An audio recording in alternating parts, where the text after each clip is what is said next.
Hello. Before we begin, I would like to thank the guest narrators, Vidith22, Fearcrawler, and Dark Force Creature, for helping me out with this story. Also, I would like to thank the author, Neon Tempo. You guys should definitely check out more of their work. And also, for those of you who don't know, I write all of the music in these videos. So, if throughout the story you hear a song that you like, you can most likely find it somewhere on my channel. With that said, enjoy the video. A few points before we start. Firstly, I'm not the protagonist of this story. I just went to university with her. And though she went on to become a professional writer, I most certainly did not. She'll be taking over from me later on. But until then, please forgive my slightly awkward delivery while I give you guys the necessary context. Secondly, I don't know what you'll make of the following events, and I'm sure many of you might consider it all some sort of hoax. I wasn't present for any of what transpired in Phoenix, Arizona, but I can vouch for the person who wrote the following logs. She is not, and has never been, a fantasist. Okay, so I once knew a girl called Alice Sharma. She was an undergrad at Edinburgh University at the same time I was. My educational poison was history, a degree which has greatly benefited my career as a bicycle repairman. Alice Sharma studied journalism, though perhaps studied isn't the word. It's not an exaggeration to say that she lived and breathed the subject. Editor-in-chief of the campus paper, recognizable voice of the student radio. She was frustratingly tunnel-visioned, and she was a journalist in her own right before anyone gave her a professional shot. We met in student halls and became friends almost immediately. A meandering waster trying to stay off of his parents' farm and an intrepid, ambitious reporter may not seem like the most obvious pairing, but I learned not to question it. She was inspiring and smart, and she proofread all of my essays. I'm not too sure what she saw in me. We were eventually flatmates down in London, where she chased her dreams and I chased my tail. She got a few jobs here and there, but nothing befitting of her skills. After months of fruitless internships and rejections, Alice called a flat meeting, telling us that she was moving to America, accepting a position chasing stories for National Public Radio. The job had come out of the blue, the result of a Hail Mary application she thought had been dismissed out of hand. We threw her a bittersweet going-away party and put the room up for rent. That party was the last time I saw Alice Sharma. She dropped out of contact a few months after her departure. Complete radio silence. I assumed that she was just busy, so I carried on with my small but happy life, and waited for her to pop up on television with some important words below her name. Chief correspondent, senior analyst, something like that. The radio silence was broken last week, and, for reasons you'll learn later on, I'm less happy about it than I would have thought. Arriving home from work, I found a lone email in my otherwise bare inbox. An email that would later be described as suspicious by my tech-literate friends. Despite being born in the early 90s, I didn't own a computer until university, and I've missed several important lessons in the world of cyberspace. Lessons like, don't call it cyberspace, of course, and more importantly, don't open emails with no text, no description, and no sender's address. I realize most of you would have deleted this anonymous blank email immediately. But beyond my basic ignorance about internet safety, something further compelled me to open it. The only thing of substance in the entire message was a zipped folder labeled left.right.as. I don't have to explain what I was hoping those final initials stood for. Opening the zipped folder, I found myself staring at a stack of text files, each one titled with the date, continuing sequentially from the very earliest file of 07/02/2017. I've since read the files a few times and shown them to some friends. They don't know what to make of them either, but they certainly aren't as concerned as me. They think Alice is just in a creative writing phase, and if I didn't know her, I'd have to agree. But the thing is, I do know her. Alice Sharma only cares about the truth, and if that's the case with these files, insane as it may sound, then it's very possible my friend has documented her own disappearance. The people who suggested this forum said you could discuss strange occurrences. If you guys have come across anything to do with what I'm about to tell you, or know any of the people involved, then please send any information my way. Has anyone here heard of the left-right game?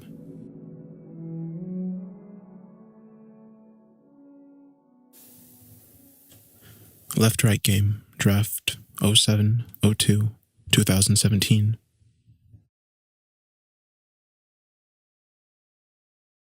They say good stories happen to those who can tell them. Robert J. Guthard is an exception to that rule. As I sit at his table, sip his coffee, and listen to him recount the past 65 years, it sounds like he's reading off a shopping list. Every event, his first job, his second wedding, his third divorce, none of it receives more than 1 or 2 sentences. Rob plows through years, the curt, dispassionate curator of his own personal history. Yet the story itself is so fascinating, so rich with moments and so wildly meandering that it somehow stands on its own merits. By the time Rob was 21, he'd gotten married, had a son, and worked as a farmer, a mover, a boat engineer, and grown estranged from his spouse. Here's him talking about that. Of course, my wife started to get dissatisfied. I was away a while. For work? Vietnam. You were in Vietnam? How was that for you? Ain't never been back since. That was everything he had to say concerning his first divorce in the entire Vietnam War. Rob had 4 marriages after that, and even more professions.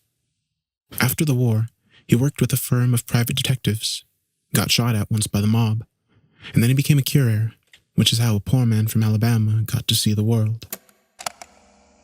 I've been to most of the continents with that job. I've been to India.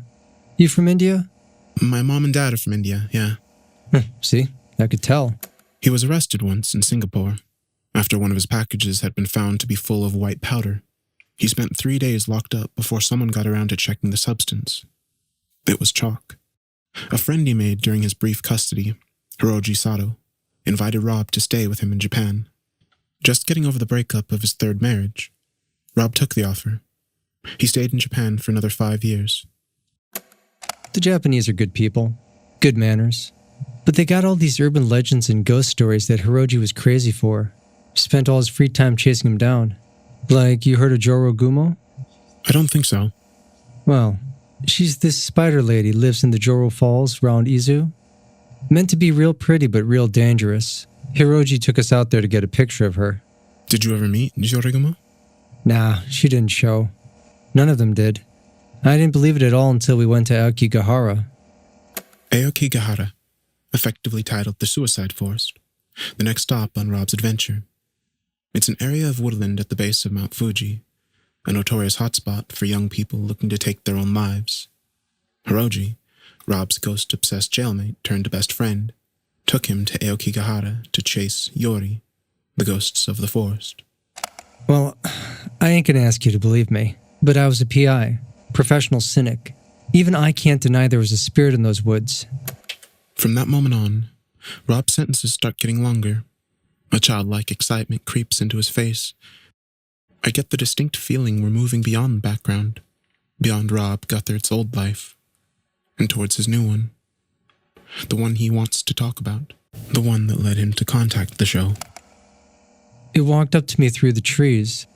Looked like static you see on a TV screen, but it had a human shape almost. Almost? It was missing an arm. It reached out to me, but I bolted out of that forest so fast. Hiroji never saw it. Holds it against me to this day. Hiroji had good reason to be annoyed. Rob says Mr. Sato had been going to the forest 2 or 3 times per year for 3 decades. To have a rookie come along and claim to have seen a Yori in this first trip, I'd be more than a little cranky.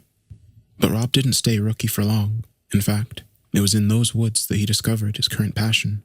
Or more accurately, the documentation and investigation of urban legends. Legends like Bloody Mary, the Jersey Devil, Sasquatch. Rob has looked into them all. I figured if one was true, then who knows how many others could be. How many have you proven so far? Since Aokigahara? Ain't none of them had any proof to him. Except for one. That's why I called you guys up. At this point, Rob can't hope to suppress his smile. The left-right game appeared on a paranormal message board in June 2016.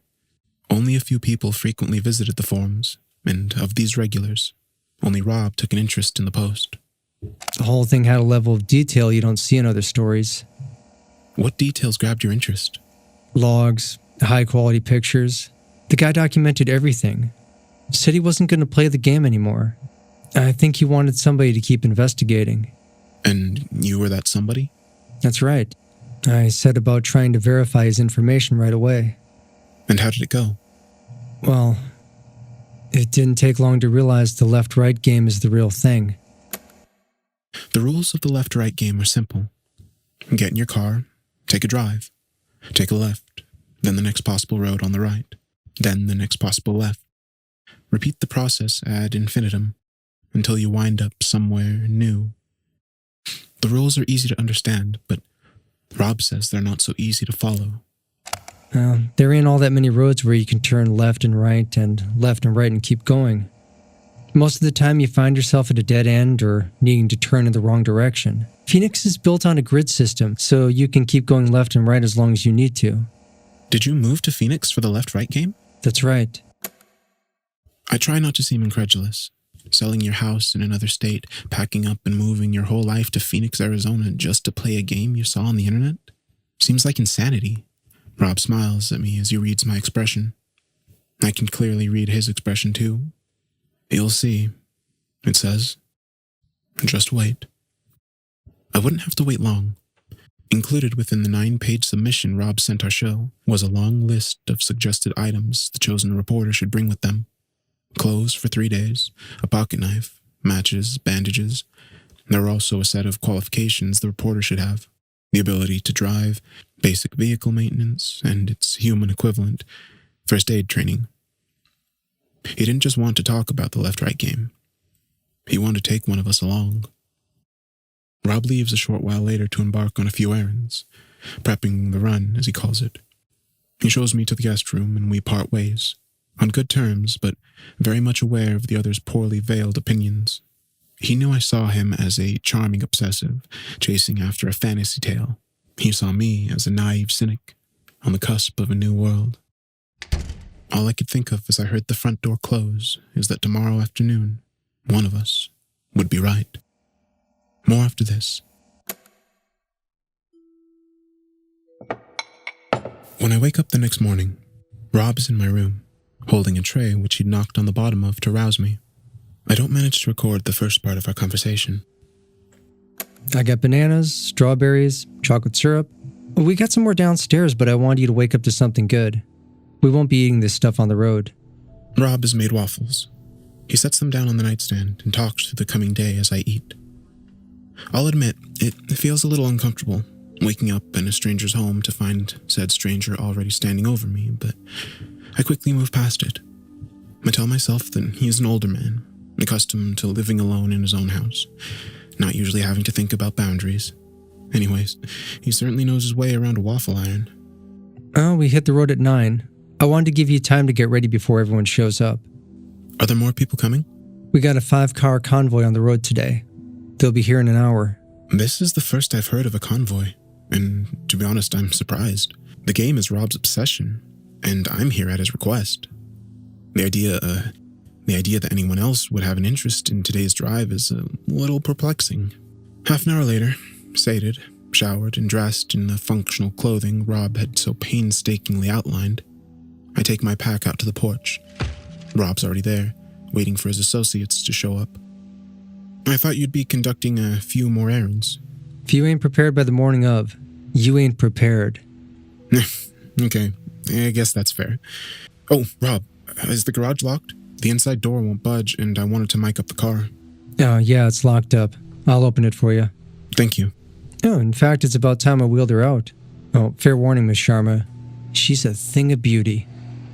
To Rob Guthard, beauty took the form of a dark green Jeep Wrangler. Rob climbs in and lets it roll out of the garage, where it dominates every inch of the driveway.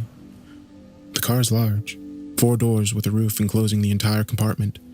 It also has been modified extensively. Yep. Yet another example of Rob's dedication to the game. What are you thinking? I think you're 2 caterpillar treads short of driving a tank. Yeah, I fixed her up good. I put the winch in, heavy-duty tires. The light rig on top is LEDs. They'll make midnight look like noon, but they don't use hardly any power. Aren't Jeeps open top usually? Oh, not all. This is the Unlimited. I like to have a covered car when I head on the road. I climb in the back, stow my pack. Rob has removed the back seats to afford more storage space. The place is packed to the brim. Jerry cans of gasoline, barrels of water, rope, snacks, and his own neatly packed set of clothes. I wonder if the rest of our convoy would take the game so seriously. We got Apollo coming up in 10 minutes. No one else has given me a time. I sent the schedule weeks ago. And this always happens. His name's Apollo? That's his call sign. Apollo Creed, I think he said. Why are you using call signs? Did I not tell you? Oh yeah, we're going to use call signs on the road. Keep communication clear. What's your call sign? Ferryman. What's my call sign? I thought about it. I was thinking London. You're from London, right? I'm from Bristol. Bristol. That's fine, I guess. It's less than 10 minutes before Apollo turns the corner. Bob jumps out of his chair and paces briskly to the edge of his property as his first guest pulls up and steps onto the sidewalk. Apollo vaguely resembles his namesake. Dark-skinned, tall, and noticeably well-built, though it's clear he couldn't be less of a fighter. This Apollo Creed is all smiles and seems to have a penchant for laughing at his own jokes. How far have you come? I've come out of Chicago. Took 3 days hard driving. And you know Rob from the forums? Everybody knows Rob. Rob's the god. Ha ha ha. Rob walks over to Apollo's car, gesturing him over to talk shop. Rob's clearly impressed with Apollo's choice of vehicle, a blue Range Rover packed to the ceiling with kit. I was more impressed with Rob himself. Somehow, this 65-year-old farmer's son has become respected in a vast online community. My dad is Rob's age. He just discovered copy and paste. The rest don't take long to arrive. 2 Minnesotan librarians, also around Rob's age, pull up in a gray Ford Focus. They're brother and sister, and they've shared ghost hunting as a hobby their entire lives. I find it hard to suppress a smile when they meekly introduce themselves as Bonnie and Clyde. We would have gotten here sooner. We had to drop to get some blankets. Pleasure to meet you, ma'am. Pleasure to meet you, too. Would you be the journalist? That's right. You used to write for the town paper, didn't you? He's talking to his sister there, and she nods. Clyde is clearly the spokesperson for the pair, yet they both seem incredibly shy. Whether they admire the famous outlaws or just the name, it's pretty clear that they couldn't be more different from the real thing. Next to show up are Lilith and Eve, English Lit students at New York University and proprietors of the YouTube channel Paranormicon. Unlike Bonnie and Clyde, Lilith and Eve have no issue holding a conversation. As soon as they learn who I am and what I do for a living, they attempt to conscript me for an expedition to Roswell. We have a friend there. He's been reading some... He's a seismologist. Yeah, and he's been recording readings over the years that show subterranean movement, predictable movement. We're going to see him in July, but we could work it around you if you're free. Yeah, I'll have to check my schedule. Okay, cool. Let me give you my email. They quickly hurry off to film an intro for their latest video, featuring a quick interview with Rob, who seems to be pretty welcoming of the attention. The last 2 cars arrive within a few seconds of each other. A Lilith, a strong-willed older lady who goes by Blue Jay, and a younger man, going by the call sign Ace. Blue Jay has arrived in a gray Ford Explorer. Ace, much to Rob's annoyance, has arrived in a Porsche. Did you think that's going to help on the road? I didn't write that. It's my car. What am I meant to do? It's my car. You didn't read my itinerary. You get nothing packed in there. I did read it. Okay, sir, just calm down. I have a bag. I won't ask you for anything. Well, I know that's true. Ace and Rob were off to a bad start. Ace takes a phone call, and despite my best effort to get an interview with Blue Jay, she doesn't seem interested in talking to a journalist. With 5 cars and 7 travelers waiting for the green light, Rob hands out radios and charging packs, then launches into a quick safety briefing. Wear seatbelts, stay in position, communicate clearly and often. It's at this moment I start to feel a little dismay. I like Rob, And clearly, so does everyone else.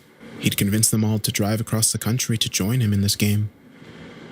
I start to worry what will happen in the likely event that this whole thing isn't real. Would Rob lose the respect of his peers? Would he accept failure when it comes? After seeing the effort he put into these runs, the next few hours have the potential to be wildly uncomfortable. With a smile and a few encouraging words, Rob ends his briefing and beckons me over to the Wrangler. I clamber inside and make myself as comfortable as possible. You ready for this, Bristol? I'm ready. Okay then, let's hit the road. The Wrangler pulls out of the driveway, and the convoy follows in order of arrival. Apollo, Bonnie and Clyde, Lilith and Eve, Blue Jay and Ace keep a steady pace behind us as we come up to the first corner. Rob slowly and deliberately turns left, checking on the others in the rearview mirror. He looks back to the road as Ace's Porsche completes the first turn of the game. Shortly afterwards, Apollo checks in on the CB radio. This is Apollo for Ferryman. How many more to go, Rob? As many as it takes. I can tell Rob wanted to reserve the radio for something other than Apollo's quips, but he seems to like Apollo enough to let it slide. I'm not sure Ace would have received the same treatment. We take the next right, and then another left. Now safely assured that everyone's following correctly, Rob speaks his thoughts aloud. You're wondering the same thing Apollo is. What do you mean? You're wondering how many turns we're going to take before we hit some wall or something. Before you find out this is all just a story. Does that disappoint you? I'd be disappointed if you weren't thinking something like that. But now we're on the road. I gotta say something and you gotta listen to it. Okay. We're coming up to a tunnel soon. Anytime before we reach it, you can get out. Walk in any direction you like, and you won't be in the game no more. Once we go through, you gotta retrace the route we took to get yourself back out that tunnel. That's when you're home. And you gotta convince someone to take you back in a car, cause I ain't ferrying you back 20 minutes in. You got till the tunnel to skip out on this. Understand? I understand, though I have to say I'm getting a little nervous. Ain't nothing wrong with a little nervous. We've taken 23 turns by this point. Already, I feel like we're traversing the city pretty effectively. Rob's heavily modified Wrangler solicits a few impressed glances from passerbys, as well as several honks of respect from other Jeep drivers. Other than those few moments, everything seemed completely indistinguishable from a regular morning drive. I even start to worry if there'll be anything at all for this story. Reporter takes drive with interesting man isn't exactly Pulitzer-worthy. Turn 33 leads us onto a short, unassuming street. A row of small businesses in a quiet Phoenician neighborhood. Liquor, second-hand clothing, tools, and, at the end of the street, a little shop selling antique mirrors. 10 or so people shuffle along the sidewalk, smiling, talking, planning their weekends. The only lone person is a young woman in a gray coat. I briefly glimpse her at the end of the street, standing on our next corner. The back of her coat reflected in 50 old mirrors. Even from a distance, I can see that she's sullen, wide-eyed and nervous. She shifts constantly on her feet, tugging at the button of her coat. I look away to write some notes as we roll down the street. When I look up again, the woman is standing by my window, staring right at me. A wide, unfaltering grin that seems almost offensive in its complete insincerity. Lambs at the gate, hoping for something better than clover, And all they find are things worse than slaughter. Rob, what's happening? Ignore her. He wanted to leave me, so I cut him out. The lake was hungry. It drank the wound clean. Miss, are you alright?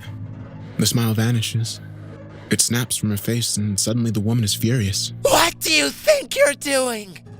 Have you gone I mad? reflexively press myself back in my chair as the woman, wild-eyed and grunt, slams her fists against my window with every intent of breaking through. Would you dance down the lion's tongue?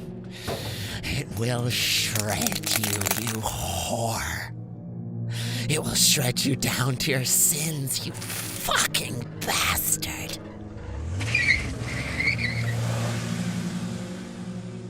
Rob puts his foot down, and the Wrangler rolls defiantly away from the woman. As we turn the corner, I watch her as she retches, her every movement cradled in abject hysterity. She yells despairingly at the rest of the convoy, bursting into tears when the last car passes by her. As she shrinks into the rearview mirror, I see her turn to a large mirror on the side of the shop, which the owner is in the process of polishing. I watch as she walks up to it, and with a convulsant scream, slams her head into the glass. The mirror cracks around her forehead. The owner jumps back in shock as the woman pulls her head from the mirror's surface. The fractured spiderweb is dripping red. It all happens in a split second, and she quickly swerves from my view as we take the next left. Rob, what was that? She's there sometimes. On that street? On the 34th turn. Who is she? I don't know. She's never acted out that much before, though. I find Rob's lack of concern a little unpleasant. As I see it, there are a few explanations for what just happened, and none of them lead to a comforting conclusion. If we had just encountered a bona fide crazy person, then one could argue that Rob is just seeing what he wants to see. Maybe he'd bought into the game's story so much that every strange but explainable occurrence would be rationalized as the next step in his favorite paranormal narrative. Alternatively, the woman could have been an actor. The more elaborate theory, sure, but not unheard of. People have lied to the show before, and Rob was receiving a ton of publicity for this attempt from Lilith, Eve, and I. I admit, Rob didn't seem like a liar, but good liars never do. There's a third alternative, however, an alternative which, if you put your logic aside, explains all the troubling little details that I couldn't help but notice, because as strange as the gray woman was, wasn't it stranger that no one on the street would react?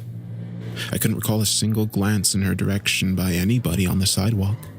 Perhaps that theory falls apart when you consider the shock on the mirror seller's face, but when I think about it, he only reacted once the mirror shattered. And even then, I feel like his attention was on the mirror itself. Lila to Bristol. Sarah, Eve got that on camera. Do you have audio? I think it picked her up. My God, that was so weird. Can you send us the file when we stop? Can you ask ferrymen when we're stopping? When's our stopping point? For them, in about 30 minutes. For you, well, you tell me. Rob turns off a busy street just before a large intersection onto a much quieter stretch of two-lane road. Ahead of us, a road slopes downward, leading into an underpass which disappears into darkness. We'd arrived at the tunnel. What is this supposed to pass under? Ain't supposed to pass under anything. It's just there. And if we aren't playing the game? Then it won't show. The question is, are you playing the game or not? Rob turns to me. It's the first time he's taken his eyes off the road since we started. He pulls the car to a slow stop at the mouth of the tunnel. You can get out now, you can go wherever you want to go.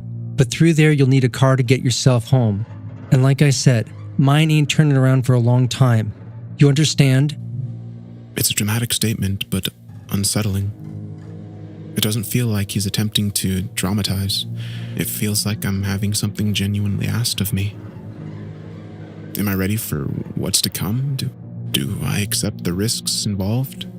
Do I consent to be taken down this road and the next road and the next? Am I prepared to see this game, real or otherwise, to its end? What are you waiting for?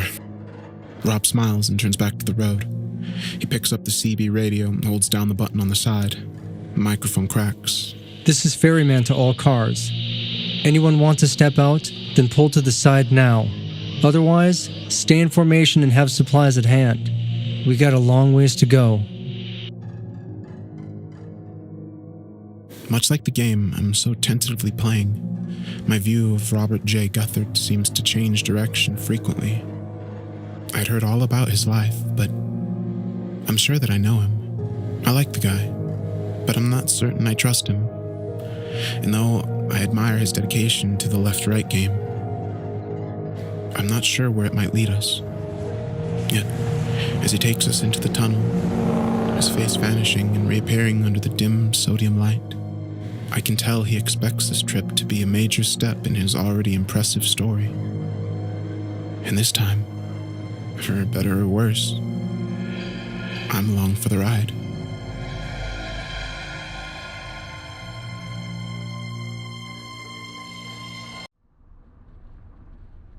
The left-right game, Draft 1, 08-02, 2017. The next turn comes immediately after the tunnel. We'd been in the dimly lit passage for almost 2 minutes, but at the pace Rob likes to travel, it's hard to figure out how far we've actually gone. When we descended into the underpass, we were just nearing the outskirts of Phoenix. Scrutinizing the rearview mirror as we leave, it's fair to say we aren't that much farther out. Everything else, the temperature, the time of day, the weather, all seems exactly like it had been before we ventured into the tunnel. I'm not sure what I was expecting, of course, but it certainly doesn't feel like we're anywhere new. The tunnel itself had been similarly underwhelming, especially considering the importance Rob seemed to place on it. In fact, the only thing of true interest since we passed through was something Rob said once we hit the halfway mark. As the tunnel's mouth loomed towards us, Rob picked up the CB radio transceiver and issued a casual warning to the convoy. The message itself was straightforward. His choice of words, however, was curious. I decided to ask him about it. Rob, just a second ago, when you told us the next exit was coming up, why did you use the word trap? I have it in my notes. You said, folks, we're coming up to the end soon. First little trap's coming up. Our next turn is sharp left as we leave. Look out for it. Is there a reason you used the word trap? Just one of those things. Fellow who wrote all the original logs, he liked to think the road would try and trick you into making a wrong turn. Small roads off large highways, roads obscured from view, sharp turns like this one. He thought the road was trying to deceive him? Yeah, pretty much. I gotta say I agree with the guy. By this point, we've taken the offending corner and the next right a little further on. I can't help but feel that Rob is reading a great deal into what is, essentially, an abrupt turn in an ordinary road. The level of conspiracy he's able to place behind such a simple thing, going as far as to ascribe some mischievous quality to the asphalt itself. It's hard to take seriously. In fact, I'm starting to wonder less about whether Rob can convince me this game is real, and more about whether I'd ever be able to convince him that it isn't. Perhaps this story will be less about where a magic roadway goes after a few zigzagging turns, and more about where the human mind can go if it invests too heavily into an idea. To his credit, Rob has noted my cynicism. He even seems to welcome it, but if our current surroundings are supposed to convince me, then he's going to find me more cynical than he anticipated. Rob keeps his hands on the wheel and his eyes on the road. Any attempt at an interview receives a pleasant but curt response. He's not being evasive. His attention is just elsewhere. Before I know it, half an hour has gone by without Rob speaking a word. Seems like a large part of the left-right game involves driving in complete silence. Once again, I'm not sure what to expect, but it's certainly not been an earth-shattering start. At least it gives me some time to type up my notes. Ferryman to all cars. We stop here. An uneventful hour and a half passed since we left the tunnel. I didn't notice Rob pick up the receiver, but before I know it, the Wrangler has pulled up to the side of the road, leaving a large space behind us for the rest of the convoy to park up. The buildings are getting few and far between. It won't be long until we're in the desert proper. With this in mind, I assume Rob is simply stopping to let everyone drink up. This is when he I tells probably us. shouldn't assume when it comes to Rob Guthard. This is Though when he tells us. definitely a rest stop. Rob also has some important This is when he words for tells the us crew. to give him our money, He right? gathers us around in a rough semicircle, talking while we eat our provisions. Now, I mentioned in the emails that at certain points on this trip, you'd all need to do some things just because I say so. This is one of those times.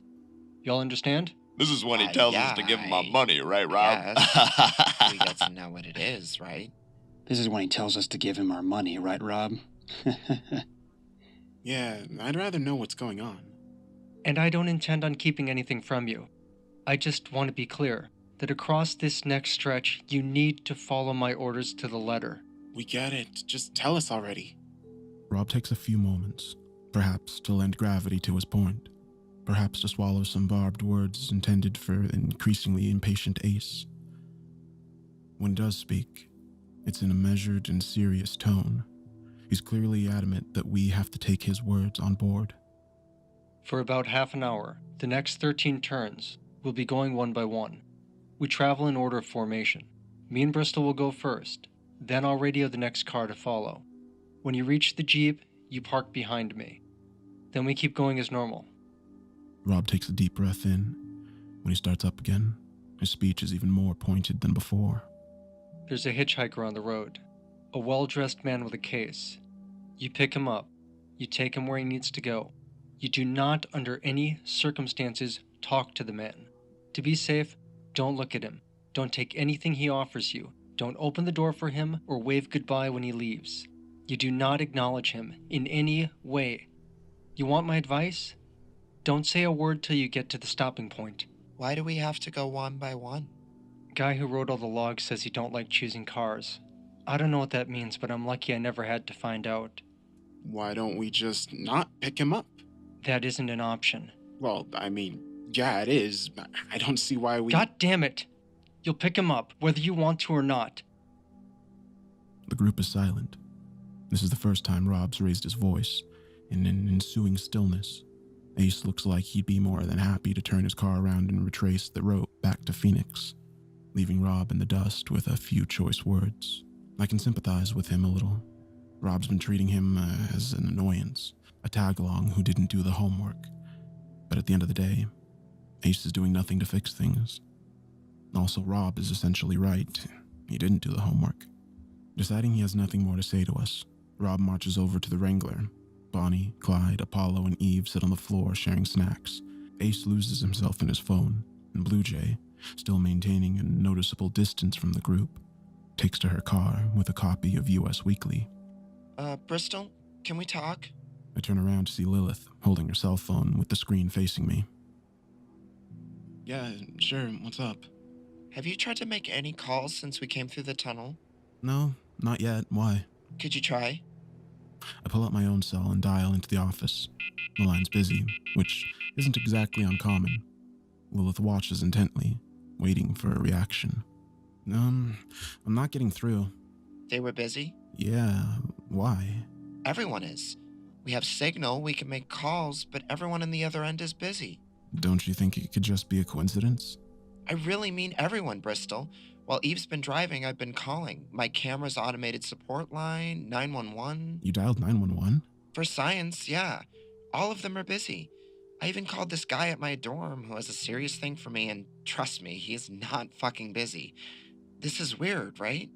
It's like we've crossed a threshold and the world's suddenly doing something else. You know? In all honesty, I'm not sure I do. I don't want to say it, but it seems like a massive stretch. Luckily, Rob saves me from commenting when he calls me over to the car, clearly eager to get back on the road.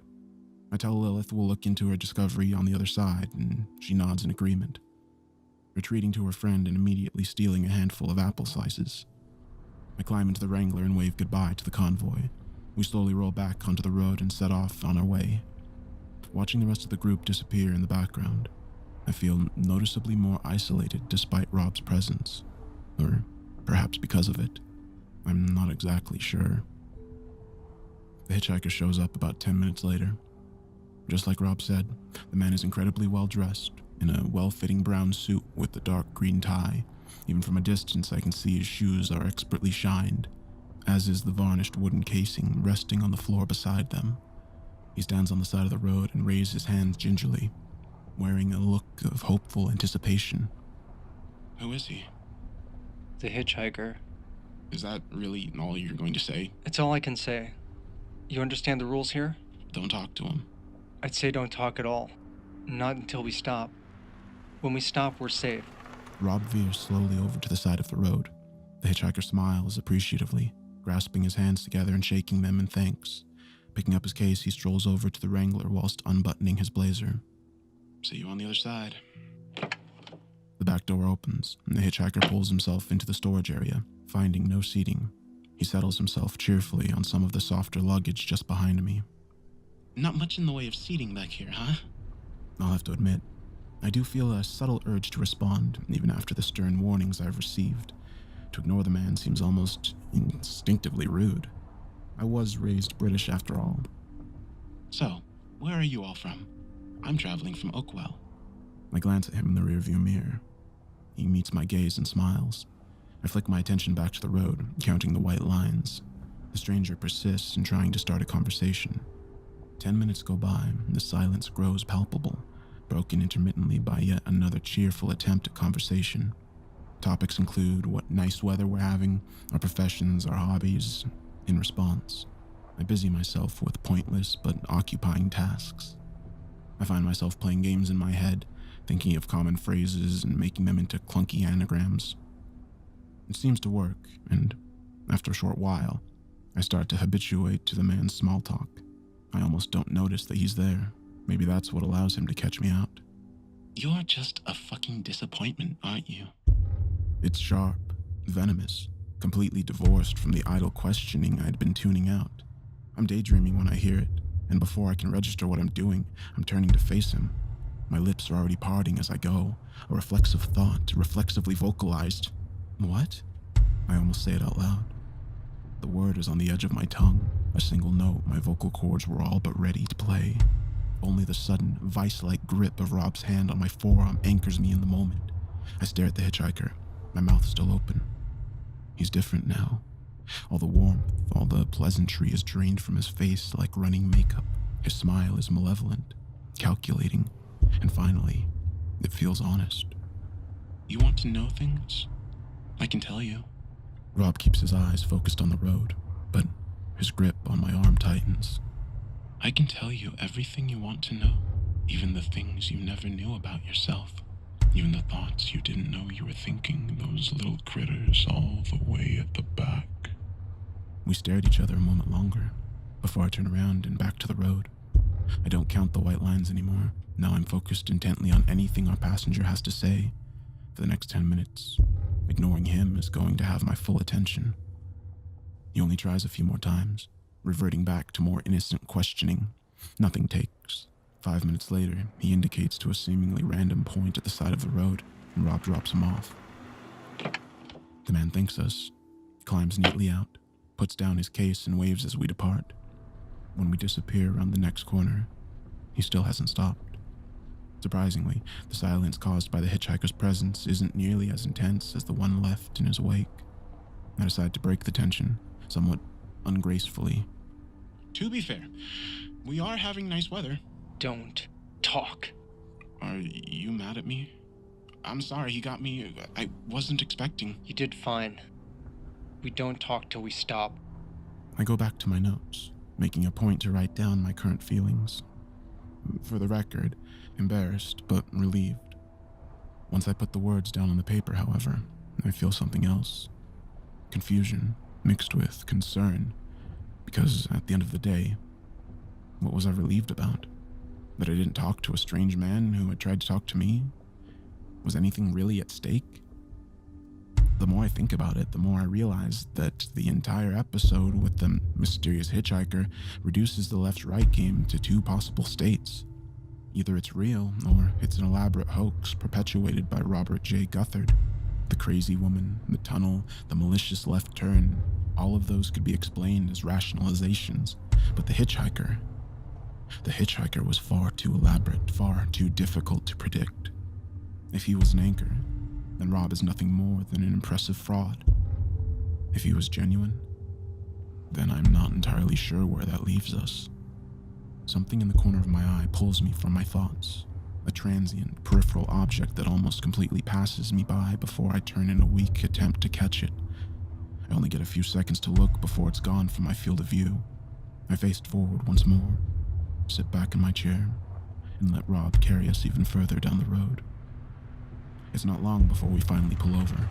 You did good. I'm sorry for grabbing you. I just didn't want you to do something you'd regret. No, it's fine. I was going to... Do you know what happens if you talk to him? Not sure. Came close myself once, a few years back. The way he looks at you when he thinks he's got you, I don't think I want to know. Rob, I saw something a few minutes ago. I don't know if you noticed it. I'm afraid I had my eyes forward most of the time. There was a car on the side of the road. It had crashed off the bank. Have you seen that before? I ain't never seen that. But random stuff sometimes shows up here and there. Have people other than you run the left-right game? No one I know of. Whoever it was, they'd probably just rather crash than face that damn hitchhiker again. He's there on the way back, too? If you're unlucky. Well, something to look forward to. Rob picks up the CB radio and messages for Apollo to set off, repeating his warnings concerning the hitchhiker. I feel like everyone's going to get a similar speech before they embark. Ace will probably get it twice. Half an hour later, Apollo shows up, though he laughs about the ordeal. He's clearly a little shaken. Guy should call himself an Uber. You can't shut those guys up. Do you guys have Uber in England? Yeah. Then you know what I mean, right? Bonnie and Clyde arrive quicker than Apollo. They pull up at the back. Clyde helps Bonnie out of the car and they proceed to stretch their legs. Once Apollo joins them, it's clear that everyone has a different story to tell. The hitchhiker offered Clyde travel suites, pleasantly but firmly insisting he take one. Apollo almost got talking about his music tastes after the hitchhiker asked to play something on the radio. That particular story does leave me curious about whether we still get NPR on this road. Rob customarily greets Bonnie and Clyde, then walks off to signal Eve and Lilith. He's still sitting in the Jeep when I meet him at the door. Hey, what are you up to? Just waiting by the phone. The girls are on their way. You need anything? Maybe. I think Apollo's been affected by the whole hitchhiker thing a bit more than he's letting on. Seems just fine to me. I'm not so sure. He's only smiling when people are nearby. Could you talk to him? Well, I ain't much comfort. I got 4 ex-wives to tell me that. Think it might be better coming from you? I think this is a man-to-man conversation. I might just get a brave face. Last man-to-man conversation I had, my son didn't talk to me for 3 months. Rob doesn't look comfortable, but he acquiesces, climbing out of the car. I watch him wander over to Apollo, who is standing by his Range Rover staring into his phone. Rob puts a hand on the man's shoulder. From a distance, it's actually a sweet moment. I start to feel bad for lying to him. I carefully open the driver's side door and climb into the Wrangler, assuming I have around 20 seconds before Rob comes back. Picking up the CB receiver, I stare at the list of presets labeled 1 through 9. I don't know which button I press to talk to Eve and Lilith, and I certainly don't have time to call everyone up. Rob handed us all a transceiver before we left. It's what he's been making all the car bulletins with. Preset 1 puts him in touch with the receiver in each car. I've seen that in practice enough times. The rest of the presets must access transceivers individually, and if Rob is the man I think he is, he gave our radios out in order of position. If that's the case, then either Rob or I could be preset 2, Apollo would be next, then Bonnie and Clyde. Without knowing where Rob has placed himself in the queue, the only option which would guarantee me getting through to Lilith and Eve would be preset 7. I think that makes sense. With no time to check my work, I press the button and snap up the receiver. This is Bristle to Lilith and Eve. Are you guys there? The receiver cracks quietly. I look in the wing mirror and see Rob making awkward small talk with Apollo. Perhaps his 4 ex-wives were onto something. Lilith to Bristol. How is it on the other side? We haven't seen a hitchhiker. Oh, by the way, I just phoned Eve and it went through. Could I have your number to test just to see if it works? Sorry, Lilith. I'm phoning about something else. Why? What's going on over there? Apollo's nodding to Rob. I can imagine him making assurances that he's perfectly fine. I really don't have long at all. I have a mission for you, but you have to keep it a secret. Sounds awesome. What's up? Once you're past the hitchhiker, there's a crashed car on the road on the passenger side.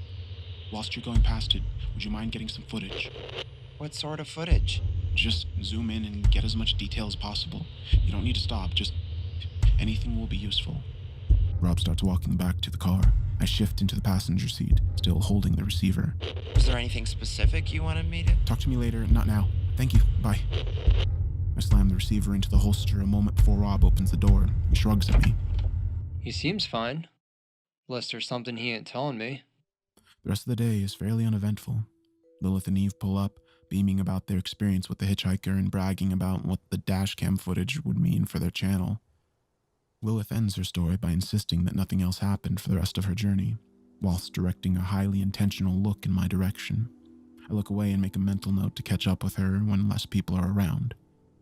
Blue Jay seems the least fazed by her run-in with the hitchhiker. We do manage to get a few words out of her, though perhaps a few is an exaggeration. After which, she goes and sits down on her own.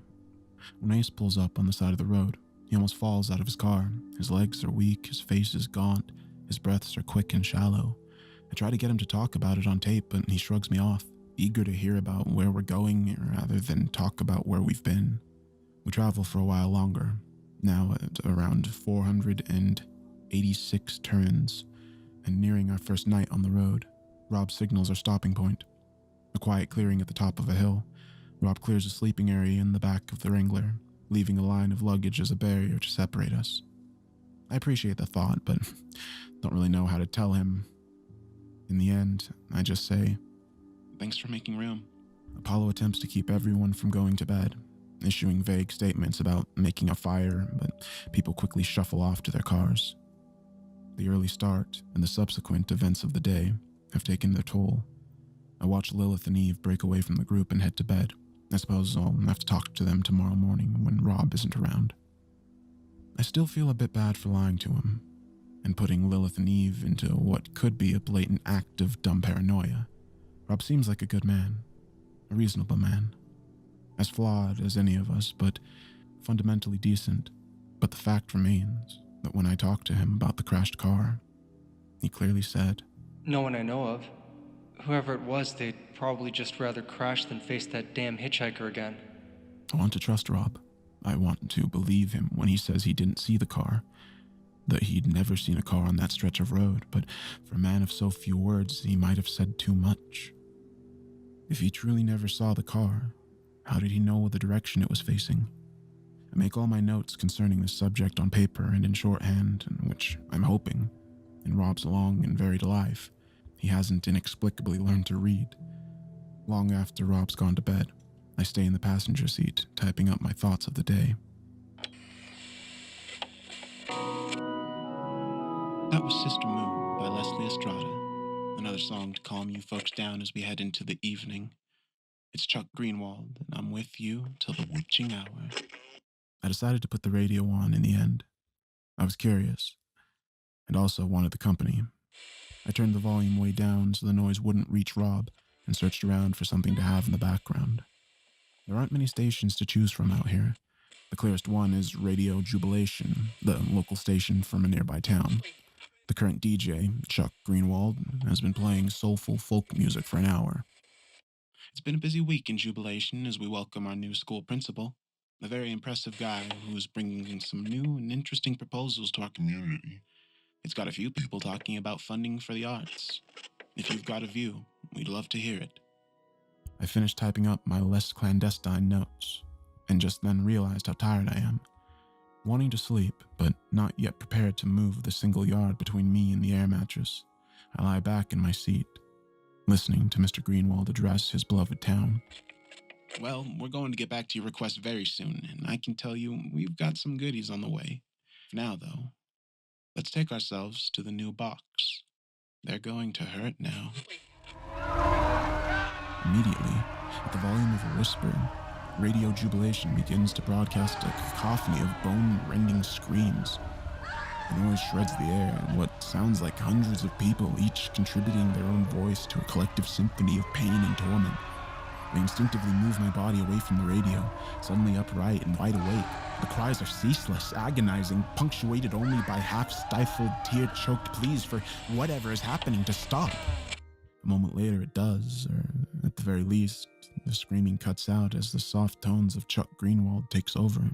I look from the radio over to the sleeping figure of Robert J. Guthard. I can't help but stare at him as a single thought runs through my mind. I hope this man's a fraud. I hope he's playing with me. Because if he isn't, then there's something very wrong with this road. Hope you folks enjoyed that. We're going to be bringing you much, much more.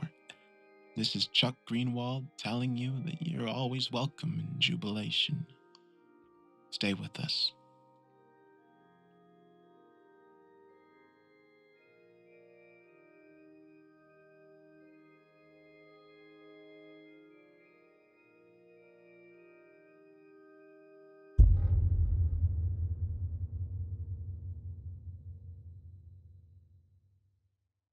discover it's not actually that hard. I want to thank you again for the help you've given me in finding Alice. The guy who said he'd tracked down the mirror shop is giving me regular updates and progress, and I've received a whole lot of help going through the American Missing Persons reports.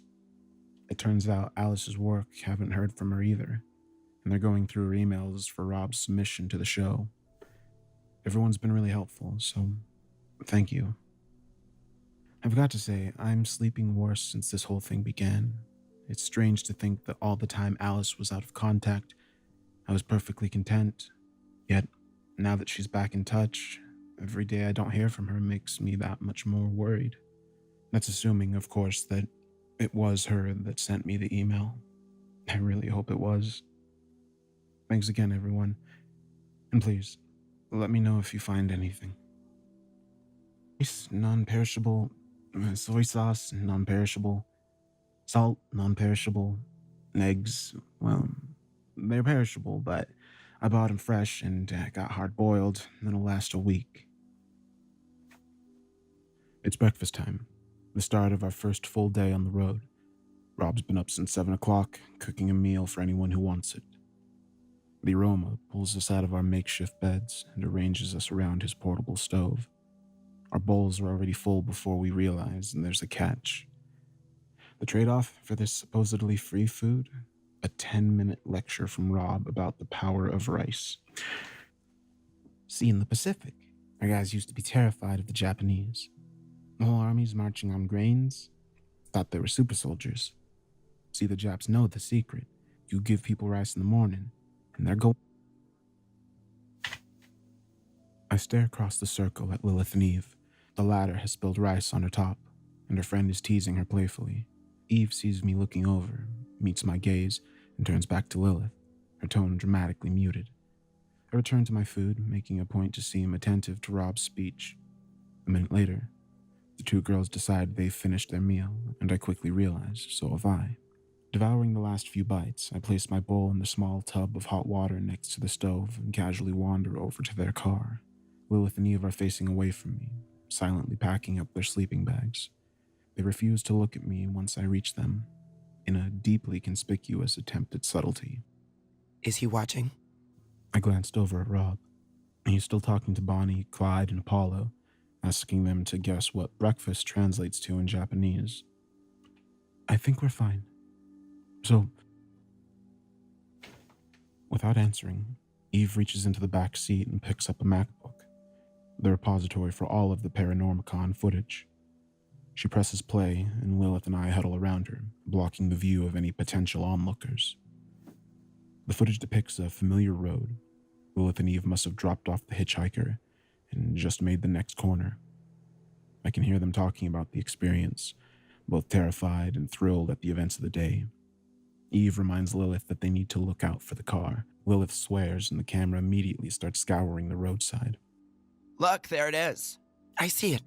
Slow down. Slow down. The abandoned car comes into view, with Eve slowing to a crawl, and Lilith maxing out her camera's zoom function. A precious few details can be summarily gleaned. The car's windscreen and driver's side window are broken. The keys are still in the ignition, and once Eve overtakes the wreck, it's just possible to make out a dark stain soaked into the driver's seat. Stop the car. Just as Video Eve starts to slow to a halt, the real Lilith shuts the laptop. I glance between them, trying to keep my voice as low as possible. You stopped the car? I mean, yeah. We know you told us not to, but it was like really, really weird, so I went over and... You got out of the car? For the record, I was super against it. Anyway, there wasn't much in there that we didn't get from the road except there was a bag in the back seat. Did you look inside? Yeah. Do you wanna... Lilith nods her head towards the back of their car. Takes me a second to realize what she's getting at.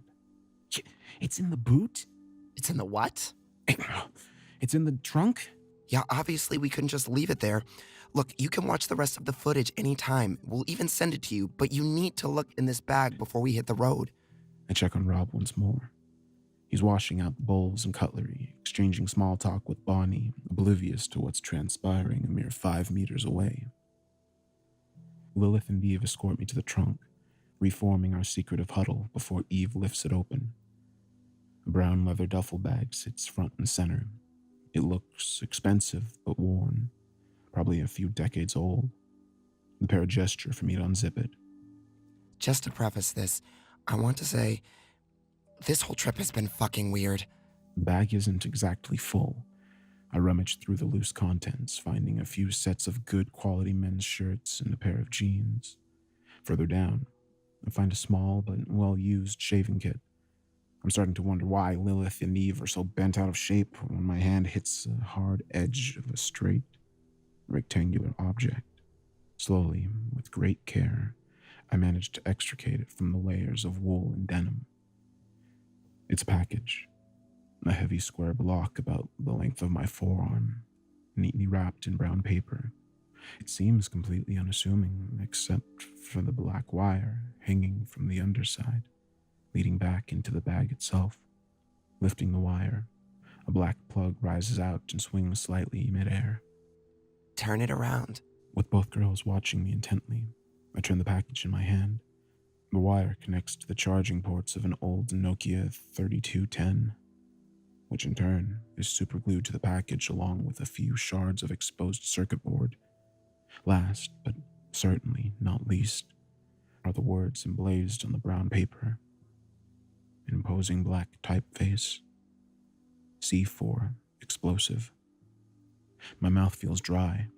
I wasn't expecting that. I know, fuck this road, right? There was tons more in his trunk too, it was insane. Is this dangerous? Not right now. It's basically inert unless you have the detonator. You sure? We have Wikipedia downloaded on a hard drive. It's the only reason Eve let me bring it here. She read the article like 3 times. Anyway, the Nokia's out of battery. Okay, well, I'm not even going to ask how you know that. I don't get why someone would bring plastic explosive for the left-right game. I mean, what the hell are we heading into? I have no idea. Do you know if Rob has any? If I have any what? When I look up, Rob's only a few steps away from us. I hide the C4 behind my back, dropping it into my satchel next to my notebook. I just managed to pull my fingers out of the way as Eve instinctively slams the trunk shut. Yeah, tips for sleeping in cars. These guys had a rough night. I'm sorry to hear that. It's just something you gotta get used to, I guess. We're hitting the road in 15 or 20 minutes. Is that all right with you guys? Yeah, totally. Bristol, would you mind helping me pack up? Oh, not at all. Painfully aware of what's hanging at my side, I step away with Rob towards the now dismantled stove. Looking over my shoulder, I see Lilith and Eve are watching us go, their faces awash with apprehension. I can't say I feel the same. Despite my surroundings and the multitude of unsettling events, I don't have space in my heart for apprehension just now. All anxiety is slowly being pushed out, its territory annexed by the bolstering sense of resolve. There are far too many strange things happening on this road, and even if it kills me, I'm going to find out what they all mean. Rob, can I talk to you? We packed everything up in the back of the Wrangler, and we are about to get back on the road when Ace comes up behind us. Rob turns around, and I sense an icy shield raising up as he curtly addresses our compatriot. What is it, Ace? Can I ask you something? It's okay if you need me to go home after... The shield thaws. This isn't the Ace we've seen before, and Rob's perceptive enough to notice. He engages, albeit cautiously. What do you want to ask? Ace shuffles uncomfortably. Suddenly, he seems much younger. Does anything happen if you don't pick him up? Oh, God damn it, Ace. I told you, you can't... Tell me what happened.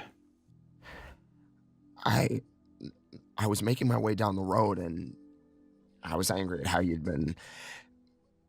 And when I saw the hitchhiker, I thought I should, do what I said and just drive by. Ace starts to tremble, unable to meet Rob's eye. A minute later, I look in the rearview mirror and he's sitting in the back of my car. He's just just talking about the weather? I mean, I swear I didn't pick him up. But when I think about it, all these memories came back. I start to remember pulling over, letting him in. It's like I did, but I didn't even... Did you talk to him? No, I promise. I didn't say a word. Rob stares at Ace in silence. Ace hangs his head, like a penitent criminal facing judgment. Feels awful, don't it?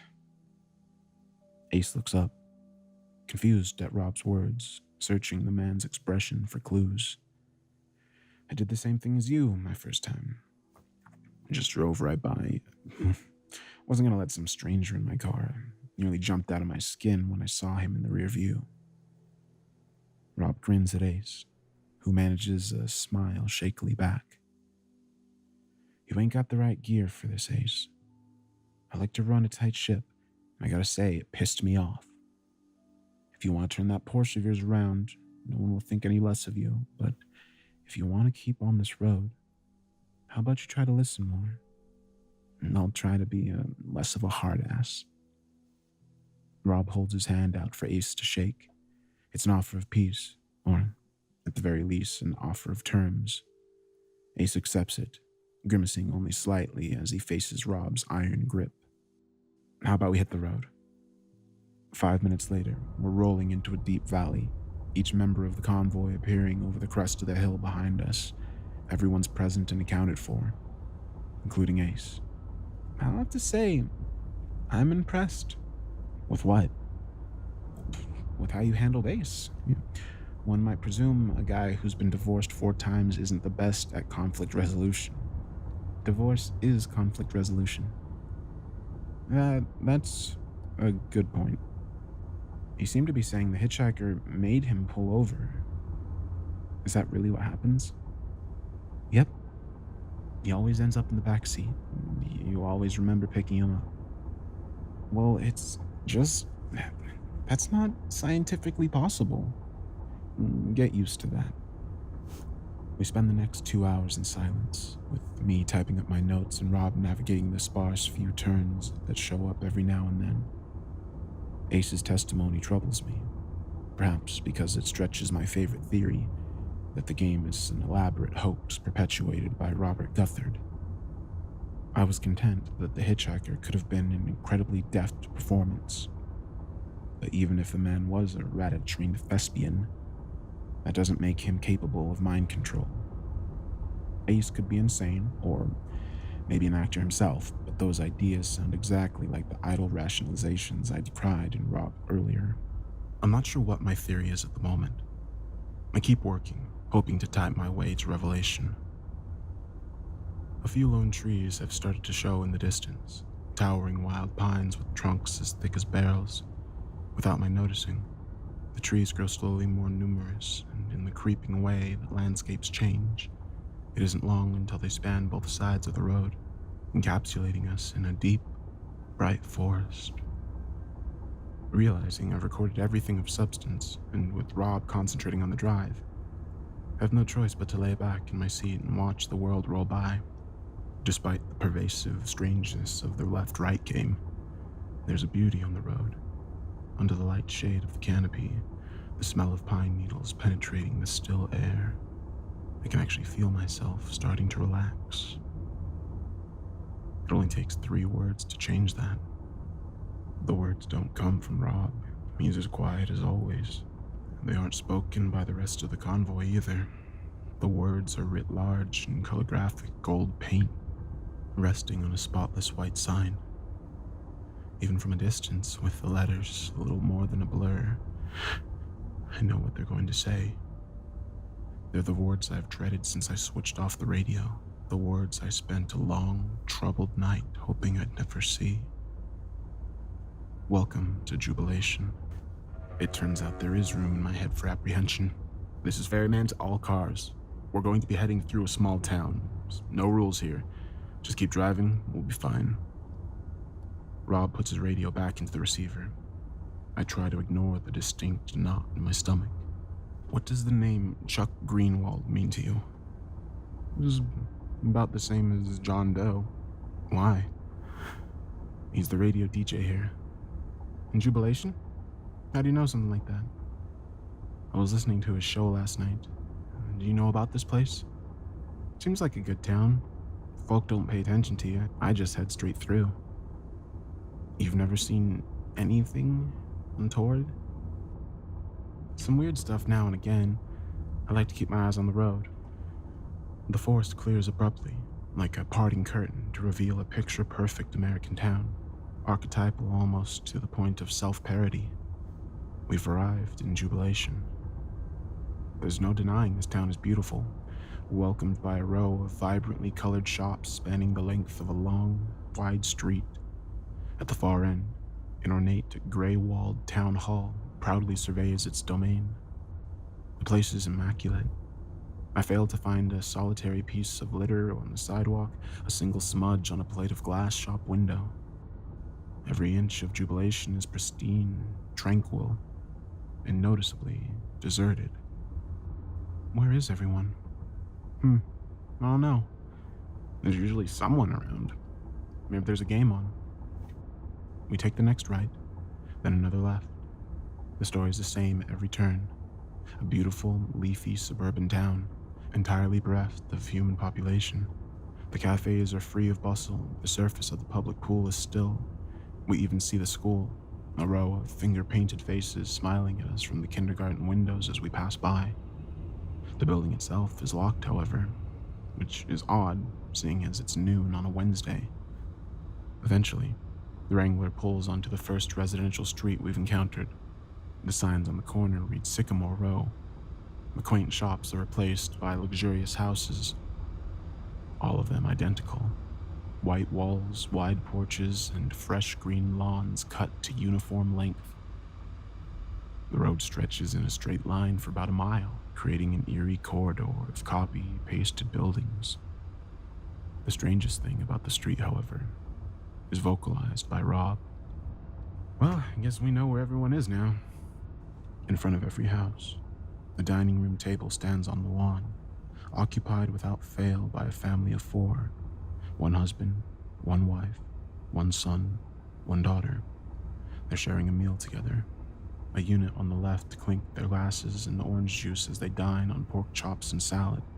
The family on the right share a large hunk of meatloaf, broad smiles on their faces. Staring along the road, I estimate upwards of 800 people in neat subsets of 4, all dining at the same time. None of them seem to notice us. Ferryman to all cars. Looks like we've come during a town celebration. Let's not bother these good people as we pass on through. Rob lets the car roll slowly down the street, his foot lightly on the gas pedal, trying to make as little noise as possible.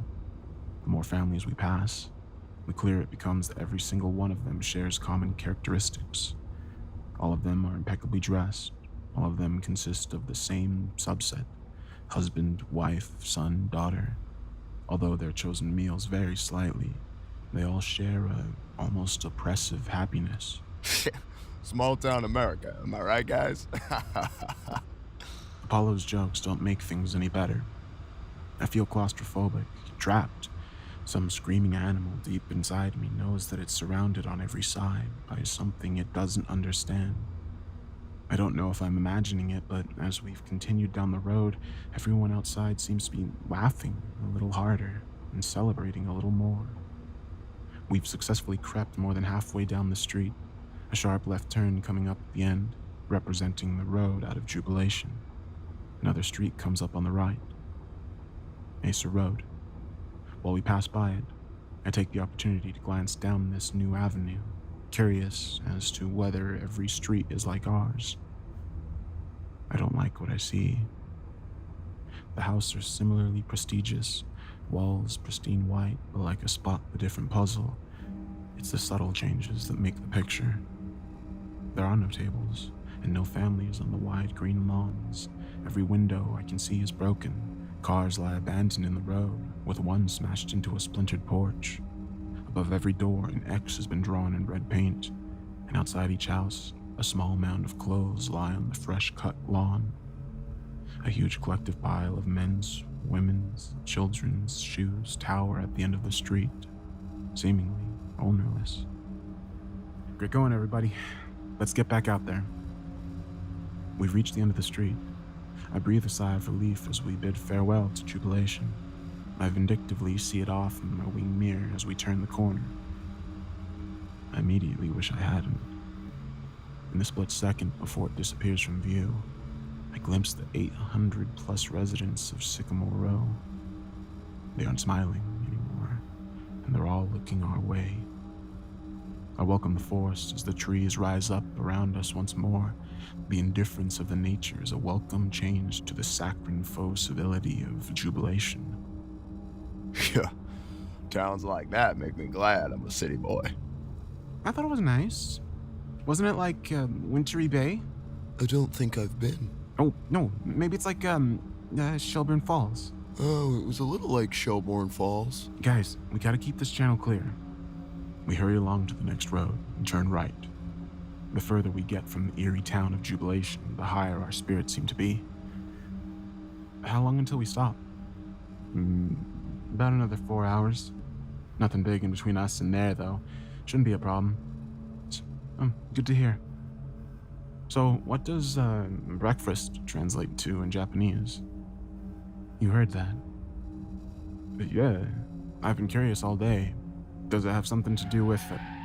I jolt forward, a sharp pain in my neck as my head recoils back against my seat. Rob has stamped his foot onto the brake, bringing us to an immediate, shocking halt.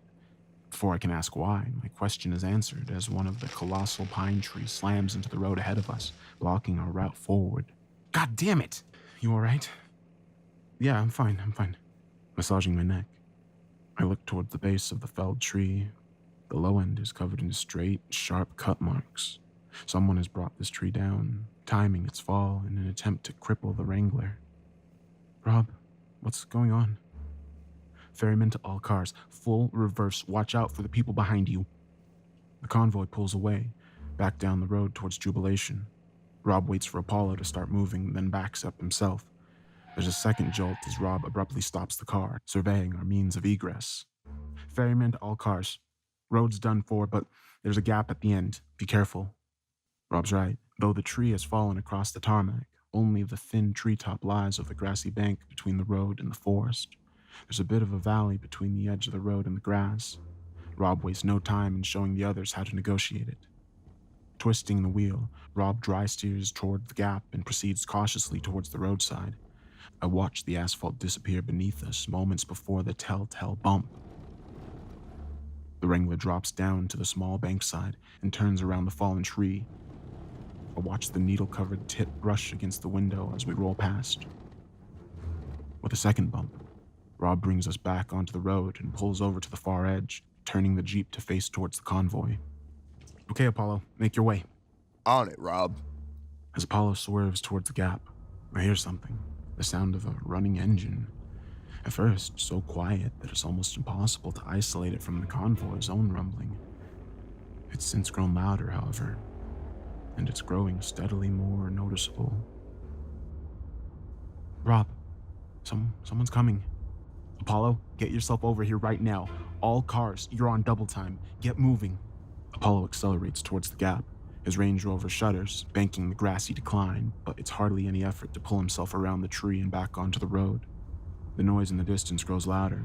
I can picture the vehicle careening towards the corner, just one turn away from having its windshield locked on the convoy, though I have no idea what it might be.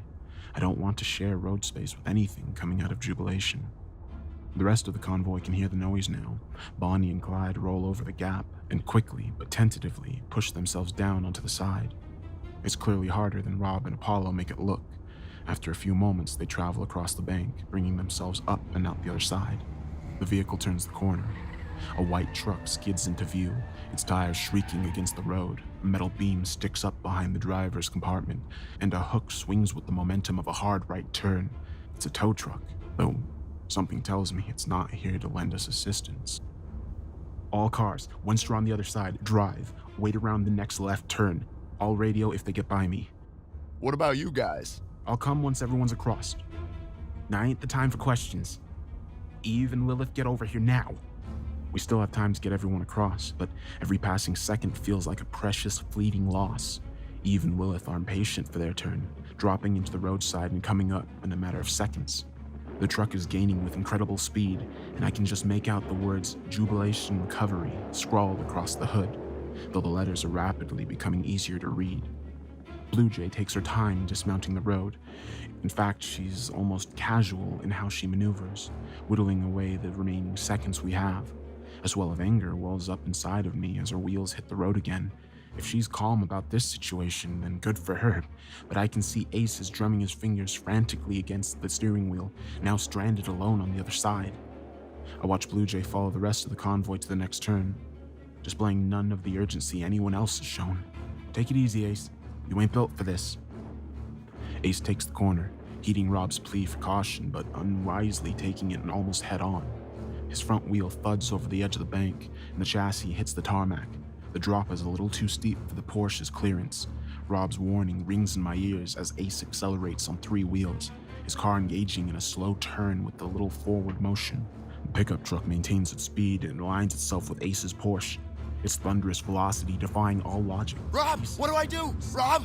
Get out of the car, Ace! Get out of the goddamn car! Ace struggles with the seatbelt, stress overpowering his motor functions. He unclips it and throws the belt to the side. He grabs the door and pushes. It swings open slightly, then immediately slams against the bark of the pine tree. For a moment that lasts all too long, he shares with me a look of pleading terror. The door slams shut, crumpling as the tow truck collides with the passenger side of Ace's car. Ace is launched against the door, his head smashing against the window. An ungodly racket of shrieking metal suddenly gives way to silence. Shit! Rob climbs into the back of the car. Rob, what can I do? Stay here! I hear Rob rummaging amongst the luggage as the tow truck reverses out of Ace's Porsche. The hood of the tow truck is completely and impossibly unharmed by the impact, as are its 2 occupants. They park the truck, the hook hanging mere meters away from the back of the Porsche. The words Jubilation Recovery appear again, now accompanied by the slogan, Here to Help. 2 men in white shirts and blue overalls climb out and wander over to the ruined Porsche. They barely seem to register the situation at all, casually chatting together as they throw open Ace's passenger side door. The stunned Ace looks like he's battling a concussion, only barely cognizant as he's pulled out of the car. He quickly grows more aware as the mechanics grab him by each arm, struggling against them as the captors talk amongst themselves. Let him go! When I turn around, Rob is stepping out of the Wrangler. Apparently, hidden within those neat sacks of luggage was a loaded hunting rifle. Rob raises the stock to his shoulder and repeats himself. Let him go! The mechanics pay no attention to Rob. They continue to frog march Ace over to the truck, one of them making a quiet joke to the other as they go. They laugh. An awful bang erupts beside me, and deep red holes burst from one of the mechanic's torso, blood slowly seeping out from the wound. Inexplicably, the mechanic does nothing more than look down at his wound, up at Rob, and then back to the matter at hand. He hardly breaks stride as he continues towards the truck, bleeding freely onto the floor. I hear Rob set about reloading the rifle. The mechanics arrive at the back of the truck with Ace. There are 2 short loops of thin chain hanging from the lowest of the hook chain links. The mechanics feed Ace's arms through each loop until he's hanging by the armpits from the front of the hook itself. Rob fires another shot that goes nowhere. The mechanics grab a handful of Ace's hair, chatting as they do so, and lift Ace's head up until his lower jaw is just above the hook. In that moment, despite everything, despite all of my journalistic ideals, my pursuit of truth, my duty as an observer, I close my eyes. The visual disappears into the darkness, but the sound doesn't. The impact and the sorrowful, obstructed groan that follows and penetrates my bones, reverberating throughout my very being.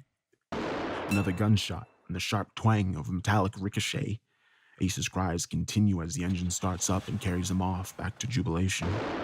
I hear another gunshot that sounds like it's hit nothing but air.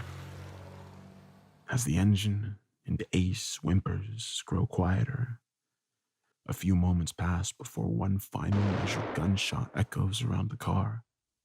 God damn it, God fucking damn it! The Wrangler's chassis clangs as Rob kicks aside with all his considerable might.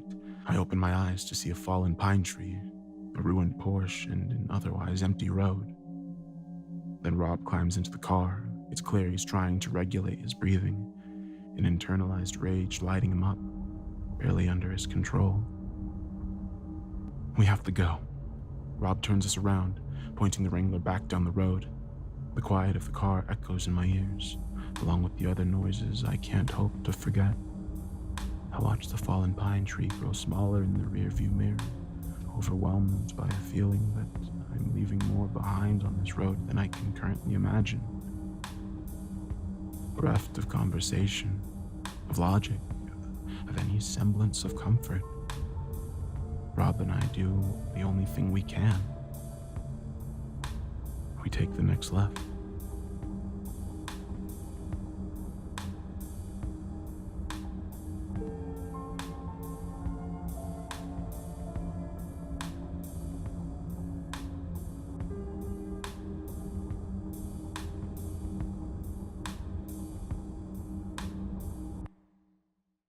Hey guys, firstly I wanted to apologize for not being at my laptop for the past few days. I had to attend a wedding in Scotland for one of my university friends. They booked it midweek, and between you and me, I don't think it's going to last, which means not only have I neglected you guys, but I've also wasted money on a rental suit and John Lewis tea set. As always, thank you for your help in my ongoing attempt to find Alice. I'm now in full contact with the radio show she was working for, and they'll be sending over Rob's submission to the show as soon as they can. I've also looked up every town named Jubilation and have contacted residents from each of them. None of them have the particular junction mentioned in the previous log, Sycamore Row or Acer Street. I even combed Google Maps to make sure. I'm not sure what town Alice passed through last February, but it doesn't seem to exist on public record. The guy who promised to retrace the route from the mirror shop came through and has sent me a few possible addresses for Rob. He also mentioned looking into the game itself more. I'm not sure what he means by that, but I want to be clear. Please don't play this game on my behalf. I don't want that on my conscience. Without further ado, here's the following log. Thank you again. The Left-Right Game, Draft 1, 10/02/2017. Possible opening.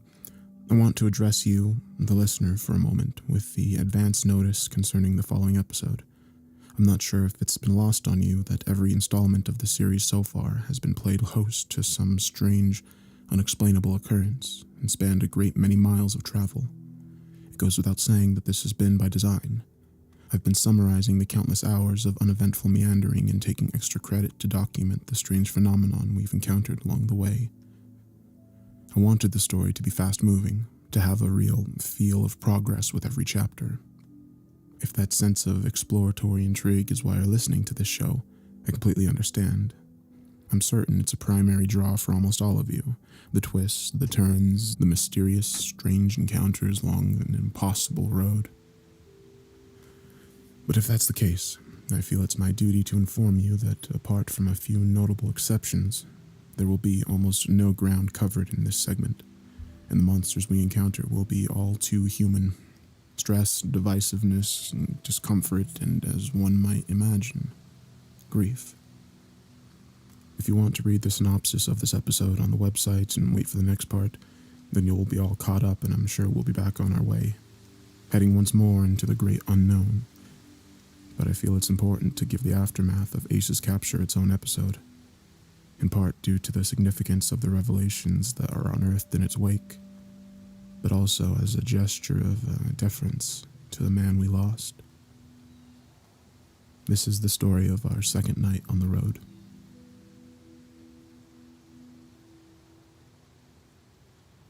As we make the left turn, the horrifying space behind us is quickly replaced by a quiet emptiness ahead. The Wrangler crawls, defeated, towards the waiting convoy. The remaining 4 cars are parked haphazardly and taking up more than half the road.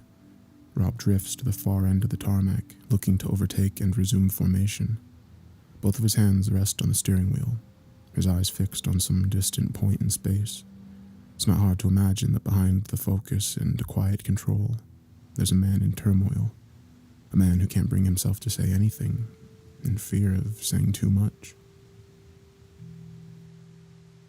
This is Bristle to all cars. Get yourselves in formation and make way for those around you. We've got a while to drive before we stop for the night.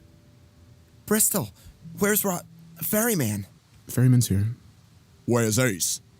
Ace didn't make it across. What? What the fuck? Bristol, where is he? It would be simple to describe what had taken place, or at least summarize the barest facts. What happened to Ace, where he is now, why he isn't coming back. But for some reason I can't utter a word about what's transpired. Something about the event itself makes it impossible to retell, as if the requisite phrases have been locked behind glass. We need to get to the stopping point.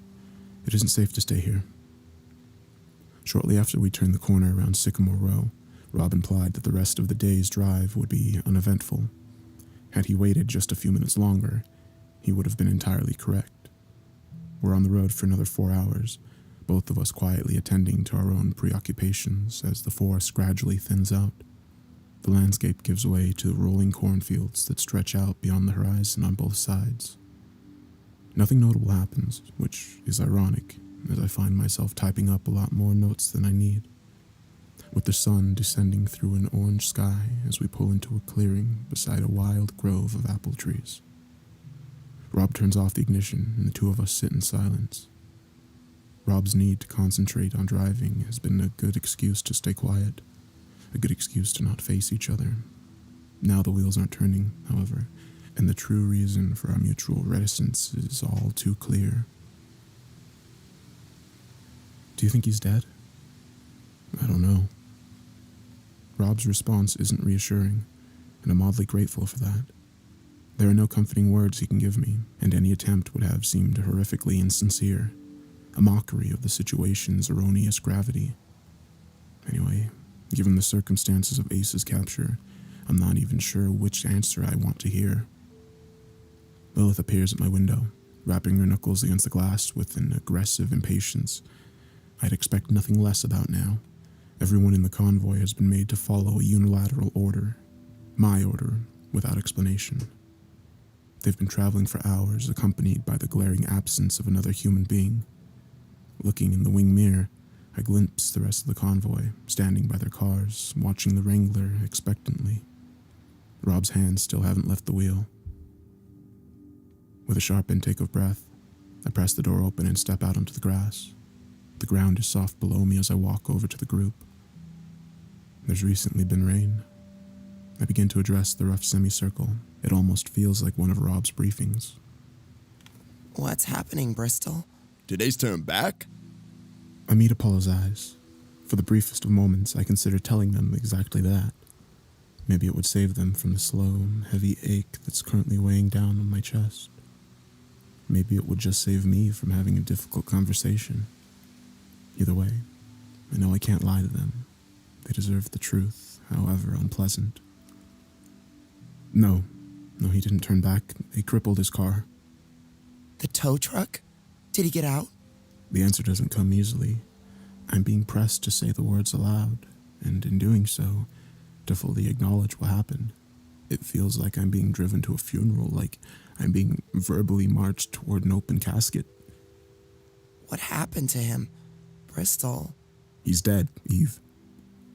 I hadn't heard Rob step out of the car when he reaches the group. It's hard to hide my relief as he takes over proceedings. Addressing the group matter-of-factly, now it really is like one of the briefings. 2 guys in the tow truck coming out of Jubilation. They got him. They took him back with them to the town. Way they were treating him, he won't last long.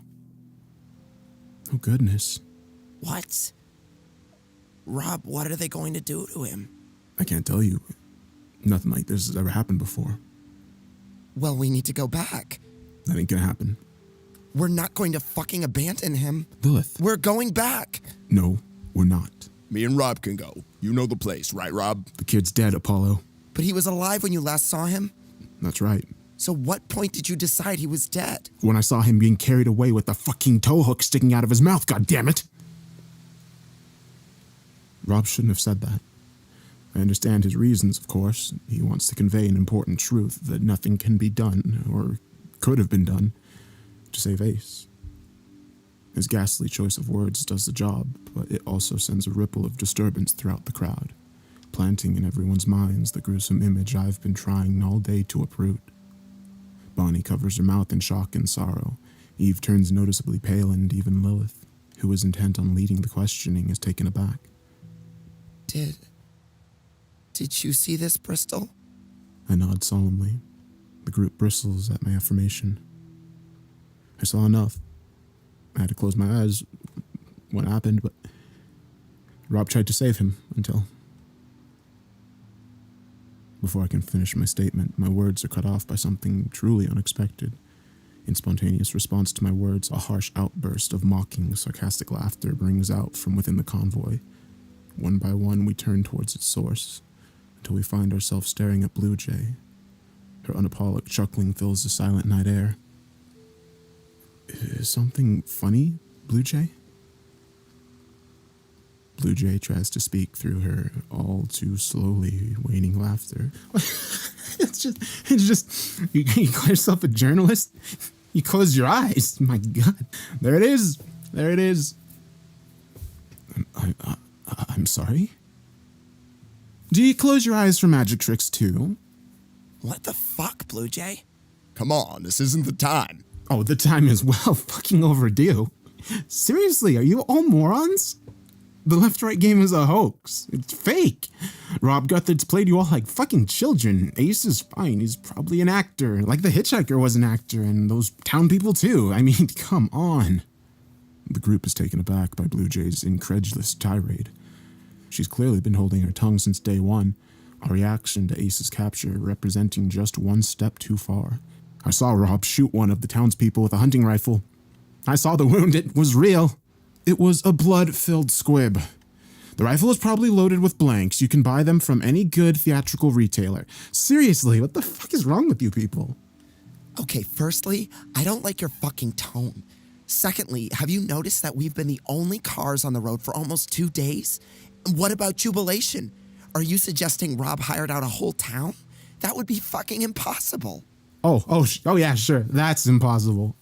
But it's totally fucking believable that we're driving on a magic road. Maybe this is the highest budget scam I've ever seen. But that's all it is. A scam. And Al Jazeera here is giving him all the publicity he wants. I mean, these people are sheep, but you're a fucking psychopath. My mother used to tell me that you can't strike a person from the high road. Staring down the barrel of Blue Jay's darkly self-satisfied grin, I'm more than tempted to make that descent. Okay, Blue Jay, fair enough. I'm not going to pretend to know what's going on here. For all I know, you could be right. But why would Rob spend the production budget of a Hollywood film to trick a radio journalist and 2 vloggers? Trust me, our website does not get enough traffic for it. Oh, don't be so self-important. It's not you he's trying to trick. Blue Jay turns to Rob, fixing him a glare of pure, unadulterated triumph. Admit it, Rob. Admit that this is all a fucking farce. Admit that you knew who I was before I even got out of my car. Rob's face looks like it's been carved from granite. The group looks to him for an answer, but he delivers his response directly to Blue Jay, his eyes locked with hers. It's true. I know who you are, Denise. The atmosphere changes, and for a moment, the night erupts into a foray of whispers. Rob's answer clearly means something to everyone but me. Denise? Denise Carver? No, you serious? I'm sorry, who's Denise Carver? She's the biggest killjoy in the hobby. Oh, fuck you, you fucking airhead. Denise here is a member of the Skeptics and Rationalists Institute of America. She likes to get herself involved on ghost hunting expeditions under a false name so that she can debunk them publicly. You may have gathered she doesn't believe in the supernatural. Well, actually, I do believe in the supernatural. I believe that it's a billion-dollar industry built on selling comfortable lies to the gullible, and it thrives on shitty journalists and the attention whore bloggers who are willing to spread whatever shit they think will get them clicks. Is that why you took so long getting around the pine tree?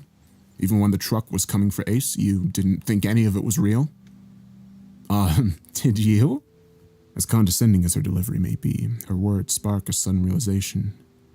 It's true that with an unspeakably high budget and a few deft stooges, you could probably replicate most of what we'd seen on the road. Yet, without realizing it, I found myself agreeing with Rob's version of the events, personally defending the left-right game's validity against its decriers. I'd set off on this journey much like Blue Jay, as a staunch, confident skeptic, but somewhere between the tunnel and this moment, I'd become a believer. Blue Jay notes my lack of protest and turns back to Rob. I'm flattered you went through all this trouble. I didn't know my work was so offensive to you. I admire your work, Denise. Always have. That's why I brought you along. That is bullshit. Tell your friend Ace he can't act for shit. Blue Jay pulls a pack of Marlboros out of her coat, lighting up immediately, and goes to sit on the hood of her car. Her demeanor clearly signals that her part in the conversation is over, though her words leave a bitter aftertaste for everyone involved. To sympathize must be exhausting, spending days with people whose opinions are diametrically opposed to your own, having to listen in silence while they corroborate their own seemingly preposterous views. Having said that, however, I'm incredibly glad she stopped talking. It reminds me of a time when we got on much better. The next question comes from Eve, her voice quivering. Can we die here, Rob? The quiet force of her words turns everyone's heads back to Rob. It's clear that others have been thinking the same thing, and they're looking to Rob for an answer. It's possible. The road ain't ever killed no one before, not as long as everyone followed the rules. But you said in your emails it was dangerous. That's right. But you didn't feel like telling us that we could die out here? Rob turns to Lilith, clearly offended by her accusation. In the 1920s, John Enborough killed 36 people and violated their bodies. In one of your videos, you guys went to his home in Virginia looking for the man's ghost. Bonnie and Clyde once spent $500 to stay in the Iowa murder house, a place that's supposed to possess its victims and force them to kill each other. If you all honestly believed in what you were chasing, you should be accepting death as an outcome every time you step out. We're all looking for evidence of another world.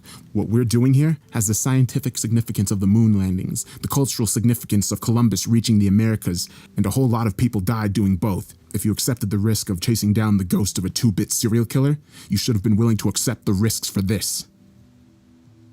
Lilith looks like she's been scolded by a parent. There's a fire in her eyes as she observes Rob, meeting his criticism with scorn. Oh, so it's Ace's fault. He should have just accepted the risk? He did accept the risk. Ace made his decisions. He saw the dangers on the road firsthand, and he kept going. I told you this place could be dangerous, and maybe you didn't take that seriously, but you are not going to treat me like I lured any of you here under false pretenses. We stand for a few minutes in the uncomfortable void left by Rob's words. No one's quite sure where to look. Well, what do we do now, Rob? Do we turn around? I ain't gonna make that decision for you. If you want to split off and head back, I'd suggest you wait till morning and stagger your leaving times by about an hour or so. I never seen nothing like what happened back there before, but this is the most people I ever played the game with. Maybe that's doing something. What do you mean by that? Well, it's the only thing that's changed. Truth is, this ain't our world. By all rights, we shouldn't be here. Even when it's one car, the road always tries to discourage you. Maybe it's like bacteria in a vein. One or two might slip by unnoticed, but once it hits a certain point, it's like an immune response. You think the road's pushing back on foreign objects, and the bigger the group, the more violent the response. It makes sense, until Blue Jay laughs once more. Hearing her reaction, I reassess what I'm saying and can't help but feel a little foolish at the idea. Maybe. It's just a theory. I don't know. Rob collects himself, regaining his composure. Either way, you all have till morning to decide if you want to keep on the road. Bristle, if you want to go home, you gotta find someone to take you. I ain't ready to head back yet. He turns away from the group and marches to the Wrangler. I don't see him again for the rest of the evening, and I have no intention of bothering him. Eve and Lilith immediately crowd around me, asking if I'm alright and taking it in turns to disparage Rob's actions. I can't bring myself to join in. All I can say to myself is, can I charge my phone in your car? The group has very little to say the rest of the night. A deep solemn hangs in the air, dampening any semblance of good cheer like wet leaves on dwindling fire. No one offers any conversation. Apollo's reservoir of quips has run dry. Everyone's wondering where they'll be going from here, pondering the sort of person they are in circumstances such as this. Do they press onward toward danger, or back toward safe and familiar ground? It's a question they'll have to figure out for themselves, ideally before sunrise. I already have questions of my own. About an hour after Rob's departure, bidding farewell from the rest of the group, I walk to Lilith and Eve's car. My bag is resting on the front seat, the black wire leading inside from the charging port. I've decided not to tell the pair that I've been charging the detonator for a military-grade explosive less than 10 meters away from them. Perhaps it will come out during broadcast, if you're listening to this. Sorry, girls. I pick up my bag and, checking that no one's looking, make a beeline for the apple grove. I march through the small wood, the air growing still, the sounds of the convoy quietly fading behind me in the late evening darkness, with the moon shrouded by a legion of crooked trees. I'm puzzled that I am not more afraid.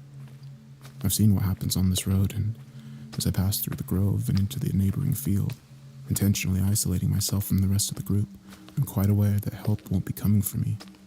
Even so, as the corn rises in every direction around me, I find myself almost incapable of fear. The day's events have drained me of emotion, and now with everything else pulled away, I'm left with only one driving directive, an overpowering urge to figure this road out, regardless of what that entails. Judging the distance I've traveled to be acceptably out of range from the convoy, I pull the block of C4 out of my bag and place it on the ground. Gritting my teeth, my body cringing with self-inflicted dread, I press the power button on the Nokia and wait for something to happen. My worries of instant disintegration are allayed slightly as the grainy image of the two outstretched hands comes into view, swiftly replaced by the menu screen. I work fast, the words on the brown paper package constantly reminding me of what I'm putting at risk with every passing second. Firstly, I type my own number into the phone, assuming, or at least hoping, that the mechanism isn't activated by the outgoing calls. A few seconds later, my cell phone rings, giving me the Nokia's number. Checking the call logs, I find a second, different number, which seems to have made a call to the phone 3 times in quick succession. If I were a betting woman, which I sometimes am, I'd suggest that this number belongs to whoever built the bomb. The calls representing an attempt to test the trigger prior to implementation. If I'm right, then this should be the personal number of whoever was driving that crashed car. My third discovery is a little bit more puzzling. No text have been sent from the phone. However, there is one solitary message residing in the phone's inbox. It's from a third, separate number, and it reads thus: "Please don't do this, Rob." I stare at those 4 words, the new information grating uncomfortably against my already preconceived theories. If this text is to be believed, and my previous deductions are at all correct, then that means that Rob Guthert was driving the car, that the C4 in the trunk belonged to him. All this time I thought Rob may have been responsible for something terrible, but what if he was run off the road himself? If that's the case, then that leads to an entirely new question. Who was responsible for his crash? As I begin to think it over, the air explodes around me. I'm jolted out of my examination by a powerful echoing voice which reverberates the very air. The corn is thrown into a frenzy as the noise echoes from every direction as if spoken by the air itself. I've watched you questioning. Without a second's hesitation, I turn off the Nokia and throw the block into the bag. I jump to my feet and scan the cornfield for whoever spoke the words, backing away towards the convoy. Suddenly, realizing how far I am from my friends, I break into a run, my boots pounding the dirt as I flee back to the woods. Less than a minute later, I burst through the trees, my bag swinging with the weight of the block. Everyone's in their cars, seemingly fast asleep. I'm starting to think they're onto something. With no one to talk to and a long day ahead of me, I suppose there's no further recourse but to catch my breath, write up my immediate thoughts, and then finally get some much-needed rest. I feel a dull pressure behind my eyes as I step towards the Wrangler, quietly opening the back door next to my sleeping area. I carefully hide the block under my luggage, then, silently closing the door again, I wander around the passenger side where my notes are waiting to be typed. I reach out and grab the handle, gripping it tightly. I don't open the door. In fact, after a moment of staring through the glass, I let it go. The pressure behind my eyes gives way, and before I know it, I've slid down to the damp ground, my back against the cool, hard metal of the door. A whine catches in my throat as ugly tears stream down my cheeks. My breath shudders as I inhale, and my attempt to breathe out plays to the world as a quiet, declining sob. The tears take me by surprise, but I don't wipe them away. In a bittersweet way, they're welcome, necessary even. They carry with them a familiar sense of heart-rending release. By the time they've run dry, I feel like I might just be able to move on from the events of the day. The sounds in my head are just a little quieter now I've paid them their due. Are you okay, honey? I'm picking myself up when I see Bonnie walking carefully over to the Wrangler. I brush myself off, a little embarrassed at being caught. Oh, I didn't know you were awake. I'm a light sleeper. And Martin, Clyde, snores. Do you need someone to talk to? I think I just need sleep. Thanks, Bonnie. My name's Linda, if you're wondering. Alice. That's a beautiful name. Well, Alice, I know I don't talk much, but I know how to listen, if you ever want me to. For the first time since the pine fell, I find myself smiling. It's a weak smile, but a smile nonetheless. Thank you, Linda. I might take you up on that. Have a good night. Have a good night. Bonnie starts to walk back to the car before pausing and turning around. One last piece of comfort to offer. And remember, everything will be all right once we get to Wintry Bay. I frown a little, unsure what Bonnie means. She smiles back blankly, then resumes the path back to her car. She's mentioned that place before, upon leaving Jubilation, in what seems like a moment of idle reminiscence. How she mentioned it just now doesn't seem like reminiscence at all.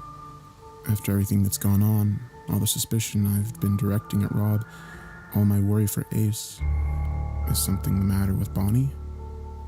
Perhaps I'm misunderstanding, perhaps Bonnie misspoke, but all the same, the brief comfort her words afforded me has already faded away, leaving a familiar feeling of confusion and paranoia in its place. I let myself into the passenger side, type up a few pressing notes, and then climb through onto the air mattress. Sleep doesn't come easily. I close my eyes and try to convince myself that tomorrow will be better than this harrowing day. Yet every time I try to make that particular argument, a voice in my head responds. That may depend on which way you turn.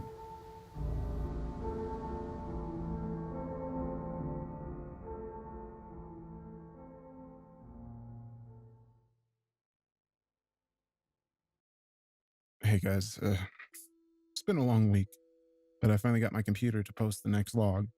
I've been working overtime to afford both London rent and Christmas presents. It hasn't been fun. Can't say much more since this log's one of the longer ones. I'll try to get the next one up a little sooner. Thanks again for all your help. The Left-Right Game, Draft 1, 11/02/2017. The next morning, everything's the same. It's strange. We're usually so blind to the quiet consistency of our everyday lives, only really taking notice once something's changed. Yet, as I stir a spiral of honey into my oatmeal and glance around the group, it's the notable lack of change that truly stands out. Since the previous evening, the atmosphere surrounding the convoy and the demeanor of each other doesn't seem to have altered in the slightest. The night has fallen short in its role of grand meridian, failing to partition the past and the future, and bringing with it neither perspective nor closure. It's as if yesterday has spilled like a toppled brushpot onto the next morning, coloring everything with the same temperaments, fears, and divisions. Lilith and Eve sit facing each other, their legs crossed on a plastic ground sheet. Neither are saying very much, albeit for vastly different reasons. Lilith is still preoccupied by her own smoldering indignation, whereas Eve looks overcome with the subtle but pervasive dread. Neither have taken food from Rob's stove, a decision I suspect Lilith made for the both of them. Apollo, Bonnie, and Clyde are across from me. Apollo is making conversation, attempting to revive his usual good humor. Bonnie and Clyde help him out, laughing at his jokes and smiling along with the stories. Blue Jay hasn't stepped out of her car all morning, eating her own rations and maintaining a welcome distance from the group. Her eyes meet mine as I look her way, and I'm treated to a sharp, sardonic dismissal. And Rob? Rob is attending to the practicalities of the road, serving breakfast, then topping up the Wrangler from one of the hulking jerry cans. It's clear the routine is comforting to him. I can easily imagine how he deals with the great many problems, compartmentalizing, recasting himself as a blunt instrument engaged in a set of necessary processes. He's made himself too busy for grief, and will likely remain so until the feeling fades. As coping mechanisms go, it isn't remotely healthy. I should know. I'm doing pretty much the exact same thing. Clyde, could I get a few words? Clyde looks up from his food, a little surprised. You want me? Yeah. If that's not too much trouble. Oh, no. No trouble at all. You want to do it now? I'm not too hungry. No, me neither. That would be great, thank you. Would you mind if we moved away from the stove? Clyde nods keenly, putting my bowl to one side. I take Clyde to the edge of the apple grove. Nobody looks after us. How are you holding up, Bristol? Getting there. How about you? I'm getting by. So, can I ask, why did you choose Bonnie and Clyde as your call signs? Well, it came pretty easy. We used to play outlaws when we were kids. One time Bonnie stuck up a bank. Really? Well, no, it was an ice cream parlor. But Bonnie was pretending it was a bank, and then she ran in, holding her hand like a gun. Told Mrs. Guilford it was a stick-up. Wow, that doesn't seem like her. Oh no, she was a wild child, always living in a story. Anyway, we got free Sundays and a new nickname in town after that. When Rob told us about call signs, it was the first thing we thought of. It's a good choice. I pause, letting the previous subject fade before launching into the next one.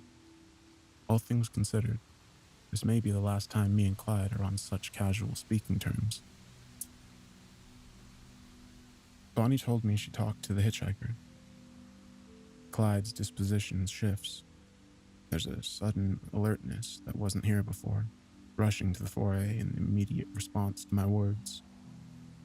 In the following silence, the center of his wide-eyed stare, an educated guess suddenly becomes much more. When did she tell you? I'm sorry, Clyde. She didn't. You just did.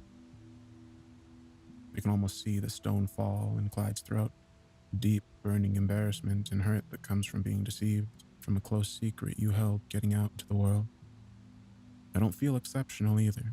Lying to Clyde, bringing him away from Bonnie under the guise of an interview, being the personal abhorrence. It also flies in the face of everything I've tried to be as a journalist. Clyde can't bring himself to talk, so I press forward. I think it might be best if you call Bonnie over here. Nodding vaguely, Clyde wordlessly shuffles back to Bonnie, whispering in her ear. She puts a hand on his shoulder and helps herself up. Whatever he's told her, she doesn't seem angry as she joins us beneath the shade of the apple tree. I didn't want to cause any trouble, and Clyde's been looking forward to this trip for so long, so I didn't want us to turn back. I'm sorry. What happened, Bonnie? I just said 2 words. I wasn't talking to him. I was just doing what Rob said, but then he just... Bless you, was all that was said. That's it. Well, he thanked me, and then he just... So easy to talk to, and I thought, well, I've already talked to him. What will a few more words do? She hardly said anything else. What about him? Did he say anything? Bonnie starts to smile, the same way she did last night. A dreamy, enthused expression glowing with reminiscent joy. He told me about this wonderful place. Wasn't it wonderful, Martin? Bonnie! Just a few houses by the sea. It made it sound so nice. Bonnie, please. What's wrong? We can talk about it, right? When I look back to Clyde, his lips are firmly pressed together, his facial muscles tight. He's holding something back, but what slips through betrays a poignant dismay. It's all you talk about, Bonnie. You mentioned it a few times after. And since Jubilation, you ain't stopped. You guys talking about Wintry Bay? Clyde grimaces and Bonnie grins when they hear the name. Bonnie, are we headed there? The hitchhiker said it's on our way. I'm so looking forward to seeing it. I can't say I feel the same, and it's safe to say Clyde agrees with me. Before now, I'd only heard Bonnie mention Wintry Bay on 2 occasions, but it sounds like she's talked about it a whole lot. I sympathize with Clyde for what he's dealt with. However, the gross irresponsibility of his actions aren't lost on me either. Does Rob know? I didn't want to. You didn't want to trouble him? Or did you just not want him to turn you around? I'm all right, really. Well, either way, you need to tell Rob before we hit the road. Clyde shuffles uncomfortably. I'm not going to do it for you, but too much has happened on this trip already. Ace is... This place is dangerous, okay? There's no place for lies anymore. I hope that Clyde doesn't see the irony, that I've roundly deceived him in the past 5 minutes. He nods, takes Bonnie's hand, and walks slowly towards the Wrangler.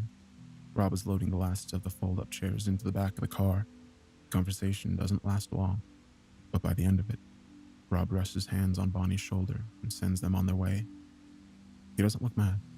Perhaps he just has other things on his mind. That's the second thing I've done today that's inherently non-journalistic.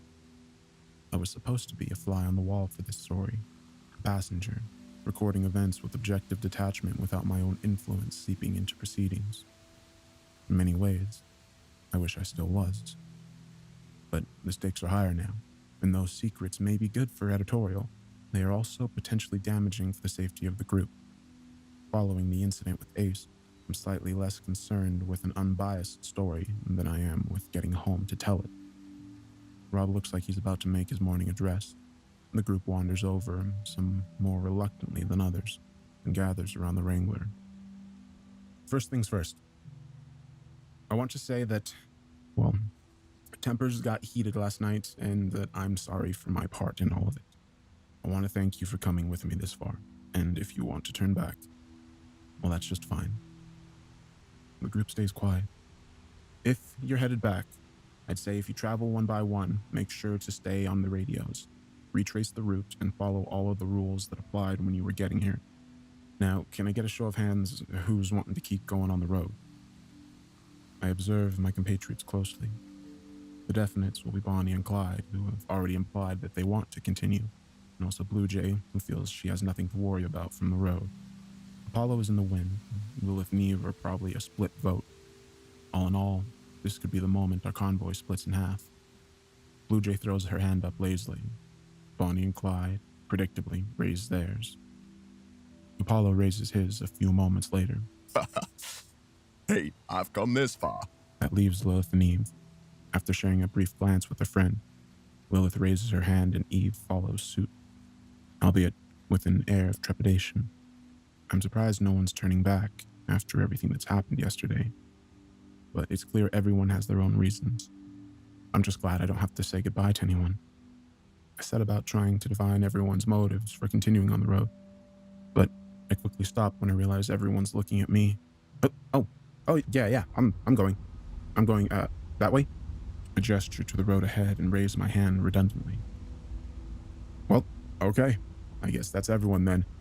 We got a fair way to travel today, but there ain't much to see. Just follow the rules and take things as they come, I guess. As we pull out, I start to feel a little restless. The sedentary nature of travel is beginning to take its toll, and I'm starting to feel over-familiar with the Wrangler's passenger seat. I'm glad that I got a chance to stretch my legs last night. Rolling Elysian cornfields span the roadside for the next 5 miles. Turns are few and far between, but Rob's attention never wavers. I'll imagine to grasp his attention briefly. Aren't Jeeps supposed to have poor fuel economy? Well, they ain't the best, but that's always why I bring gas along. Well, it's just the fuel gauge has hardly moved since we left this morning. You noticed that, huh? I was wondering if you were gonna. Why? What have you done to it? Nothing. It's the road. Makes fuel burn slower. Seriously? Ain't just that either. You finish your food this morning? No. Why? Hardly anyone did. Except Apollo, the more you go, the less you need to keep going.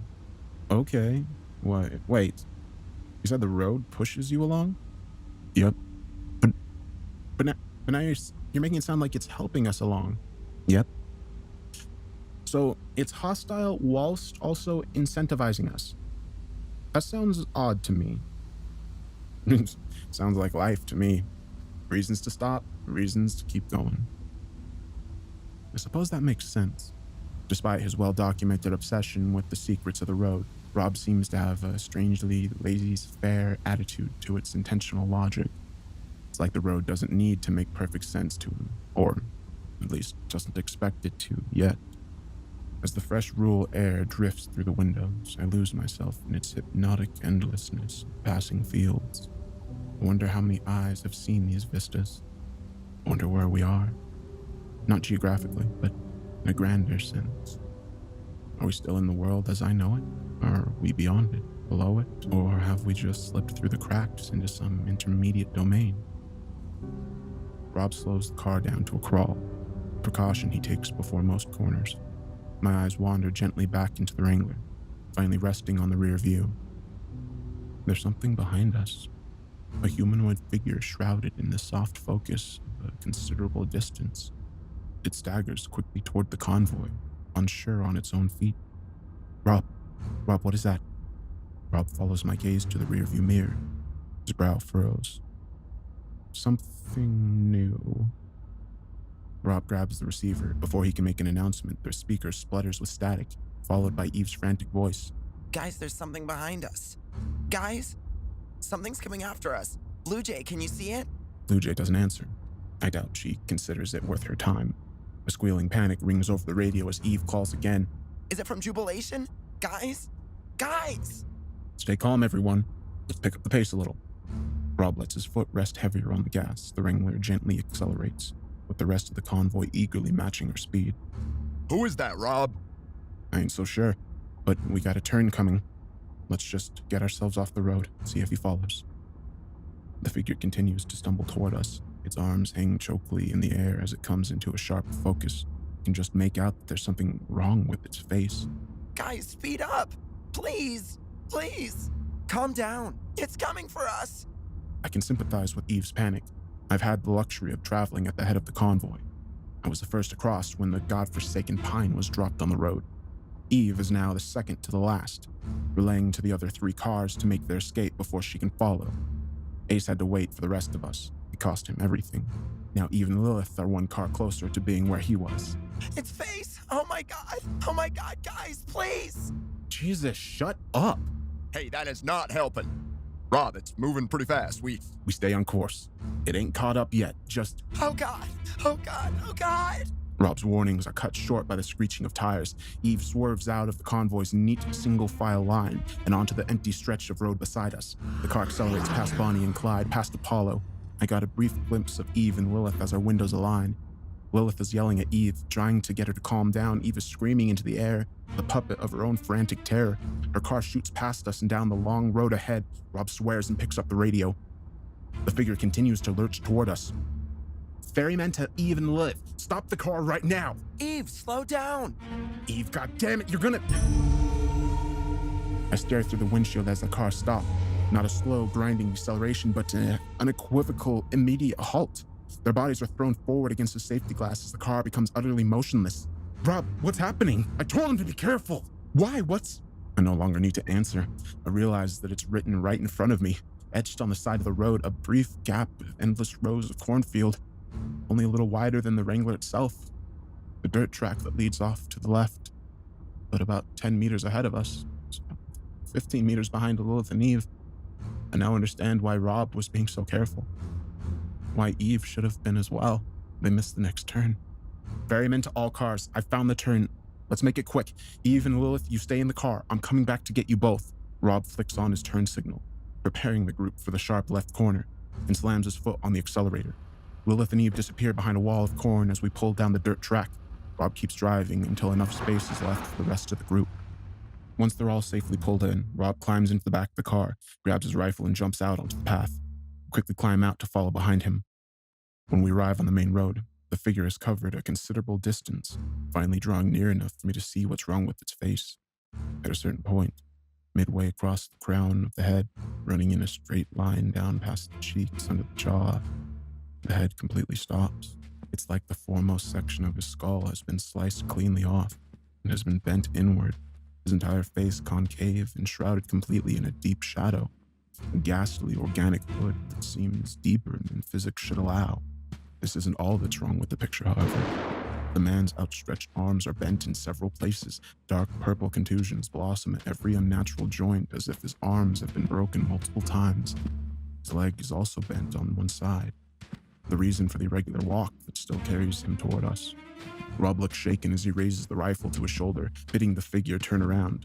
The man ignores Rob's demands, continuing its march. Even when the bullet hits it square in the chest, the figure hardly slows down. We're forced to jump out of the way as it continues down the road, even Lilith cowering in their locked car as it approaches. Fear shifts into confusion as the creature passes them by and continues down the road. It's as if it doesn't even know we're here. Rob breathes a sigh of relief, lowers his gun, and runs back to the rest of the convoy. The moment he leaves, my mind notes something peculiar. It's an utterly bizarre observation, especially considering many otherworldly facets of their retreating creature. There's something familiar about it, specifically its fashion sense. The shirt, the dirt-covered jeans, they aren't dissimilar to the ones I found in the brown leather duffel bag resting atop the block of C4. Reaching to my pocket, pulling out my phone, I scroll through the list of contacts as the man heaves himself down the road. I call the second number I discovered last night, the one in the Nokia's received call list, the number that likely belonged to whoever created the bomb and whoever was driving the car that day. After a few moments, a ringtone disrupts the creature's silent walk. I end the call, realizing how reckless I've been, praying that the strange figure doesn't see my actions as an excuse to turn around. I'm lucky, this time at least. The dial tone cuts out and the creature continues to stumble its way toward the horizon. The next thing I hear is a scream. Scanning for its source, I see Eve, her door open with one foot out of the car. She's frantically pulling at her leg, seemingly unable to lift it from the tarmac. Eve, what's going on? With shaking fingers, Eve clumsily unties her shoelace and lifts her leg back into the car. Her boot stays in place, and it's possible to make out a slight elasticity to the road below it. A depression in the tarmac around its base, slowly and steadily. The sole of the boot disappears into the road. Eve watches as the dark tarmac slowly sucks the boot down, enveloping the heel and dragging it beneath the surface. The thought comes to Eve the same moment it does to me. We both fix our eyes on the back of the car where the same soft indent is gradually developing around the tires. Eve's terrified scream is drowned out by the blare of revving engines. I jump out of the way as the rest of the convoy reverse out of the corner and back onto the main road. Blue Jay, Bonnie and Clyde, Apollo, and finally Rob park themselves chaotically around me. Rob jumps out and approaches. They ain't pulled back yet? As soon as he asks the question, he sees the sight before him.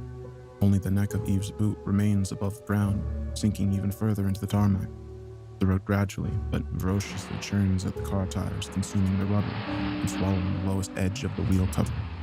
In the midst of such an impossible sight, all I can say to Rob is, they're trying.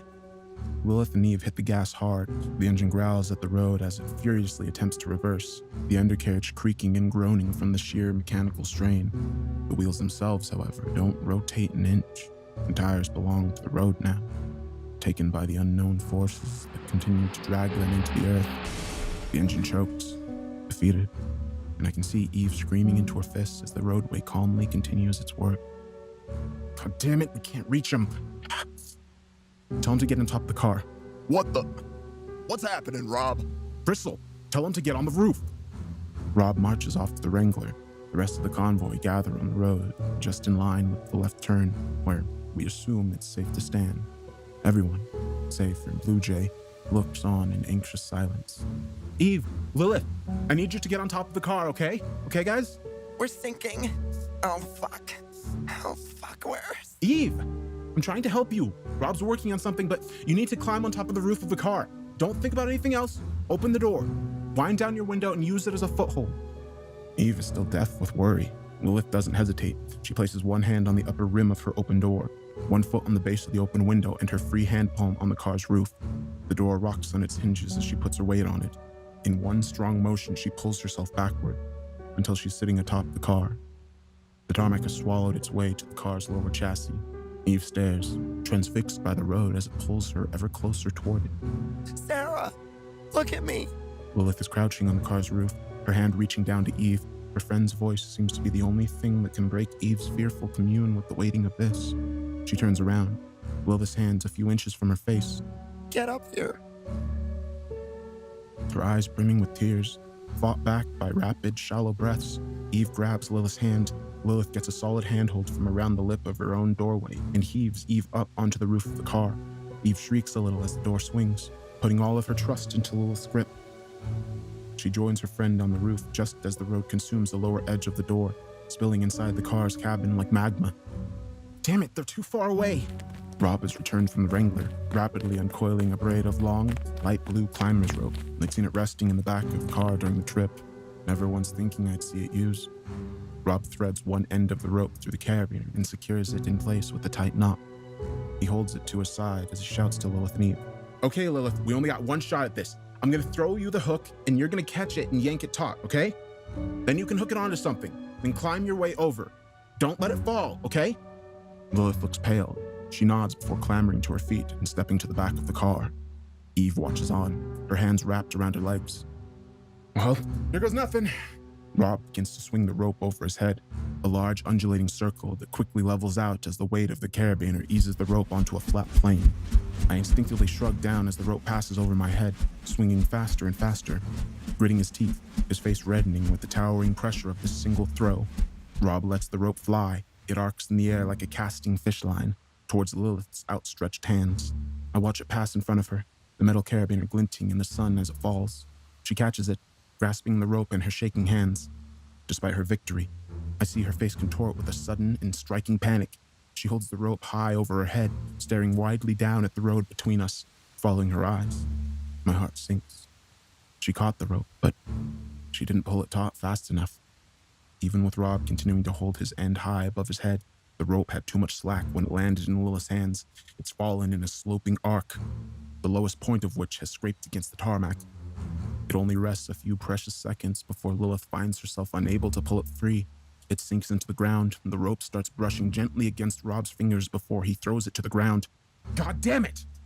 Okay, I just got something else, something we can put down. The empty jerry cans. They could step on. It's too unstable, and we'd have to throw them perfect. Okay.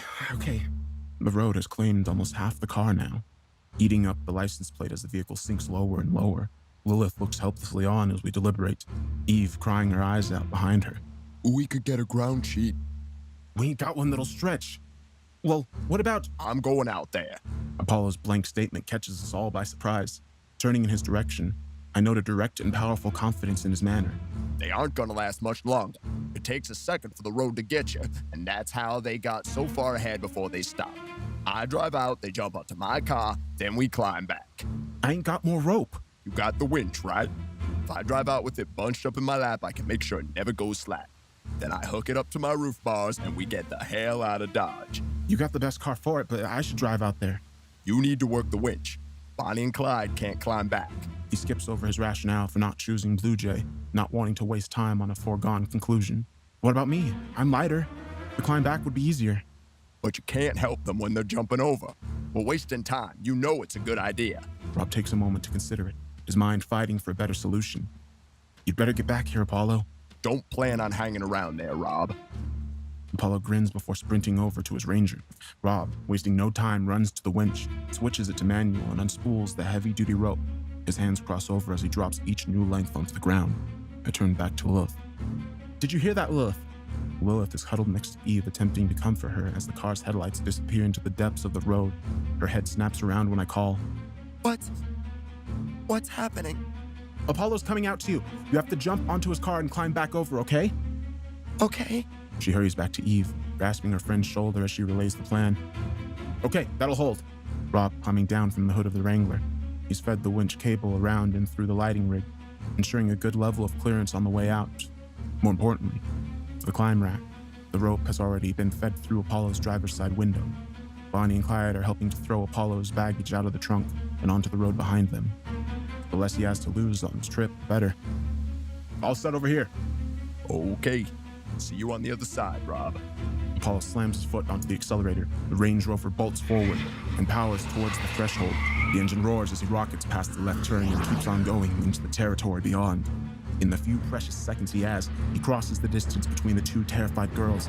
The winch rope streams through the window and suddenly pulls tight. Apollo is thrown forward as the car comes to an uncompromising stop, roughly a meter's distance from Lilith and Eve. The impact looks brutal, but Apollo somehow manages to keep hold of the rope, and inexplicably, his sense of humor. I don't think I got the insurance for this. Clumsily, still feeling the after effects of the sudden stop, Apollo throws open his door and starts to climb out. Take in the slack, Rob. My attention fixed on Apollo. I hear the mechanical whir of the winch kick into life.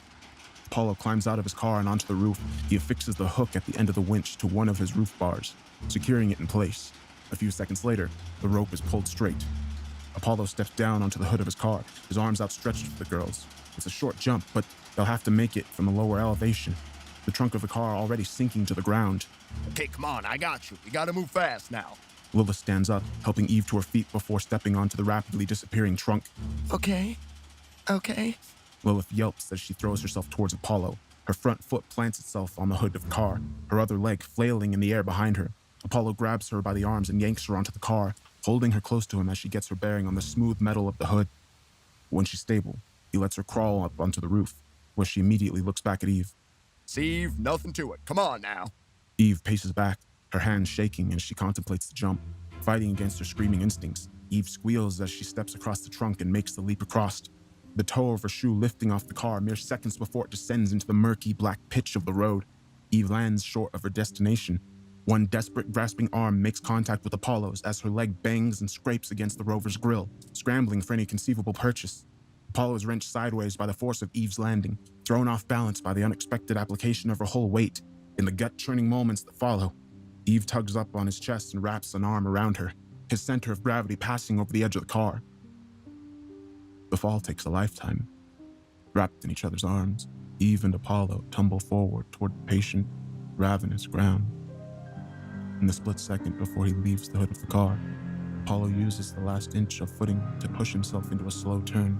The twist continues as they fall until Eve is looking at the road, Apollo to the pale blue sky. In one final action, Apollo pushes Eve's waist, holding her at arm's length.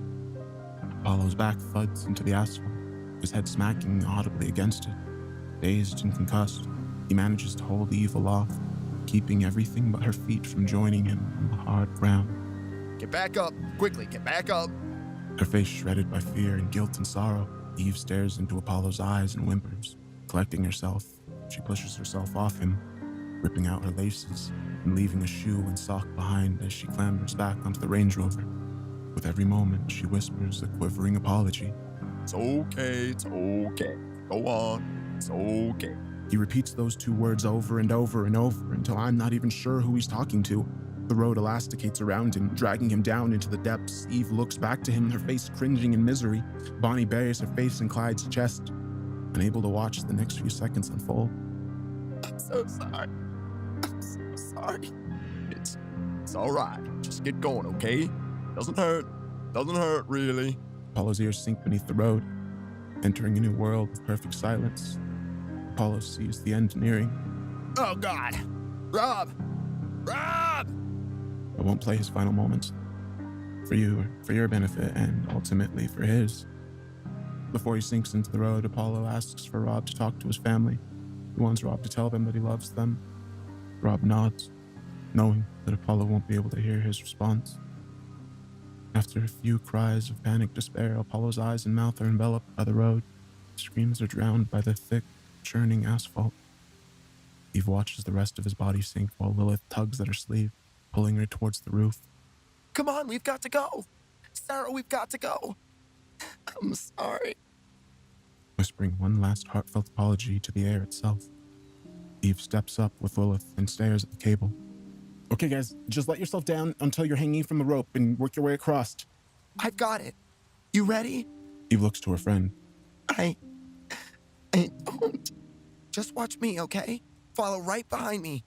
The Range Rover's wheels have now disappeared. With every passing second, the cable's clearance diminishes, and now the angle between the roof bar and the Wrangler's lighting rig becomes steeper. They need to start moving now or not at all. Eve looks across the length of rope. You can feel her mind kicking back at the prospect. I can't. Sarah, we fucking have to, okay? Follow behind me. Lilith wraps her arm around Eve, hugging her stiff, shivering frame, before letting go and crouching down to the rope, slowly working her way under it, her hands clenching the cable, her legs wrapping securely around it. Lilith starts to pull herself along the rope, shifting her feet every few seconds behind her. She fixes her eyes on me as she drags herself to the halfway mark. Is she following? The asphalt swallows the Range Rover's lower chassis. Eve hasn't moved a muscle. The stretch of black tarmac might as well be a bottomless ravine. The Grand Canyon. The idea of hanging herself over it mortifies her. Sarah! Sarah, it's not as bad as it looks. Please, come on. Lilith crosses the threshold. Her knuckles are white as she continues to cling to the rope. Rob marches up to her and helps her down into his arms, coaxing her hands free by telling her that she's safe. As soon as her feet hit the ground again, they give way beneath her, and Lilith sinks to the ground, crying out. Sarah! Come on, please! I can't. Please, Sarah, I need you here. Her shallow breaths quaking with anxiety, Eve slowly crouches down and grips the rope. Slowly but surely, as the asphalt consumes the car's license plate less than a meter below her, Eve lowers herself down and with clumsy desperation drags herself along the rope. She's left it late. Her back hangs mere inches from the hungry ground as she shuffles unevenly toward us, lifting her feet and scraping them up to the road, her arms straining to stay locked. I'm not going to make it. You are. Keep going. The Range Rover's window is now disappearing.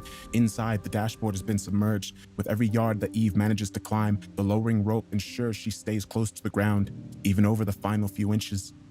My heart breaks the moment her foot slips. It happens almost too quickly to register as Eve erratically shuffles her feet along the rope. Her bare foot gives way, swinging underneath her and kicking down onto the ground. Eve tries to raise it in time before discovering that she can't. No, please. Thrown entirely off balance, Eve tries to pull herself up. However, with her lower legs seeping into the dark tar, her position can't be maintained. She falls, her body twisting as she falls onto the road. Lilith releases a terrible, shrieking cry. Eve whimpers as the side of her head rests against the tarmac, her cheek already subsumed. I'm sorry. No, please don't be sorry. I love you. I love you.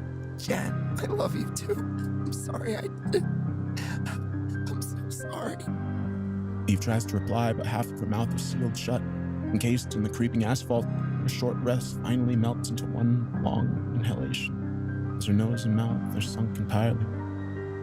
One remaining eye takes a final, fleeting look at Lilith before vanishing. I look away from what is still distinct. The important things are already gone. Lilith collapses to her knees, a screaming torrent of grief expelled from her burning lungs. Rob is completely immobile, likely searching for something practical in which to bury himself. Bonnie and Clyde simply look lost as they turn their backs on the sinking Range Rover. Blue Jay's reaction surprises me. She stares into the tarmac, the smirk ripped from her face, replaced by a familiar look of shell shock. She repeatedly mutters something under her breath, something that sounds like, "It's not real. It's not real. It's not real. It's not real. It's not real." We stand in silence for what seems like an age, accompanied by the breeze and Lilith's gradually waning laments.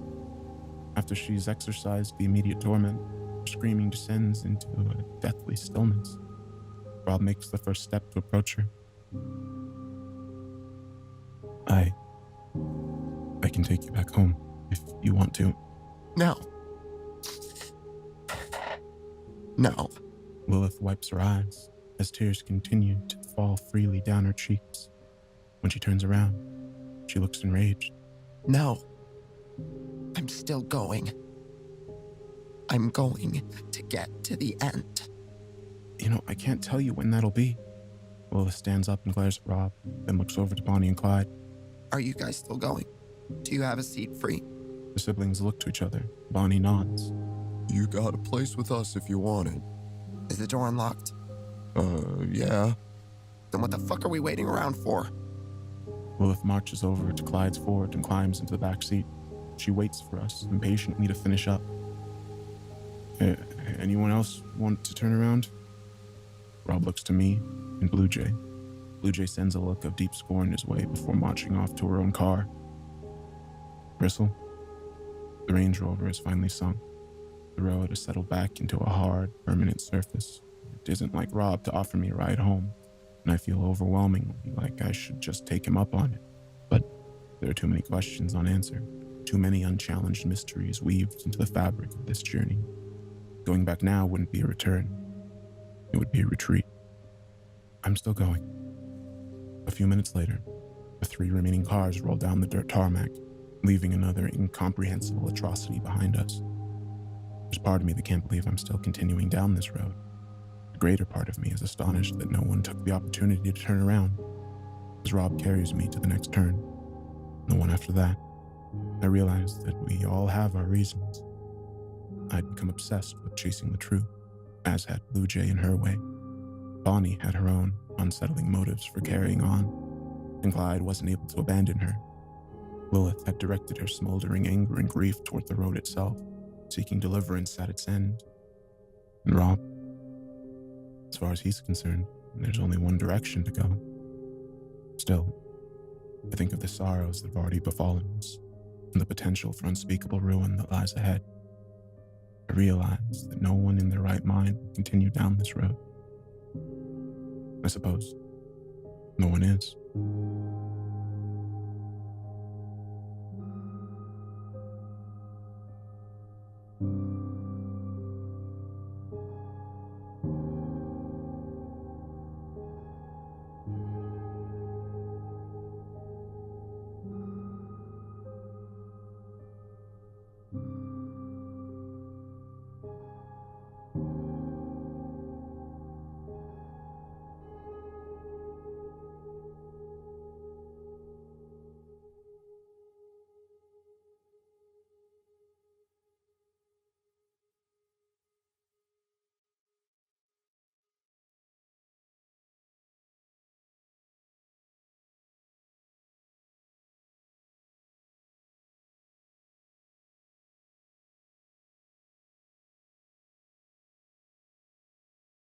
Hey guys, sorry it's taken a while to get this posted up.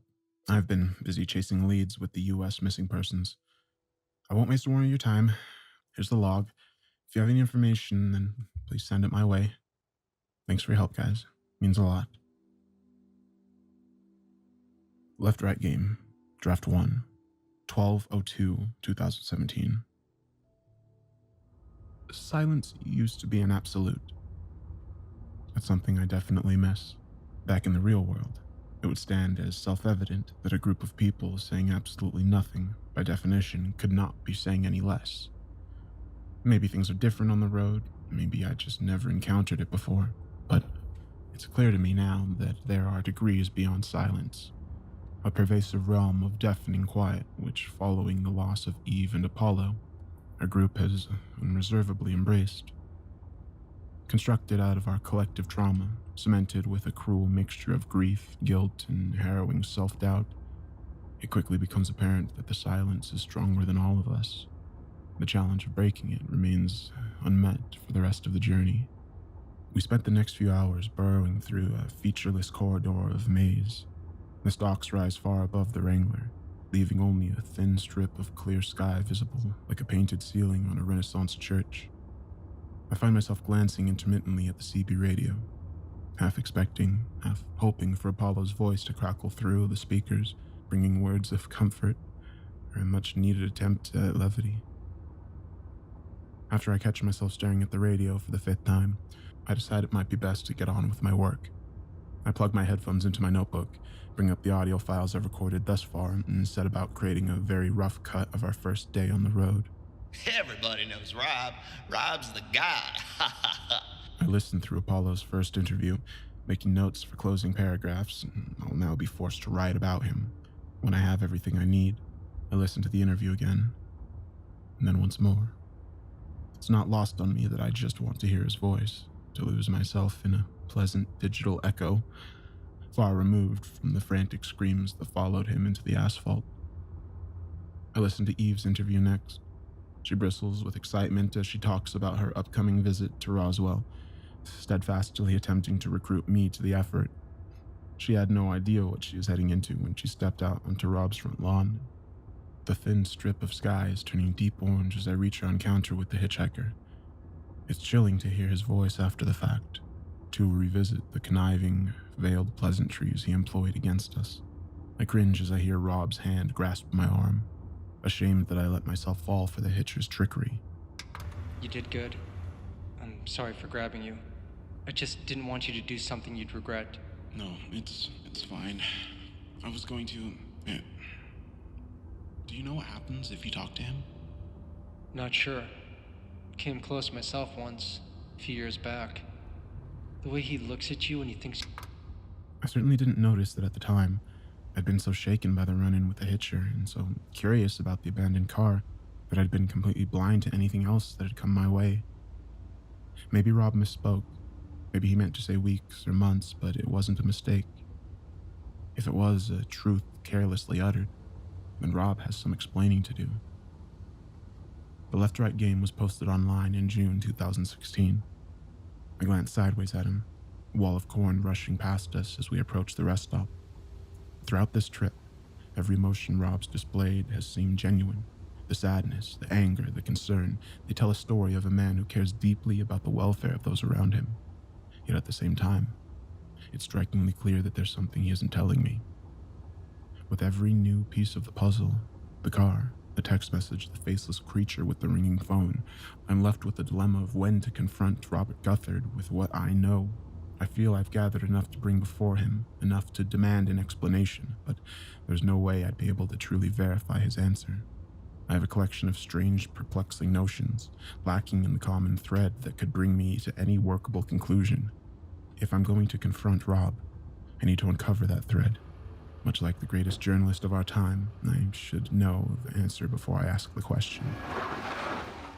The Jeep pulls up onto a large green space. Staring straight ahead, I find myself puzzled by the way the ground seems to stop, as if the horizon lies only 20 meters away from the car. As soon as the engine cuts out, I unbuckle the seatbelt, climb out and walk toward the grassy verge. The rest of the convoy pulls up behind me as I go. I stop a few steps short of the edge, realizing we found our way to the top of a sheer cliff. A sudden swaying vertigo takes over, forcing me to take a few steps back. It doesn't feel like we've been heading uphill. The road has been level since Jubilation, yet somehow I'm standing at the edge of a 400-foot rock face descending straight downwards. The distant earth shrouded by stalks of corn. That's the truly strange thing about this monophobic precipice. On the other side of me, the maze runs to the very edge of the cliff, and at its base, the needless harvest continues until it stretches beyond the darkening horizon in every direction.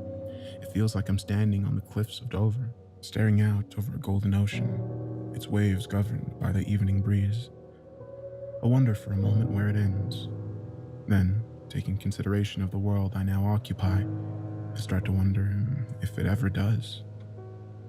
A belligerent scream rips me from the view. The source of the noise is blocked by the Wrangler, and the first thing I see as I circle around are the shocked, wide-eyed faces of Bonnie and Clyde. Once I make my way past the Wrangler's hood, my expression mimics theirs. Lilith has pinned Blue Jay up against the side of the Jeep, a locked forearm pressing her chest against the door. Her other arm has been grasped by Blue Jay's hand, desperately stopped before it can strike her across the face. The two of them yell through gritted teeth as Lilith struggles furiously against her. "Get the fuck off me, you bitch! Get off!" I take a few quick steps over to Lilith as Blue Jay attempts to kick her away. "Lilith, we can't do this! Jen..." Lilith doesn't even register my presence as she continues her assault, deafened by the bubbling vitriol in every growling breath.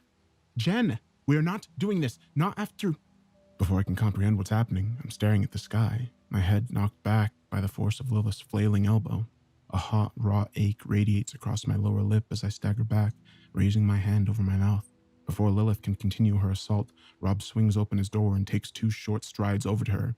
He puts one arm around the girl's waist and picks her up, carrying her safely but firmly over to Bonnie and Clyde's Ford and planting her back on the ground. I seem to always forget how strong he is.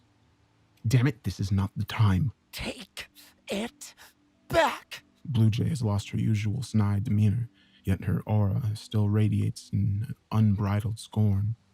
In response to Lilith's demand, Blue Jay walks back to her car and sits on the hood. She takes the Marlboros out of her pocket, along with her lighter, and ignites a cigarette. I imagine the burning embers are the only company she's comfortable to accept right now. By the time I look back to the rest of the group, Lilith has stormed away. What did she say? I didn't hear it all. What did she say, Bonnie? I heard something about... She said Lilith was... that we were complicit. God damn it. Bristle, can you... I watch Lilith as she sits on the grass and looks over the cliffside. She begins to cry, yet I get a strong notion that it's not something I should interrupt. It feels like something between her and Eve, the final act of reactionary mourning reserved for them, and them alone. Yeah, don't worry, I'll handle it. Okay, I'll cook us up something. An hour passes. Lilith grows slowly calmer, drifting from cathartic release into a cold, wordless melancholy. Finishing up my dinner, I make my way over to her. It's a strange view. Lilith looks up at me. Her face falls. I cut you. I'm so sorry. It's fine. You should see the other girl. Yeah, I bet she looks like shit right about now. I help myself down onto the cool ground, staring alongside Lilith into the ocean below. Blue Jay thinks I'm complicit in what happened to Eve. I heard. She used to think we were morons. Now she thinks we're all in on it. Doesn't make sense. I think she has to believe this place is a lie. She needs it to make sense, and the harder it gets for her to rationalize, the more she... Anyway, she shouldn't have said what she said. She's just... I guess the word is troubled. She's a fucking thunder cunt. Okay. She's right, though. I killed her. And I killed Apollo, too. I took to Lilith, concerned, not quite sure what she means. Her eyes remain locked on the impossible horizon. Sarah, she wasn't cut out for this, and she knew it. She wanted us to turn back this morning, but I didn't want to. That wasn't just your decision, Lilith. Yes, it was. She followed my lead, always, through everything. And I knew why she was doing it. I knew.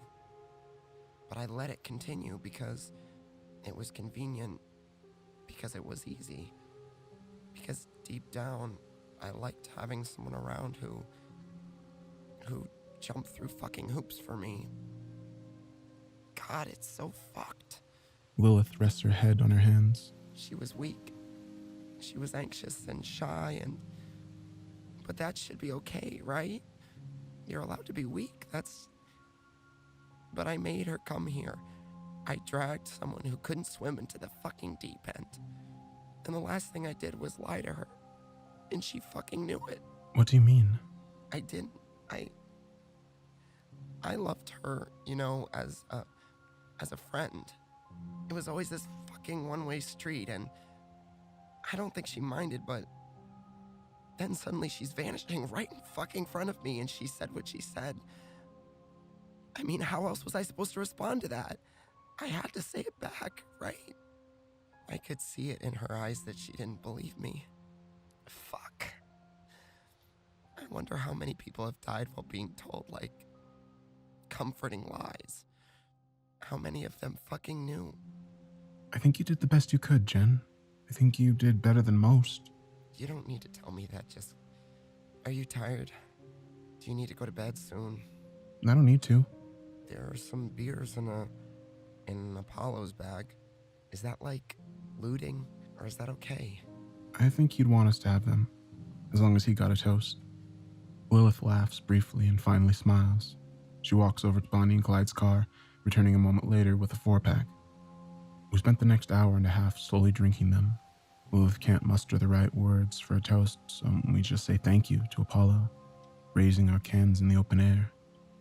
We talk about his tireless humor, his attempts to keep us all up during our first night on the road, how caringly he spoke to everyone, even at the edge of death. We talk about Eve, about the pair's misadventures, award college parties, and the future of Paranomicon. Lilith smiles and tells me there's always a place for me once radio dies out. After everything that's happened on the road, The night can't help but feel bittersweet. But for once, on a solitary cliffside in the middle of nowhere, it's more sweet than it is bitter. That may not be much, but at the end of an awful day, it's more than either of us could have hoped for.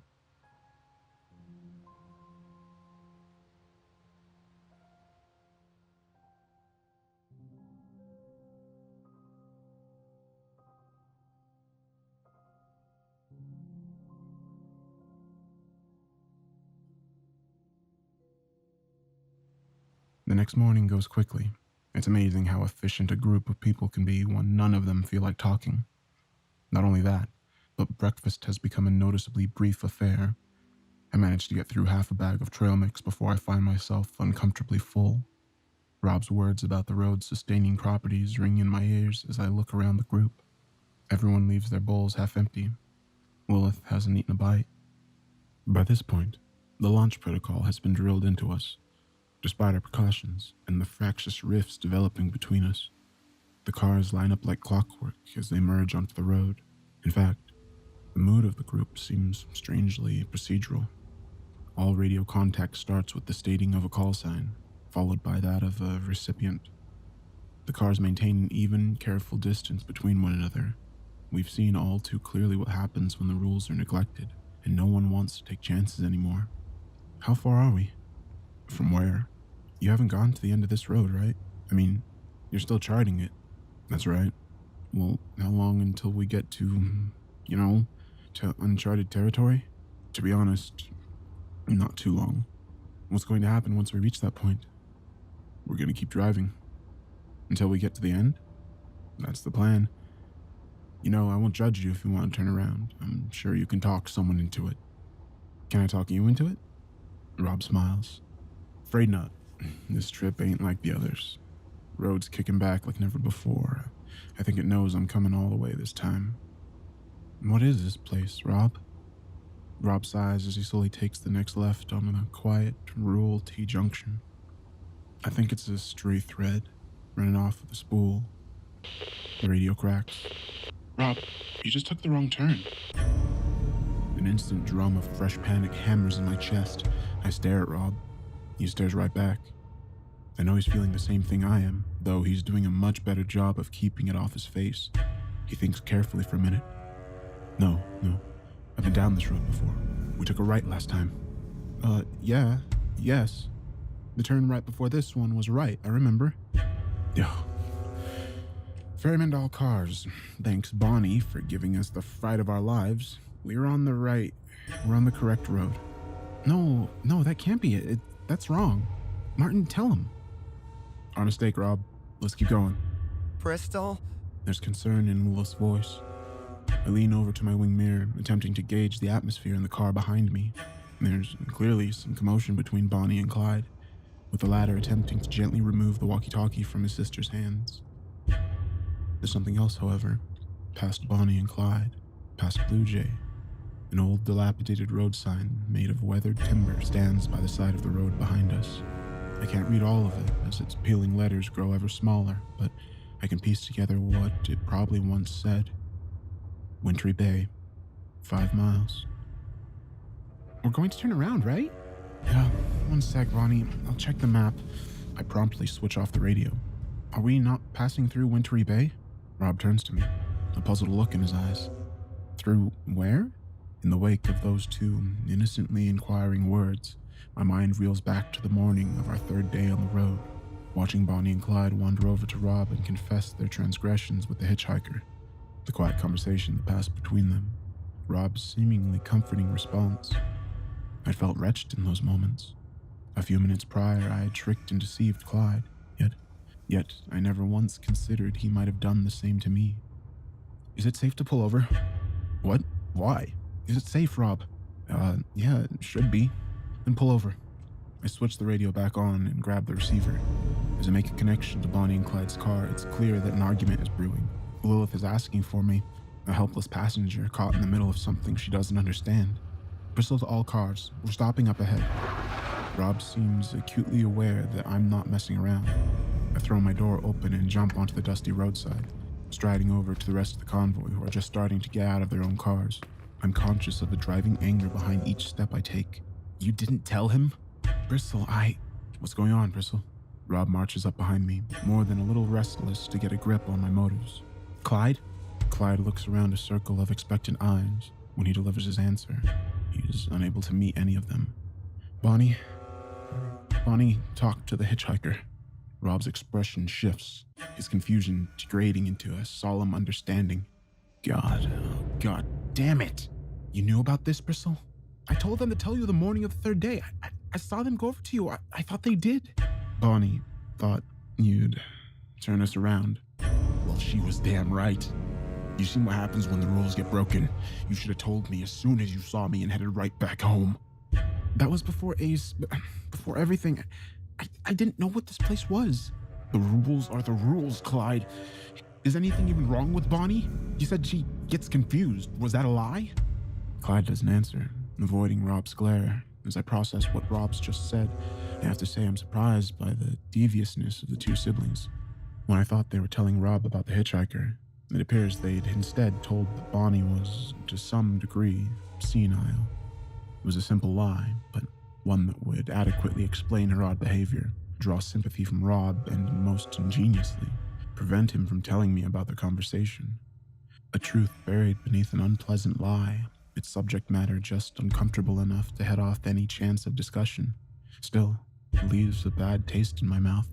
We can head home if you want. No! She speaks in a tone more decisive than I thought her capable. Pete, you've been talking about it a lot, Bonnie. Rob stares at them both. His position has been made crystal clear. We're stopping a little early today. Come the rest of the way with us. Rest up, and tomorrow you both go home. You should count yourselves lucky you get the chance to turn around, signaling that the discussion is over. Lilith, you're with us. Lilith doesn't even try to hide her relief as she shuffles away from Bonnie and Clyde and climbs into the back of the Jeep. It's a little heartwarming that Rob still has the awareness to look out for her, angry as he may be. As well as his surprising strength, I also tend to forget how perceptive he can be.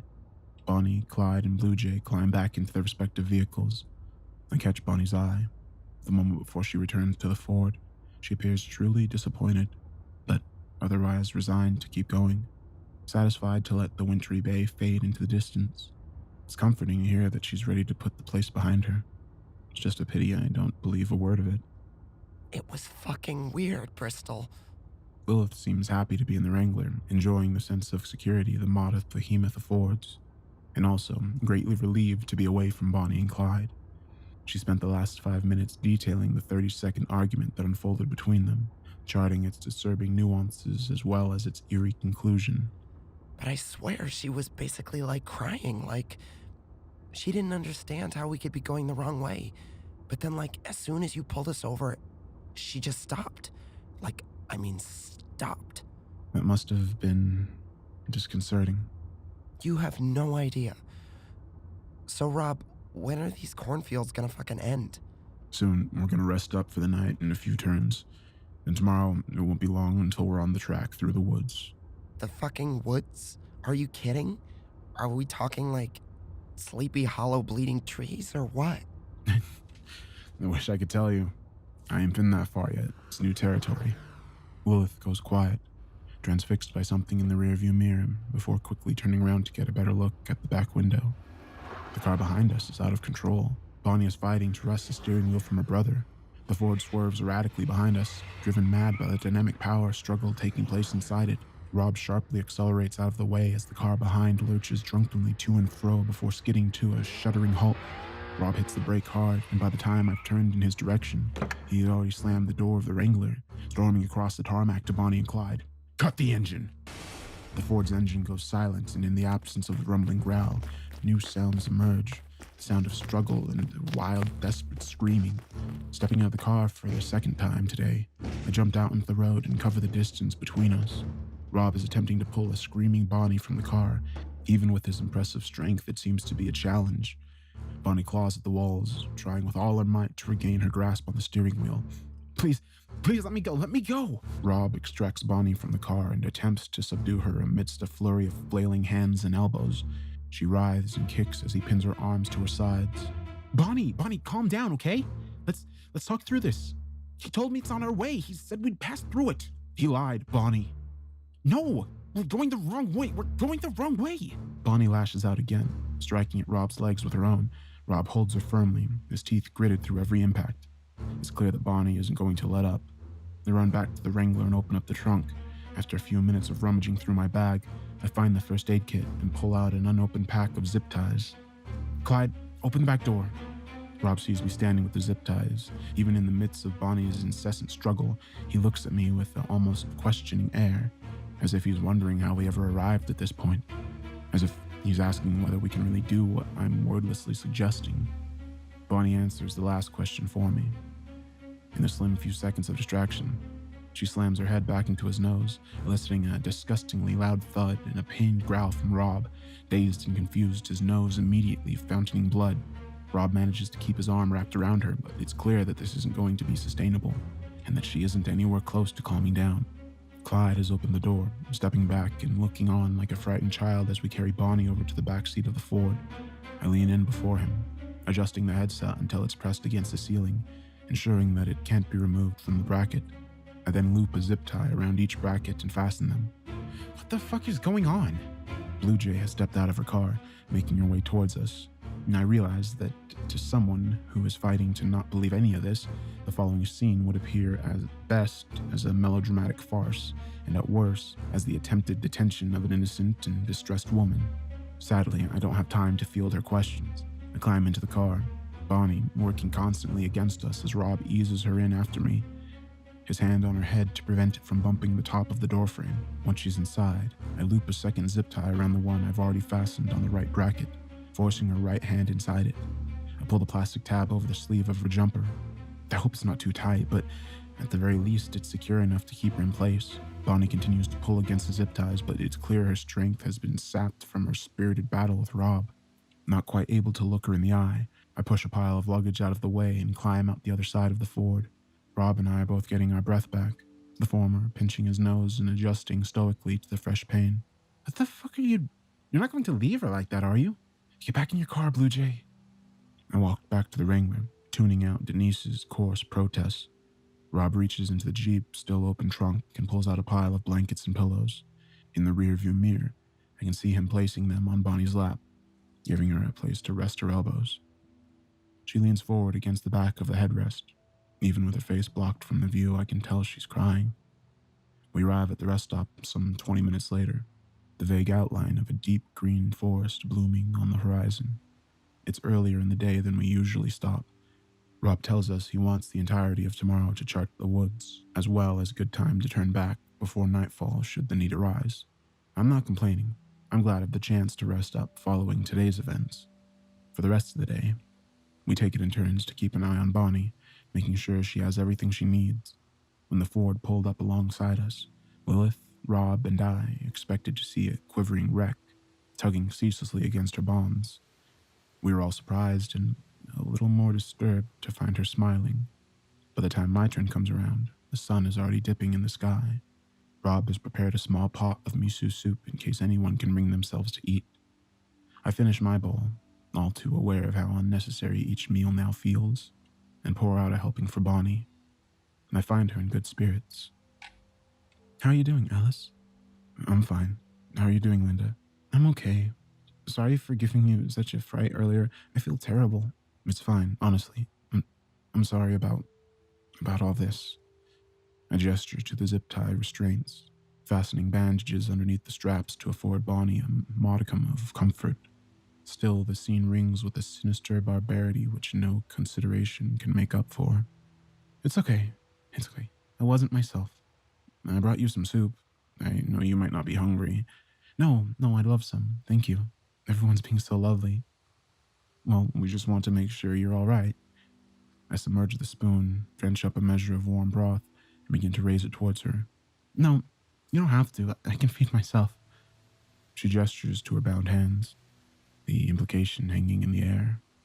No, I don't mind. I think it's... Bonnie throws her weight sideways, her elbow jabbing outwards and hitting the bowl out of my hand. Soup spills over my fleece, just a little cooler than scalding hot, and soaks immediately into the fabric. I back away reflexively and watch Bonnie's expression flicker like a faulty light bulb from a kind tranquility to utter, burning contempt. It's gone as quickly as it appears, just in time for the rest of the group to look our way. What are you doing with her? Blue Jay storms across from her car, angrily drawing a Marlboro and forcing the smoke draconally back in the air. Nothing, it was just an accident. It's okay, Blue Jay. It was my mistake. Did she get any on you? Blue Jay leans in, placing her hand comfortably on Bonnie's, before turning to fix me with a murderous stare. It's almost impressive how, even when caring for someone, Blue Jay still manages to be simultaneously venomous to those around her. No, it's okay. It was my fault. I'm fine. I'm sorry for causing trouble. Blue Jay laughs at Bonnie's submissive apology, unable to believe what she's thinking. Her eyes remain fixed on me. You're a fucking coward. Look what he's making you do. Look. My eyes follow where she gestures. I have to admit, the helpless figure of Bonnie, restrained in the back seat of a Ford, rings with an innate inhumanity, and being forced to stare my actions in the face makes me feel utterly ghoulish. The choices I've made must seem insane to Blue Jay, but that doesn't mean hers are not. Despite her pretensions of rationality, I can't help but feel that Blue Jay's actions are simply being governed by a different insanity. An insanity born out of a desperate need to explain the unexplainable, which has morphed into an ugly cocktail of paranoia, self-grandeur, and a fervent antagonism. Blue Jay notes my silent expression, most likely taking it as a personal victory. Without another word, she turns to her car and shuts herself inside, festering silently and alone. Do you want to know what's wonderful, Ellis? Bonnie leans towards me, lowering her voice so no one else can hear. He told me there's a house waiting for me, my home by the sea. I'm sorry, Bonnie, I don't think there. It's going to be such a beautiful place, such a beautiful place. Bonnie flashes me a broad grin. It's been lovely knowing you, Alice. Bonnie turns away from me, placing her forehead back on the headrest. The grin doesn't fade as I turn away. I walk back to the Wrangler, faced with the choice of changing into new clothes or my thermal pajamas. After removing my fleece and lying down for just a moment, I end up sleeping in the clothes I'm wearing. When I wake up, the Wrangler is moving. The air mattress reverberates and my body rocks as we make a sharp U-turn. I sit bolt upright, Lilith waking up next to me, similarly bleary-eyed and confused. Rob is behind the wheel. The gear stick shakes as he transports us down the road at incredible speed. Rob, what's happening? Bonnie got herself free. She's headed for the turn. I pull myself in the passenger seat, suddenly wide awake. Is she with Clyde? She hit him over the head, dragged him out of the car. I couldn't wait for him, but he's catching up. Lilith and I turn around. Blue Jay's car is gaining on us, a distant pair of high beams steadily drowning the rear window in light. Why is Blue Jay helping him? She probably wants to keep an eye on us. Rob, do you think we'll catch up with Bonnie? I'm working on it. The Wrangler continues to rocket through the darkness. We keep our eyes fixed forward, scanning the very edge of the horizon for any sign of Bonnie's Ford. When Blue Jay pulls up alongside us, I get a look at the pair. Blue Jay is not, but steely determination, dedicated to reaching Bonnie before we do. Clyde looks mortified, rocked by her sister's actions, a small contusion on her head to mark her vicious betrayal. Rob screeches to a halt once we arrive at the junction. Blue Jay's headlights are already illuminating the road to Wintry Bay. The road's lighting rig coats the entire area in an artificial twilight. In the middle of all of it, we see Bonnie, standing next to the car, smiling. She's already beyond the threshold of the turn. Linda, please, come on back now, okay? You can all come with me. There's a place for all of us, you told me. There's a place for everyone. Please, Linda, you have to come back. A strange trail of black dust is streaming off Bonnie's skin, rising into the air and dancing in the breeze. After a moment, it becomes clear that the edges of Bonnie are slowly degrading, converting quickly into dark ash and drifting into the atmosphere. I love you very, very much, Martin. You're always welcome. No, please. Bonnie turns around and climbs into the car. Without looking back, she pulls away down the road to Wintry Bay. The trail of black particles rise from the Ford as she goes, with greater and greater volume as the entire car starts to wither away before our eyes. Less than a minute later, the Ford, with Bonnie inside it, gradually dissolves into dust and scatters to the winds. Clyde doesn't speak. His entire being is quiet. Lilith immediately runs back to the Wrangler. Rob waits a while, staring at the dancing clouds of dust, before putting his arm around Clyde and gently escorting him to the Jeep. As I turn away from the road to Wintry Bay, I take note of Blue Jay's reaction. She looks absolutely petrified, more so than I've ever seen her. She impulsively removes the pack of Marlboros from her pocket and holds them in her hand, before quickly returning them, unsmoked. The night passes slowly after we return to the rest stop. All of us are exhausted and more than willing to surrender to the escapism of sleep. Rob rests in the driver's seat, giving up his space on the air mattress to Clyde. Everyone drops quickly enough into their quiet slumber, leaving me awake with only my thoughts for company. I find myself thinking of Blue Jay and how she could possibly hope to rationalize the disintegration of Bonnie and her car. I wonder how I'd feel if the left-right game were exposed as some unparalleled magic trick. Would I feel foolish? No, I don't think so. Impressed maybe? Relieved? Most definitely. In fact, the more I think about it, the more I miss the innocent days when I believed the game was a hoax.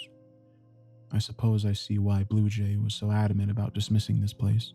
Trickery, however elaborate, is almost always a preferable alternative to genuine horror. The Jeep doors open and shut.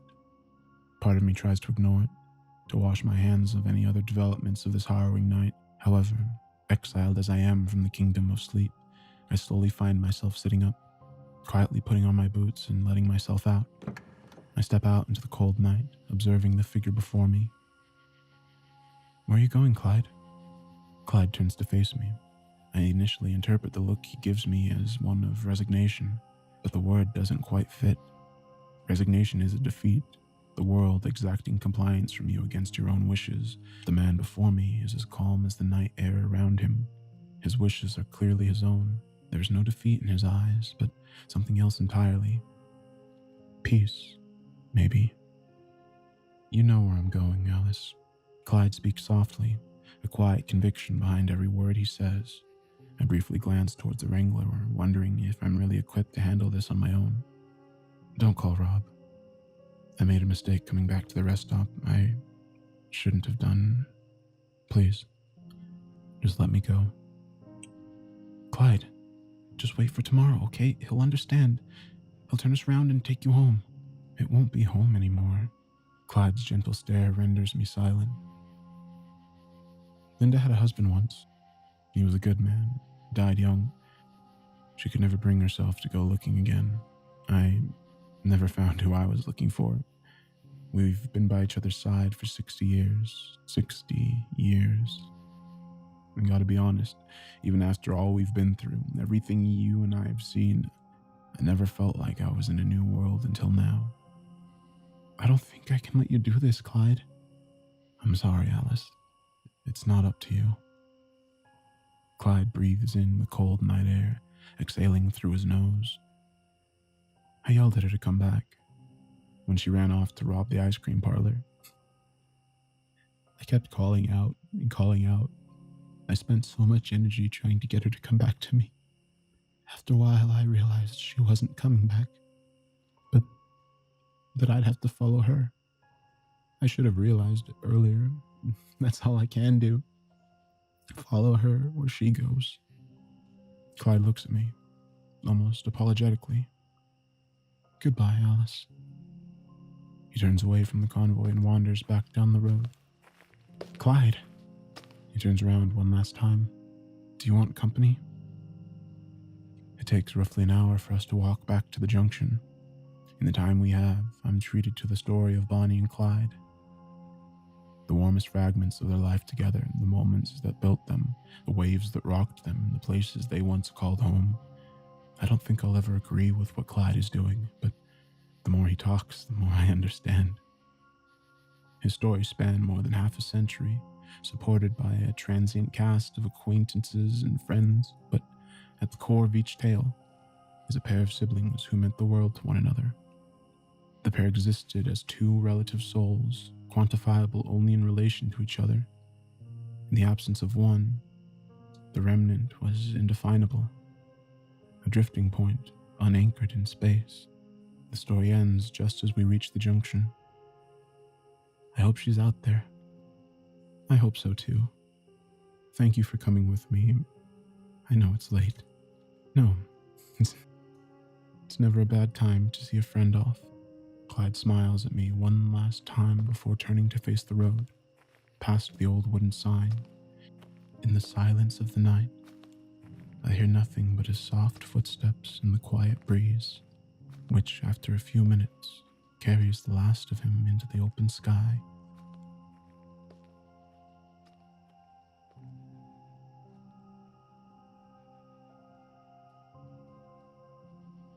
It's a long walk back to the convoy. My mind is numb to fear as I make my way through the dark, the corn rustling in the wind beside me. It's been 4 days since I arrived at Rob Guthard's house, sat down at his table and listened to him speak about the new world he'd discovered. In that time, I've seen things I can't hope to comprehend, signs that exist beyond the spectrum of our reality, things I wouldn't have deemed possible. For all I know, there is a wintry bay, and Bonnie has already arrived at her house by the sea, standing at the door, waiting with a quiet confidence for her brother's arrival. I may never know, but I do hope they find each other, wherever they are.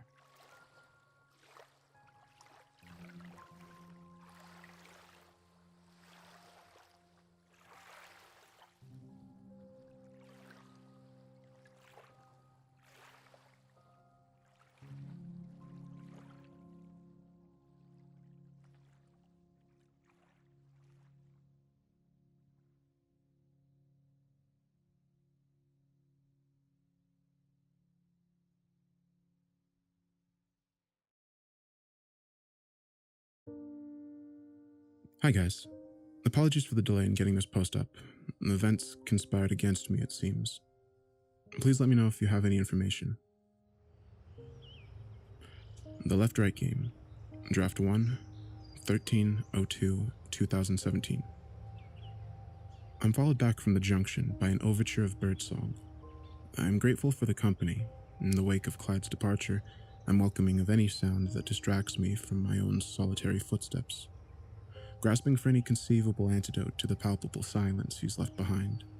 I am not, however, as welcoming of what the shrill, melodic warbling represents, the first symptom of impending daybreak.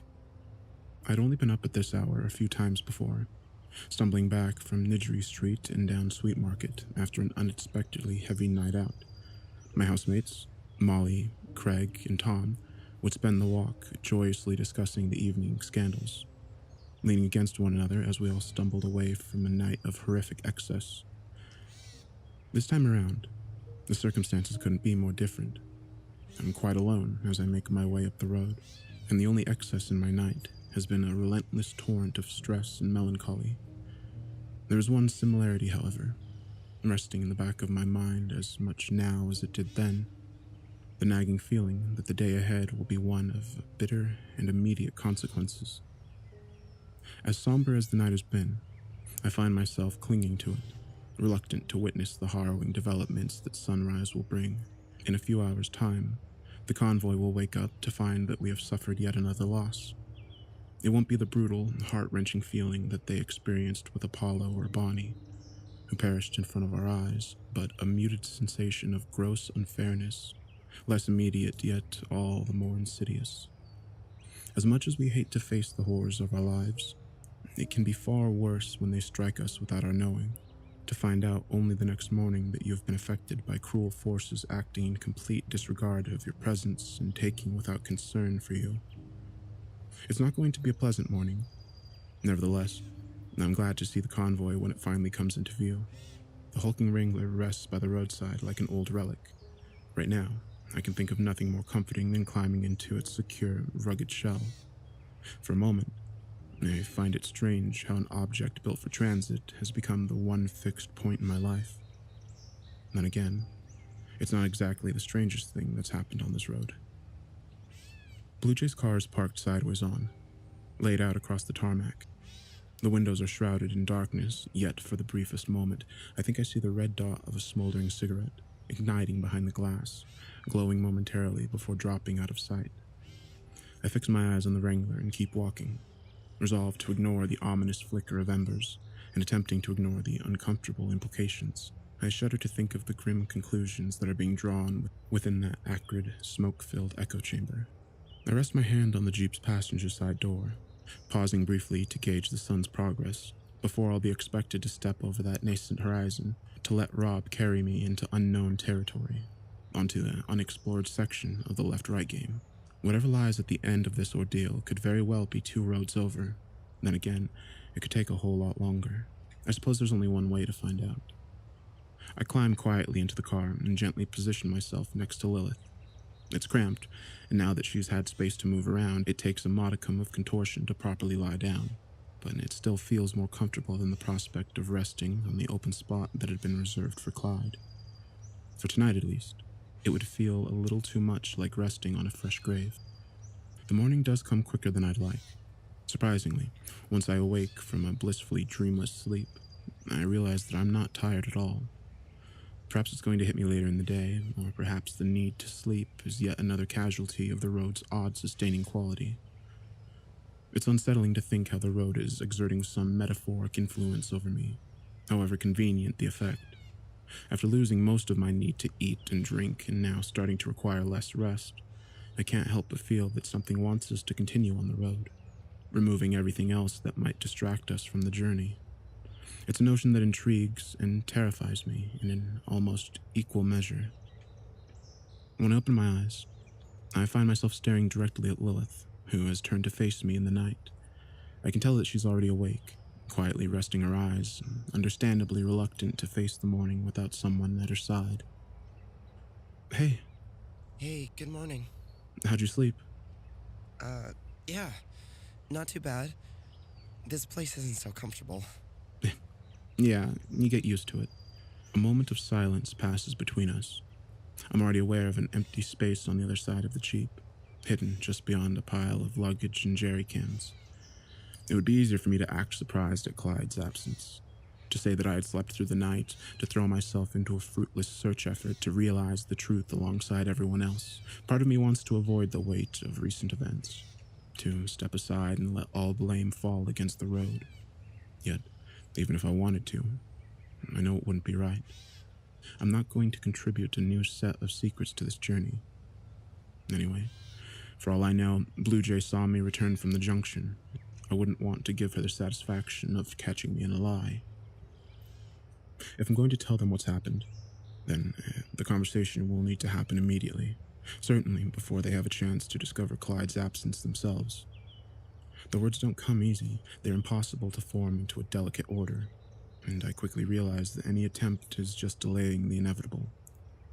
In the end, all I can bring myself to say is, Clyde's gone, Lilith.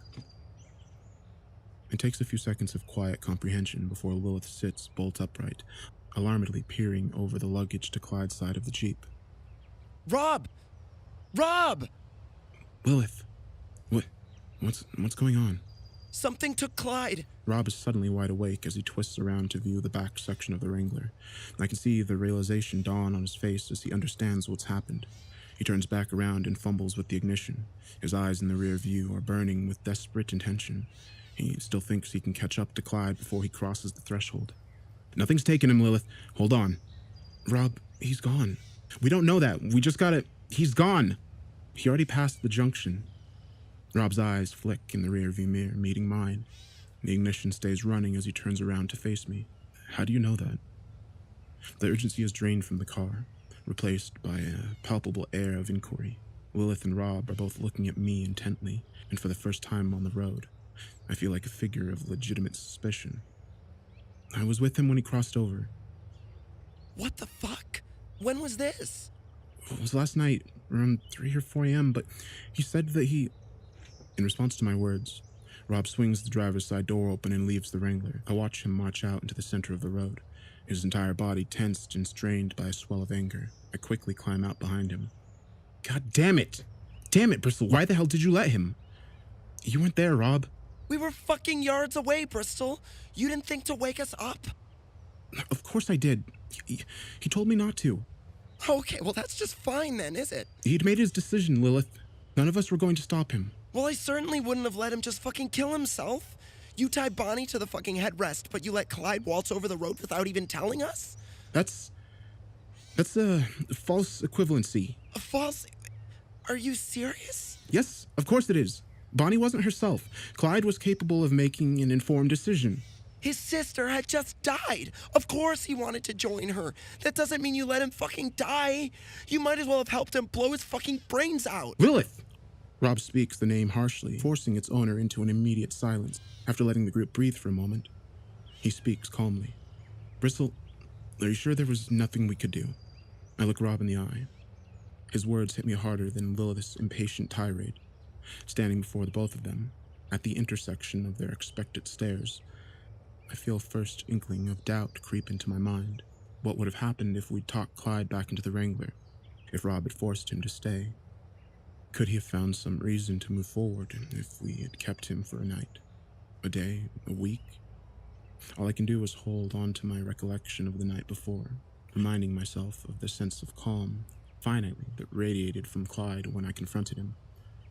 All I can do was trust that I made the right call. No, there wasn't. Okay, well, then there ain't nothing more to say. Rob walks back to the Wrangler, cutting the conversation short through the quiet resumption of his usual morning routine. Lilith storms back to the car and shuts herself inside. I'm left standing in the center of the road, wondering if I could feel any more wretched. I know what you did. Well, at least that answers my question. It seems that while I was struggling to defend the validity of my actions to Rob and Lilith, Blue Jay had very quietly climbed out of her car, waited patiently for the rest of the convoy to scatter before directing a victorious smile at me. Can we not do this, Blue Jay? She responds to my words by ignoring them completely. I was up in the night, watching you all. What a surprise when I saw you leave with Clyde and come back alone, calm as a fucking grave. I don't know if Clyde was in your little game, but he sure as fuck wasn't happy with how far you've taken it. I don't want to dignify her words with a response. Yeah, to the point of fact, I'm not entirely sure what I'd say to such an absurd accusation. Her statement rings with all the trademarks of a paranoid conspiracy. The unnatural confidence, the vague language, the frantic conclusions which are so obvious to her yet seem impossible for me to grasp. In the end, Blue Jay doesn't wait for my response. I just want you to know that I'm not falling for your fucking game, but you will not turn me around. And if you try anything like that with me, I'll fucking kill you. I stare at the woman before me, her pupils two dark pools of venom, her smile curled into a crooked smirk of unadulterated contempt. Why didn't you talk to the hitchhiker, Blue Jay? Blue Jay's brow furrows, the smirk degrading from her face. I don't wait for her response. I mean, now, we've seen what happens to people who spoke with him. It's fair to assume you didn't, or am I wrong? Blue Jay presses her lips firmly together, glaring at me, the veins at her temples imposed against her taut skin. It's all right, Blue Jay. I was scared too. I walk back to the Wrangler, where Rob has pulled out the stove and 4 camping chairs. After helping him set them up in the middle of the road and allowing him to cook me a bowl of steaming hot rice, I sit down next to him and eat what I can. We can't think of anything to talk about, and the 2 remaining cars stay empty for the rest of the meal. When I climb back into the Wrangler, Lilith seems quiet. She's less angry now, and as I've seen before with her, is now being forced to confront the feelings her fury has been overshadowing. She shares a look with me in the rearview mirror, a look of being genuinely lost. I find myself reflecting the same expression as I stare back at her, and in that small sliver of glass, I think we both find a glimmer of understanding, an understanding that there have been no easy choices on this road, and that we should forgive each other and ourselves for the decisions we've had to make. After all, I wouldn't be surprised if there are harder choices ahead. It takes us less than an hour before we reach the woods. The drive has been predictably bereft of conversation. However, as the cornfields merge into deep green woodland and the thin opening we're supposed to take draws near, Rob breaks the silence with a customary all-cars address. This is Ferryman to all cars. Just want to say that it's an honor taking this next corner with you all. From here on out, we move slow. Report anything unusual and stay on the lookout for the next turn, okay? All right, here we go. Rob twists the steering wheel, and we turn in a slow, deliberate arc towards the gap in the forest. The tarmac disappears below us, giving way to a rough dirt track. A towering legion of knotted trees eclipse the convoy, the sun all but disappearing behind their thick canopy. The significance of this small turn in the road isn't lost on me. We'd finally crossed the threshold into unknown reaches of the left-right game. For all we knew, we were the first people to ever have come this far, the first explorers of an entirely uncharted world. I'm not surprised when I realize I've been holding my breath. I examine my compatriots closely. Lilith isn't even looking out the window, lost in her own tumultuous thoughts. Rob is reacting exactly as I would have expected, looking out of every window with an air of mystified wonder. We'll all be. It's beautiful, ain't it? As I look away from him and back out the windshield, I find myself smiling. Even after the stressful morning we've all had and all the uncertain days that lie ahead, Rob's statement rings with a joyous sincerity, which I can't help but appreciate. I also can't help but agree with him. In its own eerie way, it's a beautiful place. The Wrangler moves at a crawl for the rest of the day. The woods are vast and untamable. Thin swooping branches hang lazily over the road, clattering against the light rig as we pass beneath them. Many of the trees stand at strange, crooked angles, their various disparate inclines making it impossible to see too far in either direction. Rob spends every moment scanning the side of the road. The trees that flank us are so thick, so tightly packed together that it's easy to denote an upcoming turn. I suspect Rob simply doesn't want to take any chances. Paranoid as he is about the road's deceptive qualities, he needn't have worried. There are only 4 turns across the entire afternoon. Each one is identified far in advance and navigated perfectly. Before I know it, we've entered the early evening, with no discernible end to the woods in sight. We've been traveling uphill for a short time, plateauing onto a thin stretch of road, an endless expanse of forest to our left, and a dangerously steep bank to our right. With one less side on the road to look out for, Rob seems a little more comfortable holding a conversation. So, what are you going to do if you get to the end of the road? Document it, bring it home, hand it over to the world. And after that? Guess I might go on vacation. Maybe I should visit London. Hey, you want to show me around? You've never been to London? I just passed by, carrying packages. Never liked cities much. Try to stay out of them when I can. I'd go if I had a tour guide, though. Okay, well, that's my next story then. Rob Guthard takes on London. I don't think folk would want to listen to that. I don't know. I think people would tune in. Or are you just worried you'll grow to like the place? Junior would have never let me hear the end of that. Fair enough. Wait, sorry? My son wouldn't let me forget it.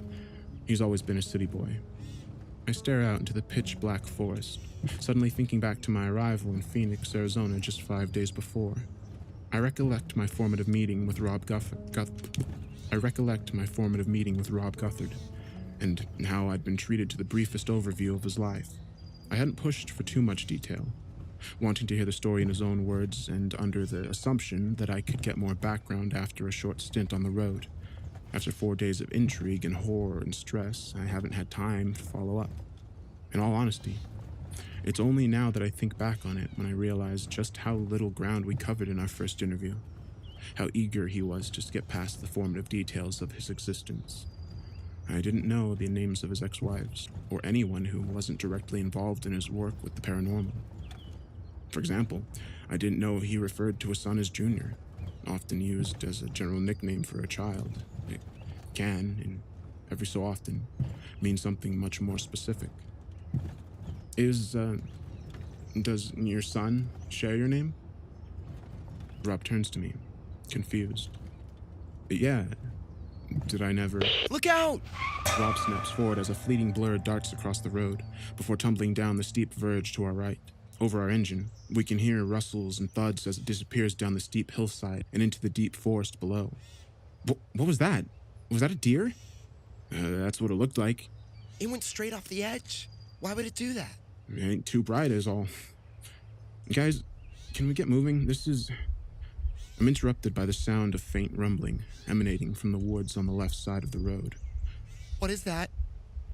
Well, we ain't waiting around to find out. Rob kicks the car into gear and pulls down the track. Less than 5 seconds later, he slams on the brake once more. Stalling the car as a small group of 3 or 4 deer burst out in front of us. A few more can be heard skittering behind the Wrangler, slamming against the back of the Jeep as they hurriedly negotiate the gap between us and Blue Jay. As Rob works to restart the car, I stare out the window and into the forest, finally aware of what I'm hearing in the trees. A thunderous sound of hooves hammering against the earth, brushing past the undergrowth, struggling over rocks and branches on their way toward us. In no time at all, the forest erupts from the empty darkness into chaotic, violent life as an unbroken horde of frenzied deer burst out from the trees. Rob tries to tell us to hold on, but he doesn't have time. The path ahead floods with hundreds of stampeding deer, an unbroken torrent that blocks out the headlights beams. Lilith jumps back from the passenger door as deep thudding nails vibrate through the Wrangler. The door, locked in a desperate sprint with little space to maneuver, are running headfirst through the side of the car. One of the small deer bolts out of the forest and hits the deep green metal just below my window, the reverberation shaking the glass. I think I hear its neck snap. The ones that get past the car aren't faring better, locked in a frantic state and forced along by their equally desperate cohorts. I can only watch as they spill over the edge of the steep hillside. Countless bodies crash into the darkness, carried down into what I can only assume is a quickly developing mass grave of twisted, interlocking bodies. Rob, get us out of here! We ain't moving through this, just stay calm. What the fuck? Somebody help! Blue Jay sounds terrified. The Wrangler is taking a beating from the onslaught of desperate creatures, but is still managing to hold firm. When I look back towards Blue Jay, I see a different story entirely.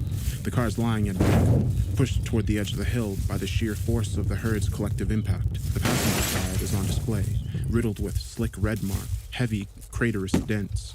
The creatures rush past her, clumsily clambering over the hood and hammering into the doors of the car. Blue Jay screams into the receiver, placing a hand over her eyes as one of her front tires passes over the edge, the car's chassis dropping down into the dirt. Luckily for her, when I turn back to the forest, I can see it's emptied dramatically. The flood has subsided, and the last few deer are pelting through the trees and across the road, their position at the back of the herd providing them with more than enough space to maneuver around the convoy. Ferryman to Blue Jay. Get yourself over here, we gotta go now. What the fuck was that? It was just a herd of deer, Blue Jay, but they were running pretty hard, and I ain't looking to meet whatever they were running from. We don't have time to get you back on the road. Get over here now.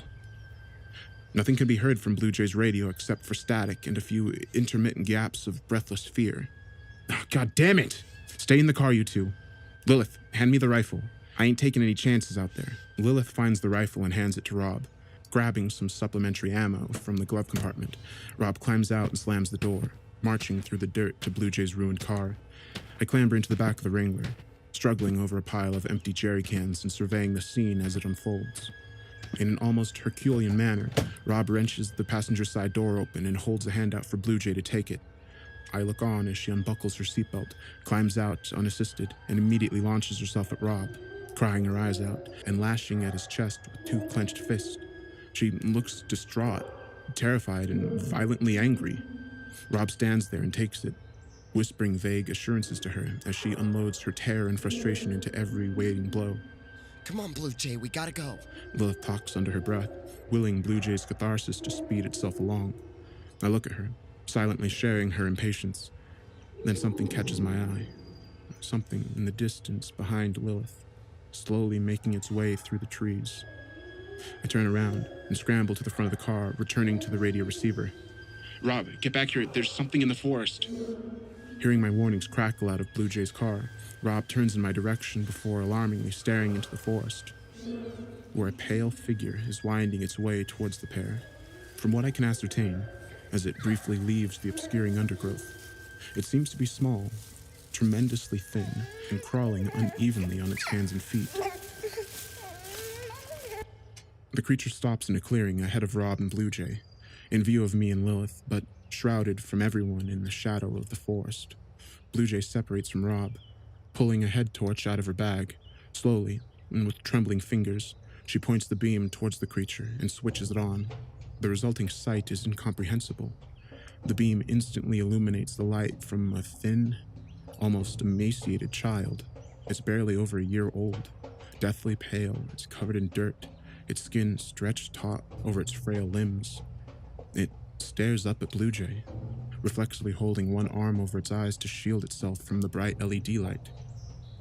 Oh my god, what's happening to it?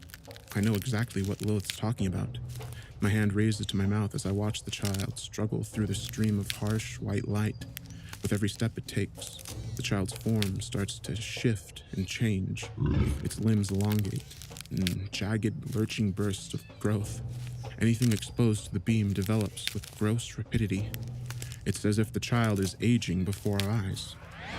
Letting out a twitch of cry, the creature darts towards Blue Jay, angrily swatting the torch from her grip. Blue Jay screams in shock and pain as she holds her stricken hand, her attention transfixed on the child, who was seemingly aged almost 3 years in a matter of seconds. Even in the fresh darkness, with their head torch fractured on the ground, I can tell Blue Jay is paralyzed with an abject, consuming horror. Rob doesn't hesitate. He reflexively grabs Blue Jay and pulls her backwards into the path of her headlights. The creature reaches out for them as they go, one hand pressing after them into the light. It pulls back quickly, its eyes full of heart-wrenching juvenile tears. The fingers of its left hand aged beyond the rest of its body. Its cries begin anew. As ghastly as it seems, the child doesn't seem malevolent or demonic. In fact, it looks back towards Blue Jay. It seems genuinely upset, unable to comprehend the actions of those around him as it stares sorrowfully back at its newly malformed fingers. It's not much of a stretch to assume the transformations are as painful to endure as they are disturbing. Stay in the light, Blue Jay. Keep moving. Blue Jay breaks away from behind Rob and sprints towards the Wrangler. As soon as she begins to flee, the child lets out a high-pitched scream and strikes the hood of Blue Jay's car. The impact of the blow is impossibly forceful. In less than an instant, the chassis crumples into a mass of jagged metal. The one remaining headlight disappears from view as the car is launched off the path and rolls into the valley below. With Rob and Blue Jay now returned to the darkness, the child skitters quickly towards Blue Jay, grabbing her foot as it lifts it off the ground and yanking it backwards. With all of her momentum immediately halted and one foot taken from beneath her, Blue Jay has nowhere to go but down. She slams into the earth, her chin bouncing off a sharp rock. Blue Jay looks up at us with stunned, pleading eyes. Lilith and I have only a few seconds to meet her gaze before she is dragged backwards along the ground. She screams in pain, her ankle caught in the child's iron grip. It doesn't even break pace as it walks back towards the woods, pulling Blue Jay along like a ragdoll. Rob reaches out for her, snatching from Blue Jay's hand as she writhes and thrashes against an unstoppable force. They connect, briefly, but Rob's efforts to keep the hold on her are futile. Dashed immediately as she's pulled effortlessly from his hands. Blue Jay resorts to clawing at the ground, dragging thick, dark soil and pulling loose rocks free from the dirt. Rob somberly unstraps his rifle, swinging it around to his front. He reaches into the breast pocket of his jacket and chambers a single bullet. Blue Jay looks on as Rob raises the rifle to his shoulder and aims for the back of the oblivious child's head. Oh, God. Lilith turns away from the window, cowering away from the insanity outside the car. I can barely watch myself as Rob places his fingers on the trigger. The shot never comes. Blue Jay shrieks as the child reaches the tree line, pulling her into the undergrowth. Rob's hands are shaking, unable to do what needs to be done. Cursing loudly at the air itself, Rob lets the rifle fall to the ground. He stands immobile as Blue Jay's screams continue to emanate through the woods. His expression has been worn by everyone on the road. Like all of them, he's no longer present, lost in a realm of hopelessness and bewilderment. But unlike many others, he doesn't stay that way for long. Unlike the rest of us, Rob Guthard manages to bring himself back. Bristle, there's a torch in the green bag. Get it now! I don't have time to hesitate. I scour the contents of the Wrangler desperately, Blue Jay screams growing increasingly distant with every passing second. Locating a large green bag in the far corner, I crawl across the Wrangler, unfasten the straps, and spill its contents into the car. A heavy-duty LED torch clangs against the cabin floor, and I snatch it up before it can roll away. Returning to Rob, I swing the back doors open and jump out onto the dirt track, throwing the torch towards Rob's outstretched hands.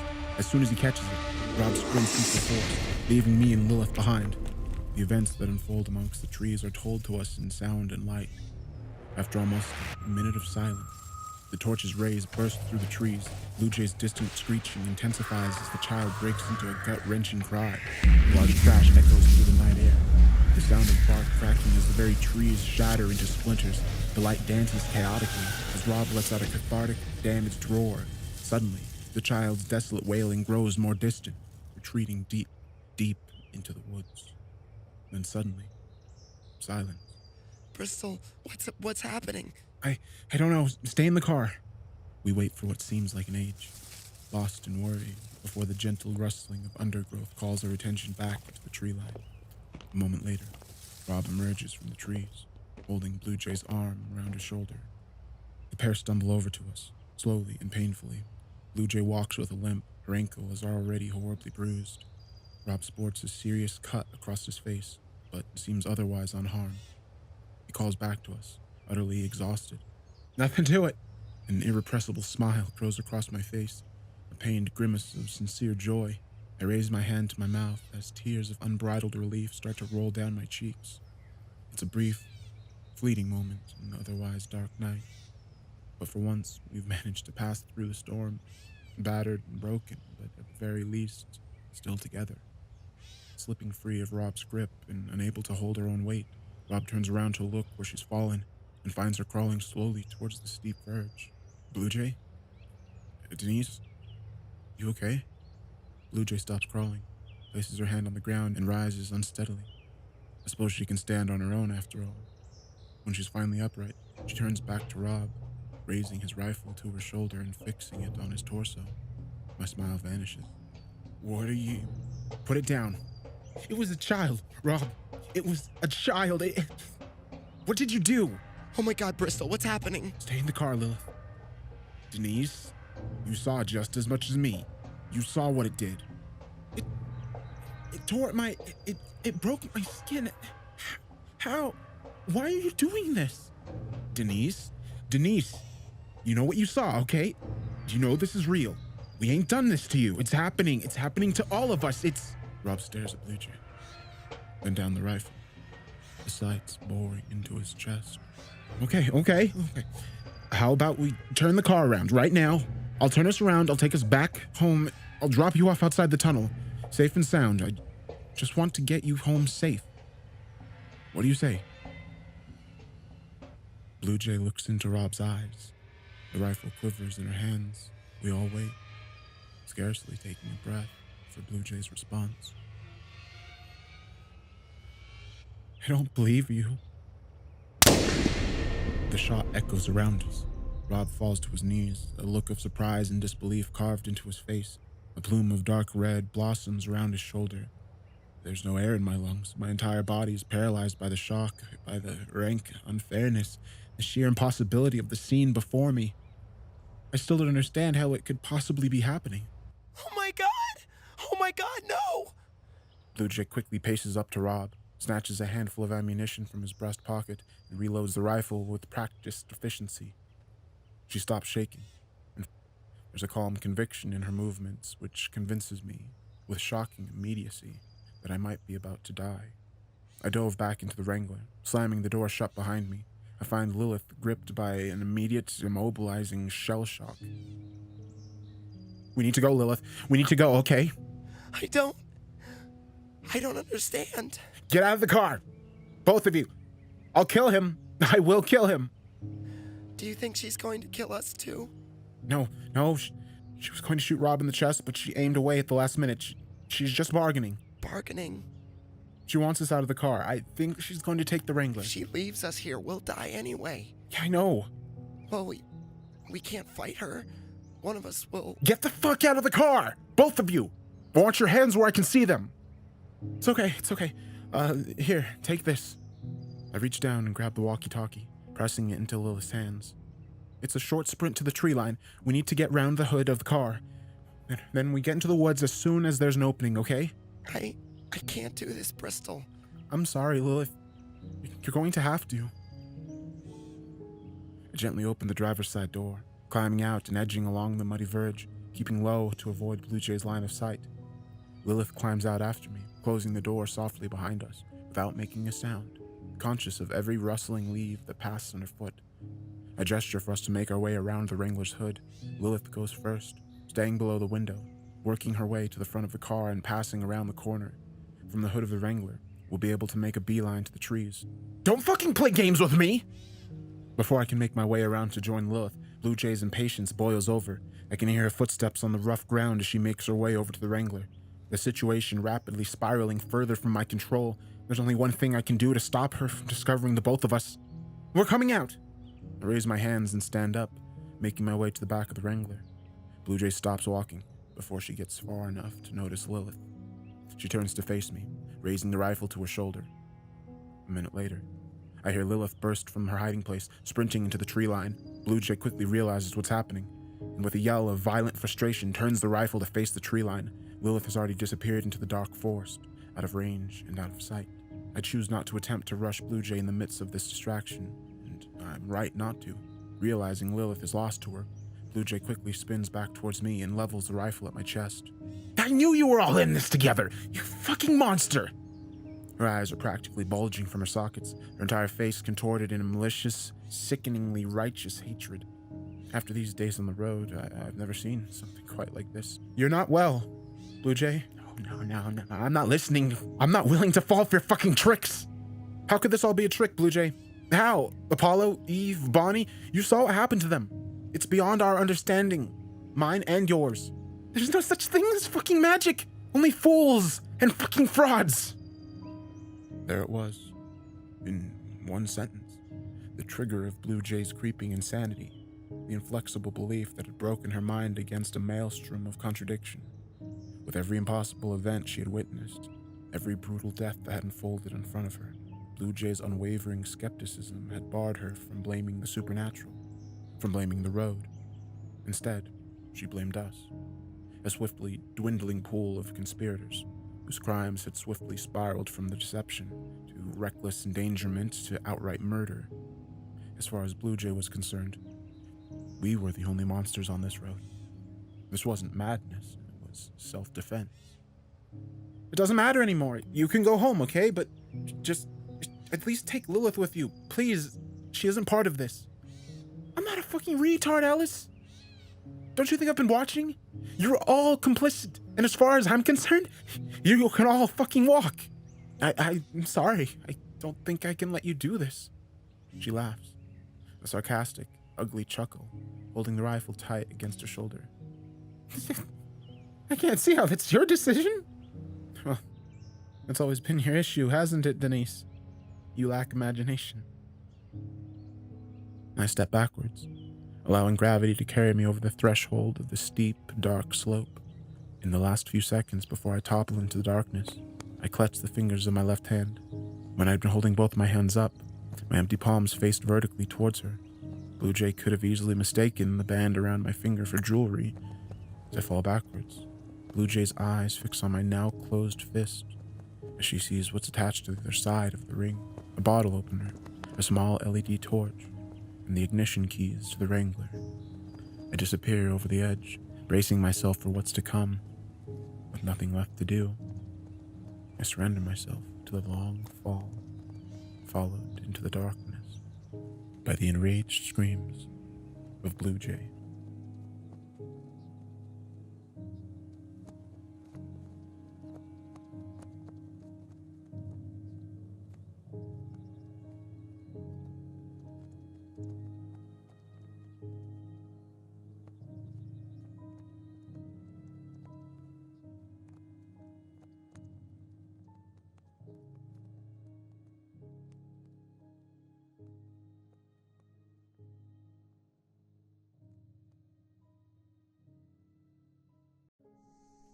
Hey guys, apologies for the removal of the log a second ago.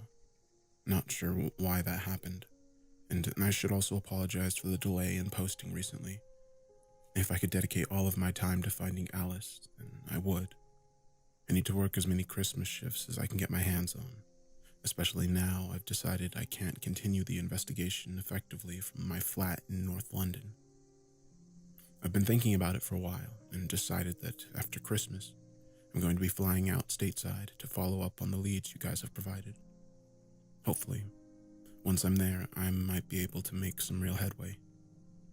In the meantime, please keep any and all insights coming, however small. I really do read all of them. Okay, here's the next log. The Left-Right Game, Draft 1, 14/02/2017.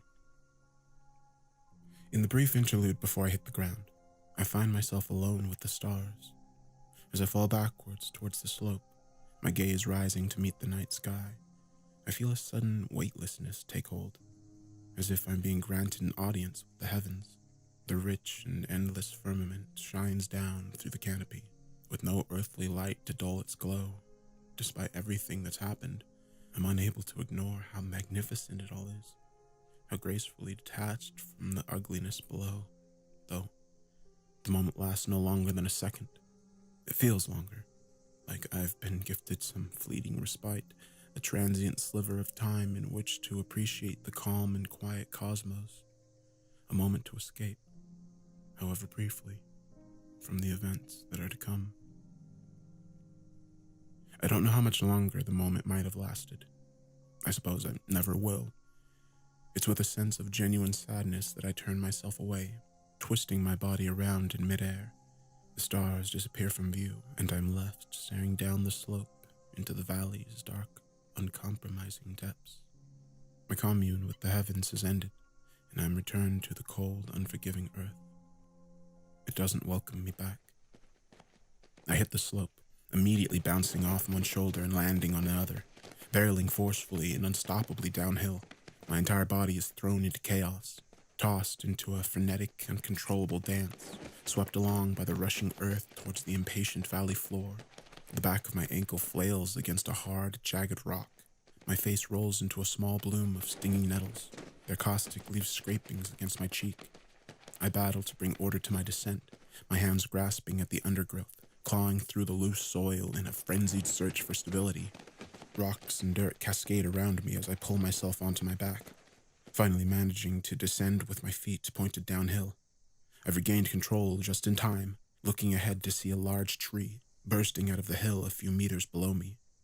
A split second before I would have collided with the thick, knotted trunk, I throw myself to the side, my wrist ricocheting against the bark and sending a shooting pain down my arm.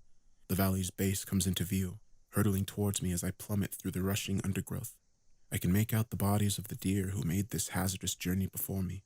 I can hear the painted braying of the survivors, moaning in hollow resignation as they struggle to stand on broken limbs. A moment later, I join them. The slope doesn't level out gradually, and just before the bottom, the sharp incline I've been hopelessly traversing drops off to a sheer rock face. Before I can stop myself, I'm launched from the slope, kicking dirt into the air. I spend the final 3 meters in free fall before landing on my hands and knees, my whole body subject to a complete bone-rattling halt. My body tensed and aching, I pick myself up off the valley floor. The second I stumble onto my feet, a harsh beam of torchlight strikes the ground to my right. My muscles groaning, I jump back against the natural rock wall as the light swings my way, sweeping directly over the spot where I just landed. Blue jays looking for me. I would have expected nothing less. The beam glides along the ground, scanning the base of the slope, lighting up the twisted bodies of countless deer. Fortunately, the shadow cast by the rock wall offers a measure of sanctuary, shielding me from the torch's restless glare. About a minute after it arrived, the beam rises through the trees and cuts out. I don't expect her to come after me. I certainly don't expect her to drop down the slope. Perhaps she could walk back down the road, taking a gentler route downhill, and pursue me through the valley once it levels out. But that walk would probably take half an hour each way. If I were her, I wouldn't want to leave the Wrangler unprotected for that long. Despite the fact that she's showing no signs of entering the valley, Blue Jay is clearly eager to locate me. The torch suddenly illuminates the damp soil ahead of me as she points it back down into the valley. I suspect she turned it off just long enough for me to feel overlooked, allowing me to consider stepping out into the open. I also suspect that, should the torchlight find me scrambling around on the valley floor, a bullet will quickly follow it, putting me down to lie with the deer. From that point, All she'd need to do was walk down and slip the Wrangler keys from my cold, limp fingers. Catching my breath, my back pressed against the rough rock wall, I run through my current priorities. I need to stabilize Rob. I need to lure Blue Jay away from the Wrangler, and most pressingly, I need to contact Lilith. I reach to the back of my waistband, my hand searching for my personal walkie-talkie. My fingers touch denim, finding an empty space where the transceiver should be. My stomach drops as I search along my back. It's gone. I'd had it with me when I dropped into the slope, but at some point during the furious descent, it must have gotten away from me. The torchlight swings back around once more. Though it's something I never thought I'd do, I find myself making a mental inventory of the convoy's radio transceivers. Before we set on the road, Rob handed a walkie-talkie to each of us. Since then, it's safe to assume that those belonging to Ace, Apollo, Eve, Bonnie, and Clyde are no longer in play. Lilith must have lost hers when her car sank into the ground, which is why I gave her Rob's before she ran into the forest. I just left mine, which could be anywhere on the hillside, and Blue Jay's. The torchlight disappeared once more. I cautiously lean out from the shadows, scanning the forest around me. Blue Jay's walkie-talkie had been in her car when the child pushed it from the road. If I'm correct, then her transceiver's the only one left that I can use to contact Lilith. The car itself doesn't seem to be anywhere around me, but as I turn my head to scan the dark hillside, I can see it resting on the slope. The entire car has been stopped mid-fall, resting precariously on its side, the vehicle's crooked undercarriage crumpled around the trunk of an old, battered tree. If I'm going to get in touch with Lilith, I'm going to have to climb up there. I edge along the rock until Blue Jay's car is almost directly uphill from me, turning around and running my hands against the damp, shrouded wall. I'm able to discern a few passable handhooks. Placing my fingers into a large groove above my head, I jam my boot onto a small outcrop just above the wall and push myself upward. It isn't an easy climb. My hands are cold, my arms are tired, and I'm certainly not wearing the right shoes. My boots repeatedly slip from their holds, causing my arms to throb as I force them to bear weight. After painstakingly scraping up the first 2 meters, I run out of places to put my hands, my outstretched fingers falling roughly 10 inches short of the top. I take a quick breather, letting both arms straighten as I lean back and observe the wall above me. As the torch sweeps past overhead once more, it illuminates a small twisted root at the very edge of the cliff. I have no idea if I can reach it, and there's every chance it will give way immediately, causing me to topple helplessly back to the earth. However, I can already feel my grip weakening, a noticeable ache running up my forearms. I'm not going to be able to stay where I am much longer, and I suspect I won't have the energy to make it this far again. Scrambling the side of my boot against the wall until it sticks in place, I bend my legs slightly, poising myself to make the jump, gritting my teeth, and with a sharp, tentative intake of breath, I swing myself up into the air and let go of the wall. I feel grossly vulnerable, hanging in the air with nothing but a harsh fall below me and a harrowing climb waiting above. I throw my arms forward as I hit the peak of my jump and just manage to catch the root with both hands. A heavy jolt wrenches my shoulder, threatening to yank me back to the ground. Fear and adrenaline alone sustain my desperate grip, my arms on fire as I swing my leg up to the ledge, hooking my heel over the top after a few clumsy attempts. I force myself over the edge onto the soft soil, just in time for the torchlight to start circling back towards me. With one final surge of effort, I push my aching body upward and struggle over the nearest tree, falling at its base and pressing myself against the bark. The light travels quickly, the tree's darkening shadow swings over from the right, covering me, then fading again as it stretches out to my left. The light leaves me in the darkness, certain to return soon as Blue Jay continues her frenzied surveillance. It's just started to rain a little. A few sporadic droplets fall through the sparse canopy and land on my outstretched palm. It doesn't take long before these scouts are reinforced by a steady downpour, drumming against the leaves and grass, soaking through the loam.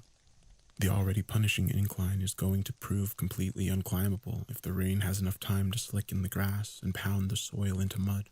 I also doubt I'll be able to make the initial climb again, especially if the rock wall becomes coated in a layer of cold rain. As much as I have to move quickly up to the car, I also need to move carefully. It's becoming increasingly clear that this will be my only attempt at reaching the radio. The vehicle is only a short climb away.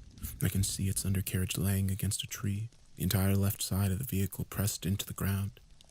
Only now I'm nearby do I hear the ominous creaking sound that emanates from the car as it rocks almost imperceptibly around a thin focal point. I wait for the torchlight to pass me once more before pulling myself out from the shadow of the tree, my dirt-covered hands grasping at any conceivable purchase. I crawl up to the bank towards Blue Jay's vehicle. My feet slip on the grass with every other step as the rain seeps into the ground, soaking through my fleece. I'm completely exposed as I make my way toward the car. Though it remains a constant concern, the torch seems to be exploring another section of the hill as I arrive beneath the chassis, the undercarriage looming imposably over me. I briefly glance up to check on Blue Jay's movements, and then, slowly, steadying myself against the incredible incline, I climb out onto the open once more and pull myself up into the line of the warped, twisted hood. Blue Jay's transceiver is still fastened within its dock. Despite the car's battered condition, the windshield is frustratingly intact, with nothing more than a small, jagged, irregular hole near its center. It will take a bit of maneuvering, but it should be just big enough to reach through and pull the radio free. Slowly and tentatively, I thread my arm through the center of the opening, shards of serrated glass encircling my skin. My hand reaches the dashboard, slowly brushing along its surface towards the walkie-talkie as I lean into the car. The torchlight starts to swing back across the hill. Blue Jay is walking along the ledge in a frantic mission to find me, in my current position, out in the open and trapped in a slow and delicate procedure. There's no way I can get out of the way in time. My hand grasps the transceiver as the light reaches me, though I'm ashamed to admit it. For a brief moment, drowned in the revealing glare of the torch's beam, I'm stunned into inaction. The light has stopped moving, fixed directly on me, casting my stark shadow down into the valley. I can imagine Blue Jay's triumphant glare as her desperate search is finally rewarded. Returning to my senses all too late, I grip my teeth and wrench the walkie-talkie free from its dock. With no time for grace or care, I retract my arm from the windshield, inhaling sharply as an aberrant shard of glass scrapes across the back of my hand. It turns out I have greater things to worry about, as I hear a loud bang from up atop the hill, followed instantaneously by a disgusting zipping sound that flashes past my ear. I flinch instinctively from the noise, the sudden reaction causing my boots to give way beneath me. I slam into the earth and careen down the hill. What little control I have left over the slope, I give away in a desperate bid to roll into the car's shadow and out of light. I don't have time to right myself as I'm dragged chaotically down towards the valley and cast over the edge once more. The base of the valley flashes into view mere seconds before my body slams into it. The air is ripped out of my lungs, my pained cry forming a visible plume of steam that dissipates into the cold night air. I lay on my side, cradling the walkie-talkie. At the very least, I'd managed to keep hold of it. The torch dances erratically around my position. I picked myself up and dragged my body the last few meters, collapsing against the wall as the torch beams light up the ground in front of me. As I raise the radio, I realize my hands are violently shaking. I don't think I've ever been as close to death as I was when the bullet passed by me. And although the noise itself died quickly, its horrific implications echo in my skull.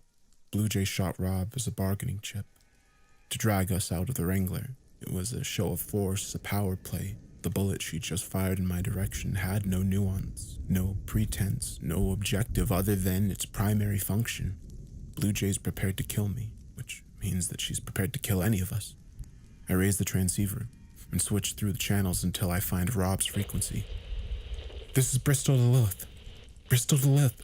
Do you copy? The radio cracks as I release the button. I wait 20 interminable seconds for Lilith to respond. She doesn't.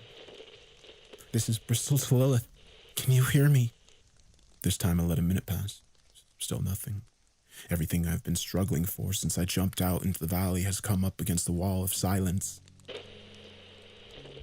I feel a swell of frustration inside of me. It isn't fair. Jen, are you there?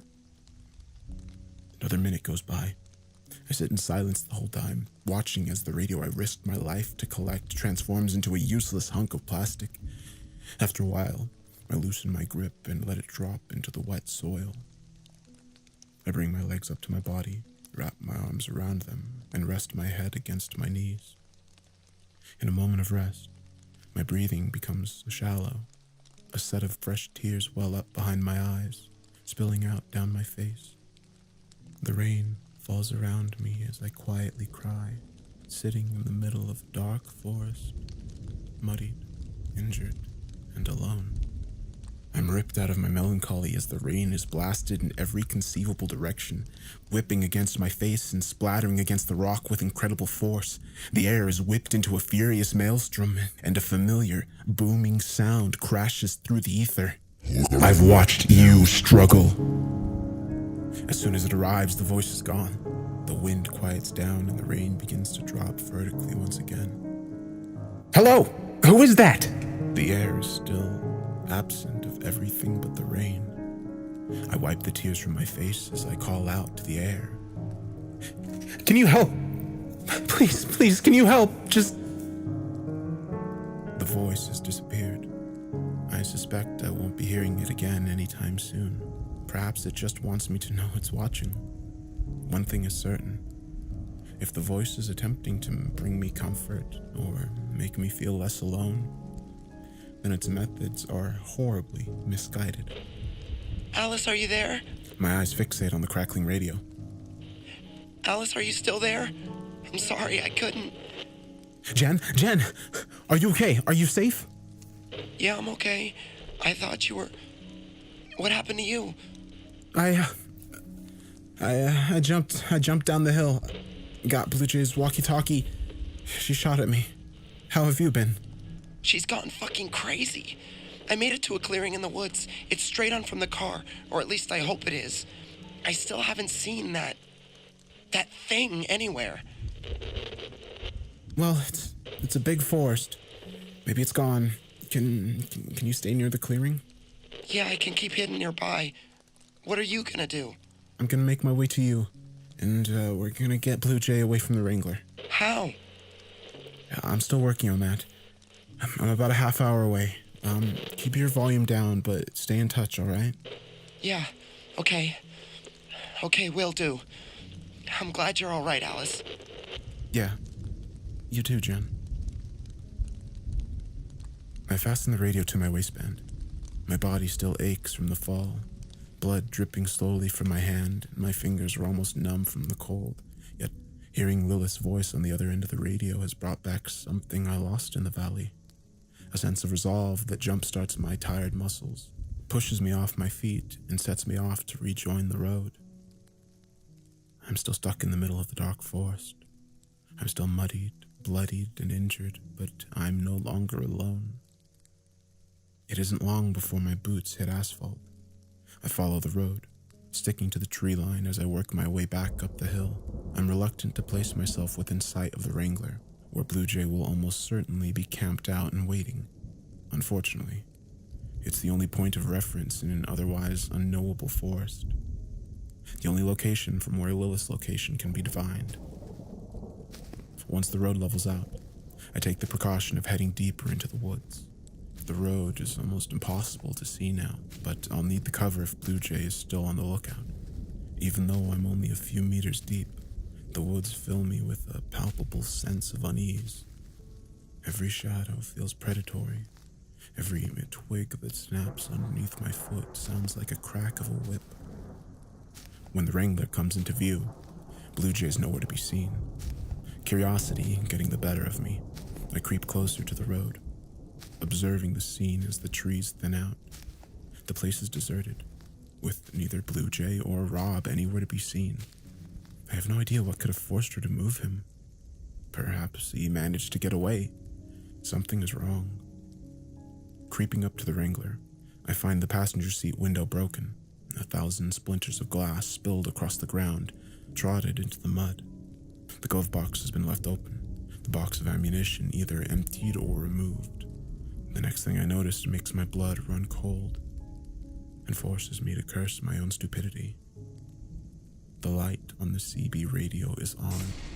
When I'd reached the bottom of the hill, I had correctly calculated the number of active radios. arriving at the conclusion that only me and Lilith would be able to communicate. Technically, I'd be right. We were the only two who could talk, but that didn't mean we were the only ones who could listen. I'd forgotten that the CB radio in Rob's car had its own independent battery and built-in speakers. Most importantly, he had been using it throughout the trip to broadcast and receive across all of our frequencies. I switched the frequency of the walkie to a random channel and lift the receiver to my mouth and hold the talk button. Bristol to all cars. My voice cracks out of the CB radio. Blue Jay must have known I was going to contact Lilith, and she'd broken into the Wrangler to spy on the conversation. I can't believe I didn't think about it before now. I switched the radio back into Lilith's frequency. Lilith, you need to get moving. Blue Jay heard us. She's not listening now, but she knows I'm meeting you near the clearing. Get yourself back here, okay? Lilith, can you hear me? Bring me my fucking key, Alice. My heart sinks. Now it makes sense why Blue Jay wasn't guarding the Wrangler. She was eavesdropping onto the conversation, and instead of waiting for me to get back up the hill, she'd gone after Lilith. Despite all my efforts, all of my good intentions, I led Blue Jay right to her. Blue Jay, where's Lilith? She's here. I hear a refrain of quiet sobbing in the background of the call. I can hear Lilith meekly calling my name. Okay. Let me speak to her. What? No, you're not going to trick me again, Alice. You don't get to confer. You're going to bring me the key to my fucking car, and then you get to walk yourself back home. Now, what about that do you need to fucking discuss? Blue Jay, this is insane. We're not your enemy, Denise, okay? Please, you have to believe me. You think I'll ever believe a fucking word you say? Bring me my fucking keys, and if you pull any more tricks, I will put a bullet in your fucking skull. Now, do you believe that? She waits patiently for my answer. I suddenly feel that we've entered an entirely new realm. Blue Jay has the upper hand, and under the threat of fierce, unthinkable consequences, we've become the subjects of her domain. Reason, diplomacy, and sanity no longer hold sway over her proceedings. As long as she has Lilith, remains at the end of that rifle, I'm beholden to her madness. Fine, okay. I'm on my way. Good. You need to remember, Alice. I didn't want any of this. You brought me here. Blue Jay lets go of the button, returning to the familiar silence. If I keep the keys from her, Lilith will be at her mercy. And although Blue Jay can't really afford to kill her bargaining chip, I have no doubt she'll be willing to hurt her as much as she needs in order to force my compliance. If I let her take the Wrangler, however, we're both dead anyway. I take a moment to think through my options. It doesn't take long. There aren't many left. My journey through the forest is uncomfortable and rings with an unsettling finality. Like a guilty child heading towards an unavoidable reckoning, I'm overcome by a pervasive dread which builds with every shuffling step. I do my best to keep the Wrangler behind me, carving a straight line through the woods. All in all, it takes less than 5 minutes before the clearing opens up ahead of me. Blue Jay is planted in the very center of a large glade, leaving too much exposed ground in every direction for me to even contemplate an ambush. Rob's torches lie at her feet, as she keeps both of her hands firmly wrapped around the rifle. Lilith kneels beside her, the barrel of the gun placed against her temple. Her tear-stained face contorted by a mixture of despair and vitriolic anger. Her hands rest against her lap, her wrists bound by the same brand of cable ties I'd used to restrain Bonnie. I can imagine Blue Jay bristled with poetic justice when she ordered Lilith to fasten the bands around her wrists. And they both see me as soon as I step out of the trees. You're late! I got turned around. Lilith, are you okay? Stop walking! Stop walking! Blue Jay grips the rifle more tightly, sending me an unignorable message. She's keeping me at a good distance. She knows it takes her a second or two to reload the rifle, and she wants me far enough back to allow time for at least 2 consecutive shots. Everything she does, every action she takes, demonstrates that she's preparing to act swiftly against us, should anything untoward take place. Lilith, are you okay? I'm okay. I'm okay. Hand over the keys, Alice. Blue Jay, take her back with you, please. You don't have to let her.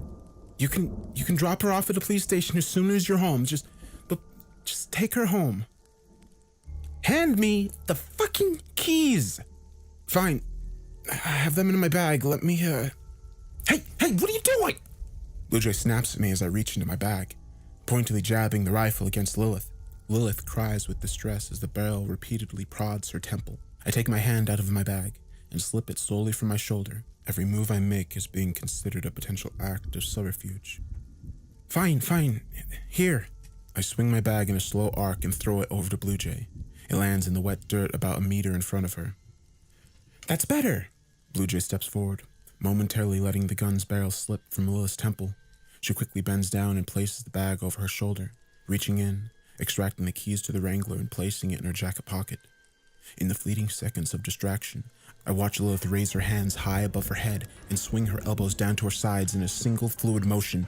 The zip ties snap open, and without wasting a second, Lilith launches herself at Blue Jay, grabbing her waist from behind and trying to force her to the ground. Shocked at the suddenness of it all, but aware that this may be our only chance, I find myself sprinting across the clearing towards the pair of them. Blue Jay is taken by surprise following Lilith's assault, but she adapts to the situation quickly, planting one foot in front to brace her sudden momentum. She stops herself from being brought down. At the same time, she swings the stock of the rifle down to her side where it meets Lilith's face with a sickening crack. You fucking bitch! Lilith is knocked onto her back, dazed and hurt. Without hesitation, Blue Jay swings the rifle down and fires a single shot into the girl's stomach. I find myself trapped in the moment, as if reality itself is stunned by the madness taking place before it, unsure how it will continue on. The sound of the shot thunders through my consciousness, yet at the same time seems distant, otherworldly. I can't bring myself to speak, my lips uselessly parted as Lilith's fitful cries resound, uninterrupted, throughout the clearing. What have you done? Blue Jay is backing quickly away from Lilith, putting space between the two of us while she struggles to reload. She's right to keep me at a distance early on. She's given herself more than enough time to drive a second bullet into the chamber and click the bolts into position. No more tricks, Alice! Before I know it, I've broken into a final desperate sprint, casting wet mud behind me as I dash towards the shelter of the tree line. I can imagine Blue Jay leveling the rifle, lowering her eyes to the sights. Another shot echoes throughout the cold air, flying wild and perishing with a distant thud. As I reach the edge of the clearing, I throw myself behind the thick trunk of the nearest tree. My back presses against the rough bark as I listen for any movement behind me. Twigs snap beneath Blue Jay's feet as she advances towards me. You did this to yourselves! You did this with your lies and your tricks and your fucking games! Well, I'm not fucking playing anymore! A shot grazes the tree, ricocheting off into the woods. I can hear her beginning to strafe around my position, poised and ready to fire as soon as she gets an angle. You kept lying right until the end. Everything you've done, everything you are, you fucking monster! I'll put a bullet in your skull and I won't feel a fucking thing! From the moment she'd first opened her mouth, spilling her bitter, dogmatic cynicism into our group, I'd been waiting for Blue Jay to realize she was wrong. Every so often, in a quiet moment, I'd catch myself fantasizing about the stark and esoteric phenomenon that would stop her tongue and force her to accept the truth. I realize now that there was never going to be such a moment, and nothing lies beyond her powers of self-delusion. She was lost to us, lost to the road, a twisted woman driven mad by her own rationality. My hand slips into my pocket. You know what, Blue Jay? I believe you. The next thing I hear is a faint, nostalgic ringtone.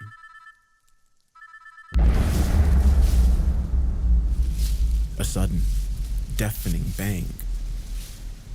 In the brief time I was afforded following my tense call with Blue Jay, I had taken one of Rob's knives to the block of C4, cutting away almost everything around the blasting cap. The block was less than a pound in weight when I'd slipped it into the compartment of my satchel and buttoned it up. When Blue Jay had asked for the key, I had made sure to reach into my bag enthusiastically. I had a feeling that she'd see my eagerness as a potential trap, allowing me a chance to throw her the satchel. She didn't trust anything I did, and it made her predictable. I step out from the tree line and look towards Blue Jay, lying broken on the forest ground, a large section of her abdomen removed by the blast, her arm, shoulder, and upper thigh virtually non-existent. She struggles to breathe as blood fills her airway. I was right. I was right. I turn away from her and run towards Lilith, grasping one of her arms. She grips my fingers weak. Her eyes are starting to drift shut, opening again for briefer and briefer intervals. Hey, Jen. Hey, Alice. She speaks softly, her words hardly making it through the intense ringing in my ears. Try to stay awake.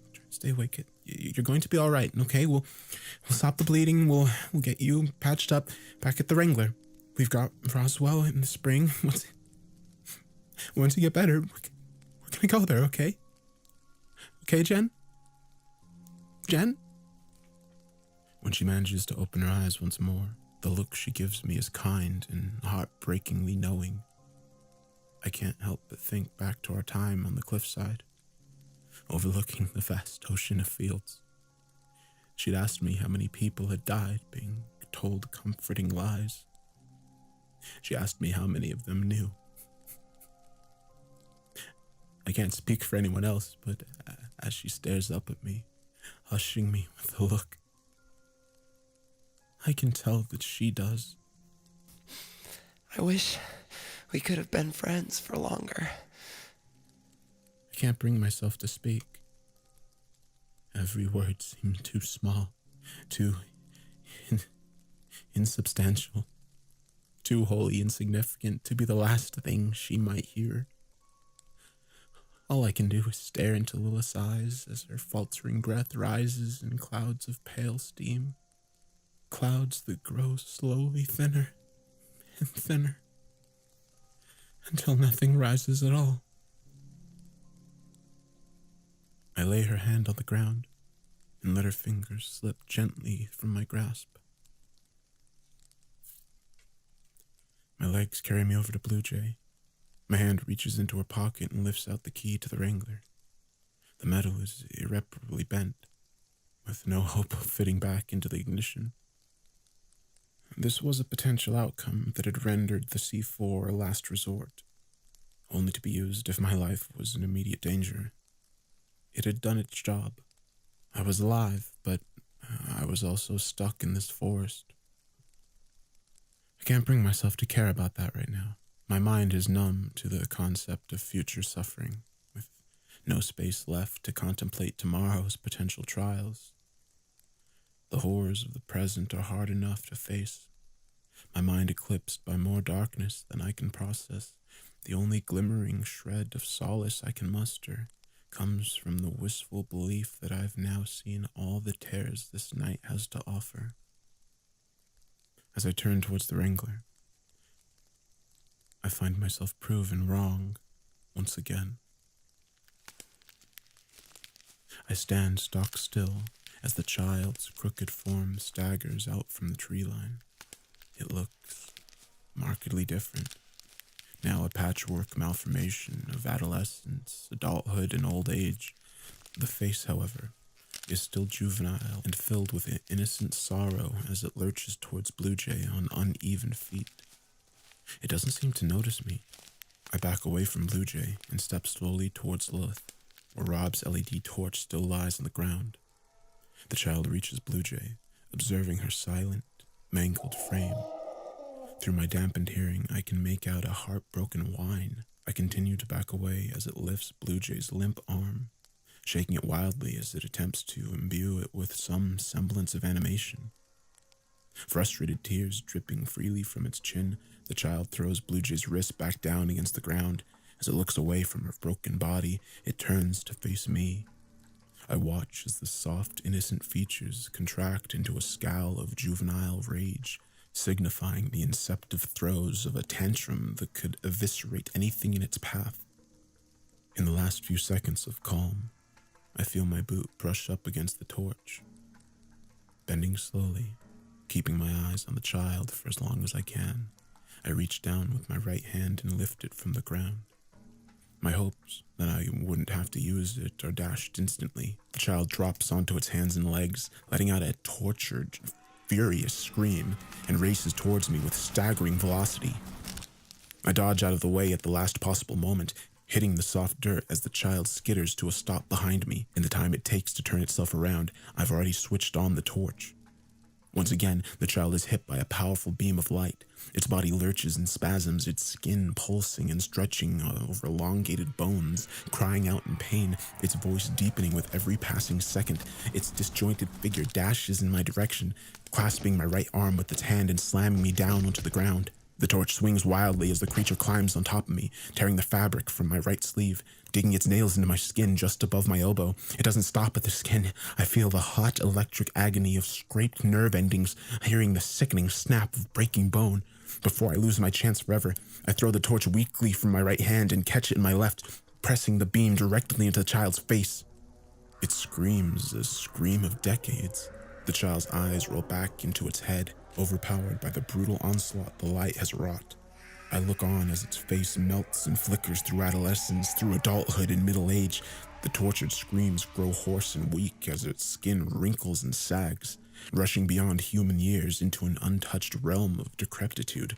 Eventually, its eyes glaze over, and its once powerful screams becomes nothing more than a grating rattle. I let the pitiful, lifeless creature fall to the ground beside me as I roll myself onto my knees. I stumble alongside the ground towards Blue Jay, falling repeatedly, a stream of red soaking into the soil behind me.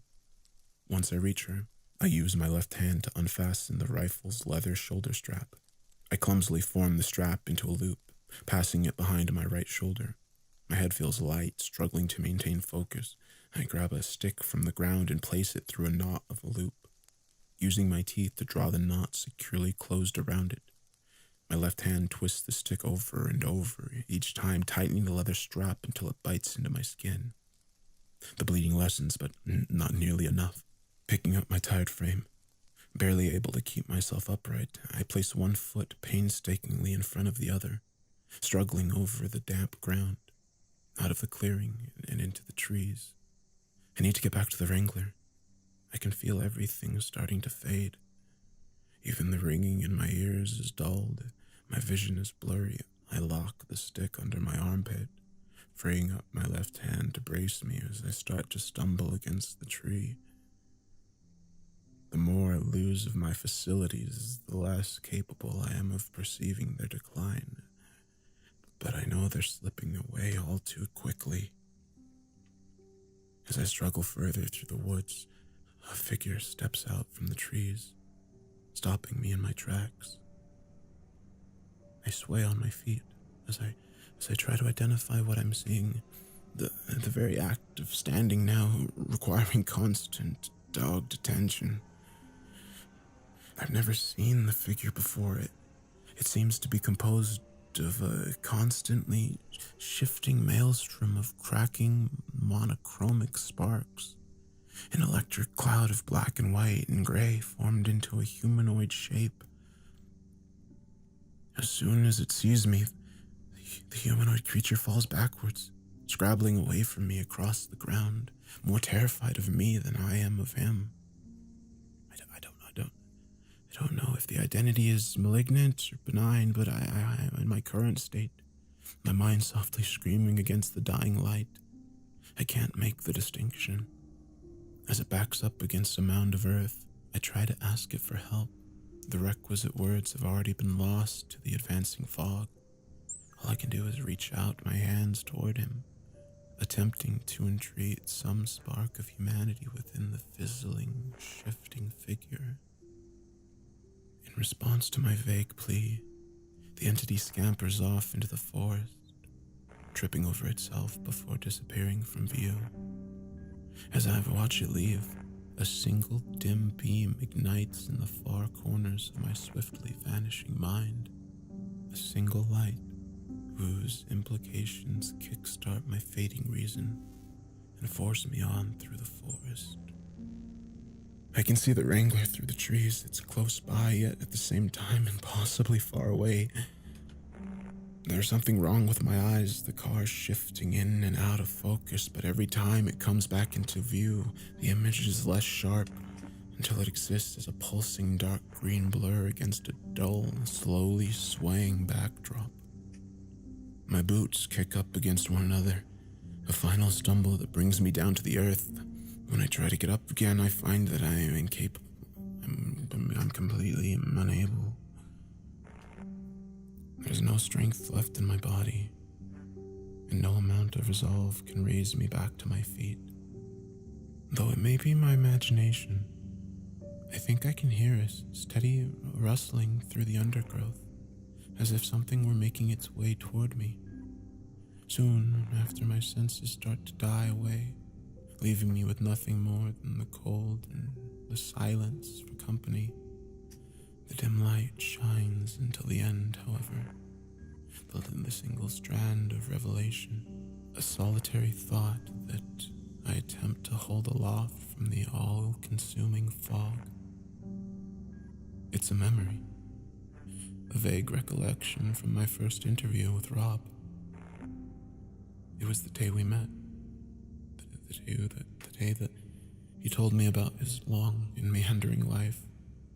Japan, Hiroji, Aokugihara, and the strange phenomenon we saw which sparked his obsession with the supernatural. The singular event that started him down the road to the left-right came, that led this excursion. The moment that he brought us here. It walked up to me through the trees. Looked like static you see on a TV screen, but it had a human shape almost. Almost? It was missing an arm.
Thank you for watching, and I hope you enjoyed the video. If you did, make sure to support the author on Reddit and subscribe for more videos and original music. Have a good night.